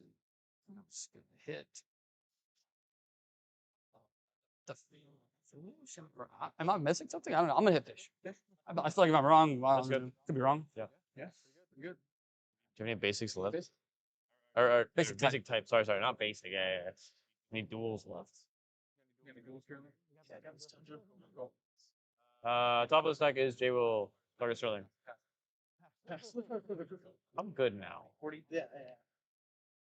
Play it out for the camera. Sure. So, was it exactly 40? I'm cool with calling it 40. I'm cool with calling it 40. Yeah, it's like 30. You have more Jessica's will. We're fine. We're 3. so right. Well, kids. Even with all these resources that coverage to find. I will. Yeah, that's GG's. Against all odds, Blue Farm seat 1 got there. Weird. It's so weird how that happened. I, never would have thought. Like, draw a bunch of cards, and turns out you can win with them. Yeah. Go crazy. Yeah, I'm confused by a few of the plays. I guess, like, the Boseiju is interesting. Like, with the deflecting sweat in yard, it just doesn't do anything. I don't know. I think I don't know. I mean, Dallas had it anyway because we knew he had a Final Fortune in hand. So even if they, for some reason, managed to force that Ranger Captain to come into play, I'm pretty sure that right after that we get a Final Fortune and he untaps his extra turn and wins anyway. But this is definitely the game now. Dallas can make mana for days, and he's got the horn to discard everything he needs. So this is game over. So we can continue to watch. There's no point in us sitting here talking about it anymore. I think we can, unless you got something you want to add, I'm content to watch Dallas close it out. Yeah. Despite being on Blue Farm and in seat 1, I mean, we all saw how many triggers were going on the stack, how much talking there was going on. Right. Other players have 100% thrown bigger leads, right? And so I do still definitely want to, I think that he deserves to feel as if he's earned this, because he definitely has played really, really hard. And yeah, he's just doing his best to make sure that he crosses all his I's and dots all his T's, make sure he doesn't make any mistakes. But yeah, he pretty much has it in the bag. Yeah, I'll armchair quarterback just a little bit and say that, if I'm Alan, I think instead of casting that Voice of Victory, and passing, which basically said to the table, answer me or die, which is what was the impetus for all of the game actions that followed that gave Blue Farm everything they needed to win. If I were him, maybe I cast Thrasios instead and just pass, holding up that Smothering Tithe mana for Thrasios activations as you go. Instead, he played into the "you must answer me" position, and this is kind of the result. I also kind of feel like it was a little greedy of Sterling to try that Born on top of that giant stack at that point. I think I maybe hold it a little bit longer, just try to get the stack to end, and then I'm looking to Born on Dallas's turn instead. I mean, that was Dallas's turn, but I mean, on whatever happens later. If it goes to Alan's turn, that's what I'm trying to Born. I don't think I try to Born at that point because it just seems too likely that someone's sandbagging. Yeah, like your kind of like sign that it's you've got the green light for your flash effect is that opponents are passing on silence effects. And so there were still a ton of spells on the stack between him and a Voice of Victory. Right. Indicating that potentially he had a lot more time to wait. He may have overestimated his opponent's willingness to let him have a flash effect in play. I think if there already was like a Value Flood Caller or like a High Fate Trickster active via one of the other opponents, then maybe it's a little bit easier for him to get it through. But with the amount of cards that he has in hand, the table just couldn't afford to let him have it. So pretty understandable that it had to get countered. I understand as well his desire to like want to get in there, because while all those spells are on the stack, theoretically, there's a little bit of wiggle room there to be like, look, I can't let this cord go through. I can't let this go through or that go through. But yep, there's a fist bump coming out. Fist bumps, he did it. Wow. Yeah, congrats, Pigeon Dallas. showing the brain freeze. Yeah, he did it. Heck yeah. Takes down the mid-season Showdown Topdeck Championship Series. Yeah, What a game, man. What a game. Dude, it has been so much fun getting to watch all these. Chat, thank you guys for hanging out and watching with us. I'm Eric from Critical EDH. I'm here with Max from Winning In. MTG Basics has been, handling the meat and potatoes of the stream. Make sure you show Raul some love in the chat. It's he's the guy who knows where all the USB cords are buried. And so every stream needs a guy like him, and it would not have happened without him. As well as huge thank you to Gold Sabertooth for helping make this stream happen. What a day of like Magic. Yeah, what a match. I mean, I feel like watching that match, both how it was played out and how it ultimately ended, was very indicative of where I feel the CDH meta is right now. Max, do you feel like this tournament has anything to say about where we can expect the meta to go in the next month or so, or cards that we may expect the opponents who didn't win this game to be slotting into the 99 moving forward in the weeks to come? Well, I think the Invitational tends to set the tone for the months that follow. So I think over the next 6 months until the next Invitational, I fully expect that some of the patterns that we saw from this tournament will become mainstream. I think specifically we'll see Rage Shy a lot more. I think a lot of people are going to go pick up that deck and run with it because I think it's legit. Rawl will continue to grow. I believe personally that Rawl is the best turbo deck in the format. I think it's better than Rogsai right now. And I think we'll see more and more Rawl. Blue Farm, well, it's still Blue Farm. The king is still the king. Yeah. A couple things I was shocked about though. I've been saying in the last couple months that I think Kinnan, specifically No Bad Cards Kinnan, has eclipsed Blue Farm as the best deck in the format. But we only saw 4 of them here at this entire tournament. So I don't know that we got a real face-off between Kinnan and Blue Farm like I'd like to see. But, Blue Farm still king, according to this tournament. Yeah, it was really interesting. Some of what we traditionally consider to be the strongest decks. We didn't see a Rogsai in the top 4. I think we saw 2 in top 16. Rock Thrash, we really didn't see much of. Kinnan, we really didn't see much of. There's a little bit Clam Chowder, but not a ton. So it's really interesting because what we see here is not just decks that are generically strong, but decks against strong decks with strong pilots. And I think that draws out different elements of them that are always interesting to hear about. But we are going to jump into an ad break, and then we're going to hear a little bit from Dallas. So don't go anywhere. Enjoy the ads. I know my favorite one is the Doot Loot one, but grab some water, use the bathroom, and make sure you're back in time so we can hear from the victor.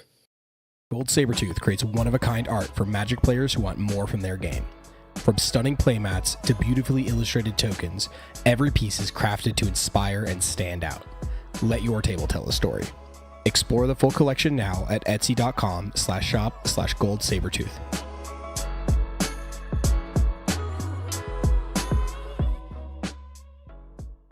Misplay on the Lake is a $10,000 to $15,000 CEDH tournament hosted by Better Plays Gaming this April 18th through 19th in Cleveland, Ohio. Better Plays is looking to bring eternal weekend-style events to the CEDH community, starting with their very first Platinum or Diamond event. Vendors, Alterus, cake pops, and more. Misplay on the Lake has it all. Better cards, better value, Better Plays Gaming.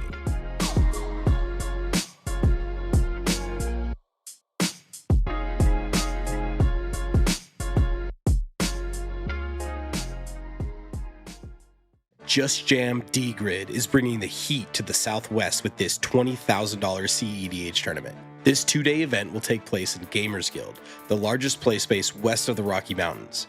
Jam games all weekend with on-site restaurant, bar, and cafe with food delivered straight to your table.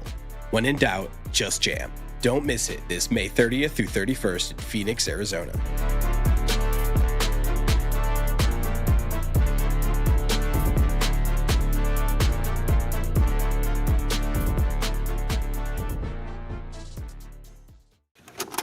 Has this ever happened to you? You sit down to play a fun game of CDH, only for you to play your first card? And what's that? Hideous white paper proxies? Well, not anymore. Introducing Doot Loot, your one-stop shop for foils, alters, and other rarities, specifically curated for the CDH community. Thanks, Doot Loot. Now my deck doesn't suck. Join now and we'll throw in monthly credit giveaways, so be sure to not miss out.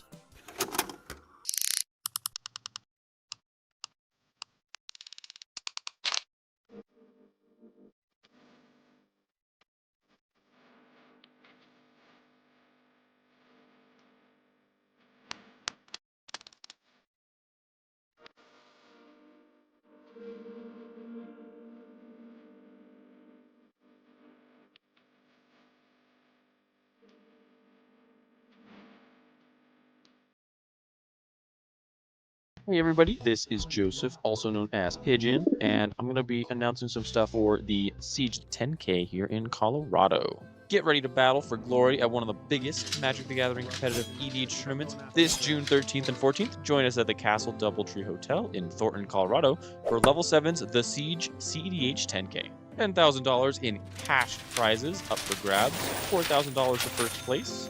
Top 4 take each $1,000, and top 16 scores big as well. Top 40 players return on day 2 with buys into the top 16 for the best of the best. Early bird entry is just $85 and then an extra raffle ticket for the first 100 entries. We'll be raffling off a Gaia's Cradle and other prizes. Raffle tickets are given with tournament entry and every win in Swiss earns you more tickets. This is a proxy-friendly format. Bring your best decks and your boldest strategies. Don't miss the Siege CEDH 10K, where legends are made and crowns are claimed. Come hang out with MTG Basics and Critical EDH members all weekend long. Register at topdeck.gg. We look forward to seeing you there.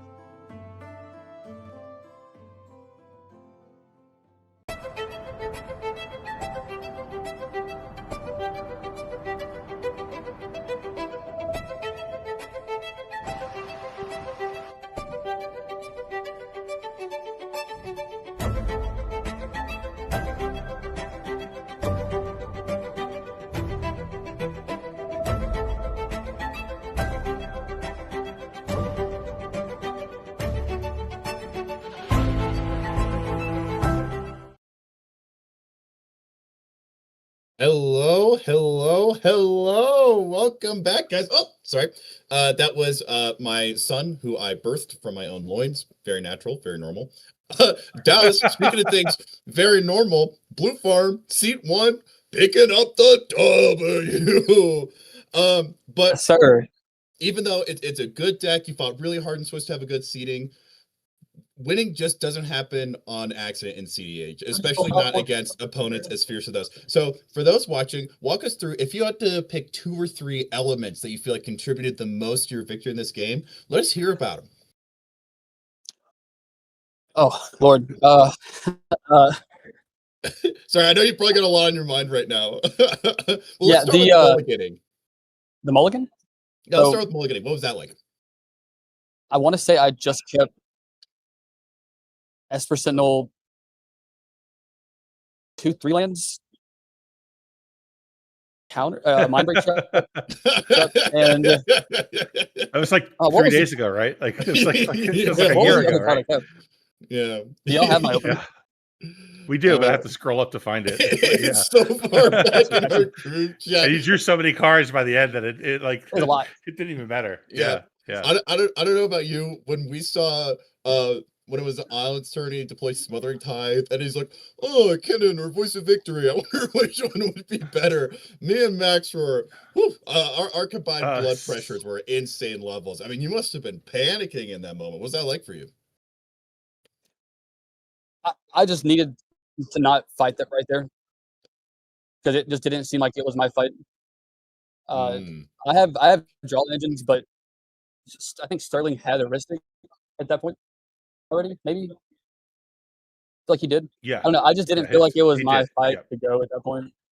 When all I have is a Mastermind. I don't think, maybe I didn't have Mastermind right there, but I had Mastermind, Esper, Crom. So I have like very limited draws. And I just didn't feel like I needed to interact. I felt like I had the win on my turn. And if I have to use an interaction, I can't protect. So. Yeah, you know what I found interesting is, there's a lot of discourse right now about Blue Farm, about whether you ever play your commanders. Like, what's the point? Like, just win instead, right? But this was a game where you played both Tymna and you played Crom, and they were kind of the keys to the kingdom there. That's how you won that game. It turns out that those commanders are pretty good if you actually play them, right? And my real misplay was not just playing a land before I did all that, or before. So like during the whole fight, I know I'm 1 mana short, which it didn't come up, but it definitely could have. So I was glad it didn't. Yeah, we knew. Yeah, as I said, we knew Sure. you had that Final Fortune in hand. Like we knew that you had it. Yep. So I was pretty sure that it was going to come down to that Ranger Captain resolving, and then the crack going on the stack, and then you Final Fortune over top. And then when the Mindbreak Trap resolved, I was shocked. I was like, I can't. Wow. When it resolved, I was like, oh, that's it. I really don't think I lose. The only spot where I think I could have lost was if Alan would have had Odawara and not Beseiju. He could have Beseiju the voice with the breach on the stack. But all he had was was that. So once breach landed and Justice Will had already resolved, I have the extra mana for spot. Yeah. So I was ready for it on that end. That definitely went in your favor. Something else we were chatting about was the timing of the Born on Sterling's end. Were you expecting to see him deploy it then? Because it looked like he was maybe sitting on it, but we both expected it to happen a little bit later on in the stack. What are your thoughts about when he deployed it then? I mean, when he sent the Born, I believe I was looking at still 5 counterspells. Right. And I was like, I mean, this is never resolving. Yeah, you're like, if it does resolve, I'm gonna I don't know, like if I choose to not counter it here, I'm gonna try to see your hand if it got to that point. But it never did. I knew it was gonna get buried, just like the Valley, or just like the Court of Calling. Like I just knew it was gonna get buried. Yeah. One of the other conversations we've been having is, the threat assessment at the table. Like somehow you had a scary board state that was not scary compared to what everybody else had. No. You're like, oh, it's just what Timna Crom. Like, what do you want? He's got Smothering Tide. He's got Fairy. He's got everyone had all this stuff. Especially when that Voice of Victory came down, I think it pivoted the viewpoint from the table to look at Alan and go, we have to deal with him. And all eyes came off of you, and you were able to sort of sink into the background, be a helper, and set yourself up. And it was fun to watch, dude. You did it really well. Pigeon couldn't do anything with all that going on either. So he has to try to get rid of something. And I honestly didn't. I had counterspells for Pigeon, obviously, but I had no mana. So if his Ral resolves, there's a chance that it doesn't matter. Right. But luckily, Alan did have a silence. Yeah. But that was, I don't know. Maybe he could have got info out of me, like out of my hand potentially, because since I'm not responding to that. Yeah. But since he sent the silence, I was like, we're good. Thank you, sir. Appreciate it. Thank you very much. This is great. I think as long as actually there was a. I did. Yeah. Go ahead, Eric. What were you gonna say? So the main thing was whenever he did the silence, I wanted to make sure he wasn't going to win.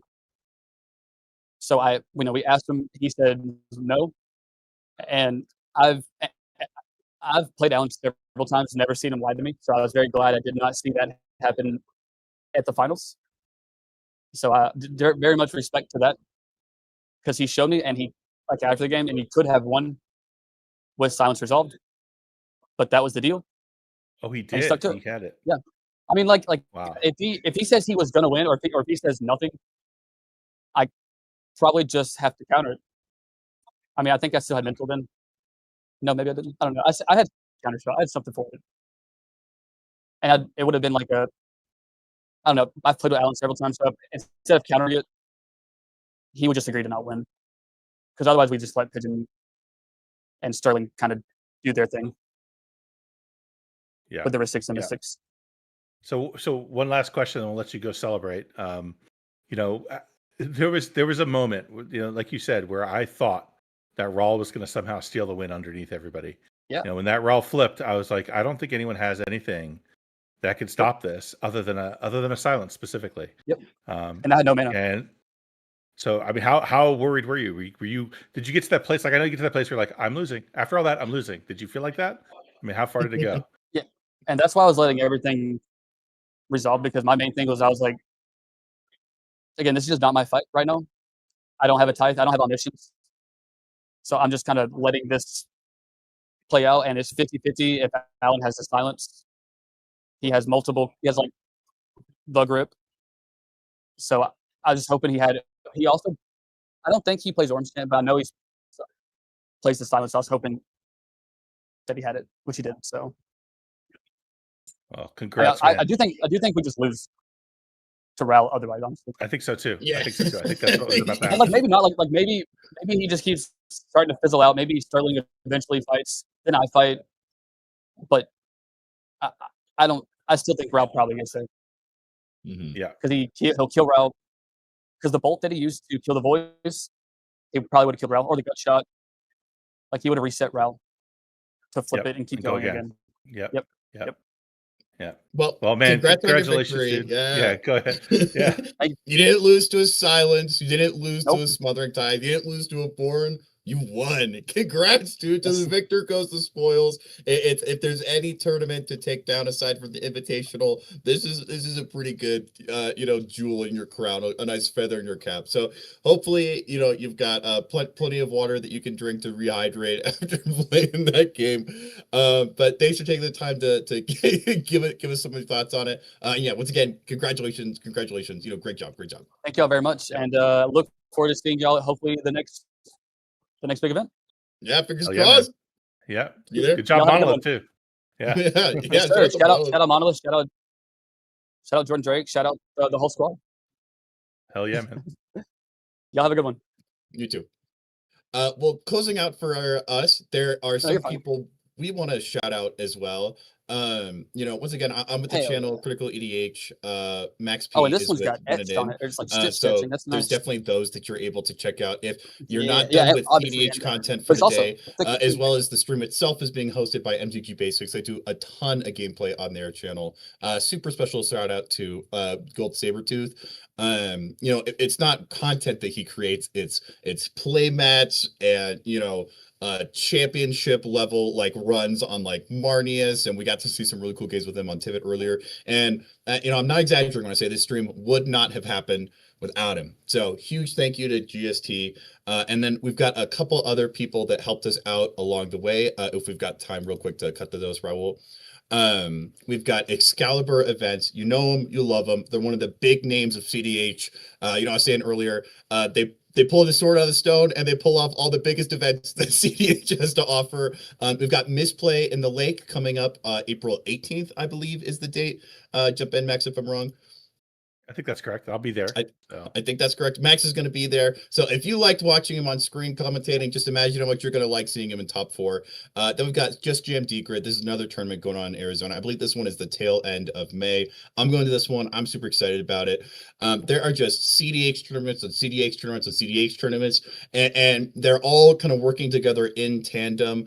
These Topdeck tournaments that are reaching above 200 people now, they're going to achieve like premium status, which means if you take them down, you get a ticket on the train taking its way all the way to the Invitational coming in. I believe it's in August this year. So even if you don't have the ability to go to a tournament every single weekend, even if you're not able to spend every single minute of your life eating, drinking, breathing CDH, all you have to do is go to one tournament, make the most of your time there, and then you get to play with the big dogs. Max, jump in and talk to us about the rest of the sponsors we got here. Yeah, so we also have obviously Doot Loot, where you can get the prettiest cards in the prettiest languages possible. We have the Fishbowl, which is like, I love how you put it. It's the summer camp of CDH tournaments. You go, it's in one spot, you play your ass off for 2 days. It's fantastic. And run by the fantastic hire, like one of the best tournament experiences you can get. And then lastly, we've got Level 7 Gaming, which is, if you're in Colorado, it is sort of the foundation of CDH in Colorado. They're what make MTG Basics a thing. They're what support Critical EDH as well. I mean, these are the guys who make CDH possible in the state of Colorado. So Eric, man, this was a pleasure doing with you, man. You're so much fun. Yeah, this was fun. This is fun. Makes me want to go play CDH is what it makes me want to do. I know. Go fire up some league games or something. I so appreciated so much of like your thoughts and commentary on it, Max P. I feel like your experience in the format really, really shows. And I know me and chat were both the better for it. Speaking of chat, before I forget, we did do a giveaway right before the final started. And if you were able to guess the number 11, which isn't connected to anything in CDH right now, or the power toughness of Heartwood Storyteller, make sure that you reach out to MTG Basics to get either a cloth playmat from Gold Sabertooth, super duper cool. I want one, or a Mana Confluence from Doot Loot. Who both helped sponsor the stream, but also gave a nice prize for you guys. So, any other closing thoughts, Max, before we let the people get back to their day and start playing CDH? Dude, I had a blast. Let's go play, man. It's time to play. Let's do it. All right. Have a good one, guys. Thank you, everyone who helped pull this off. Judges, Raul, chat, everyone. Thank you. Have a good one.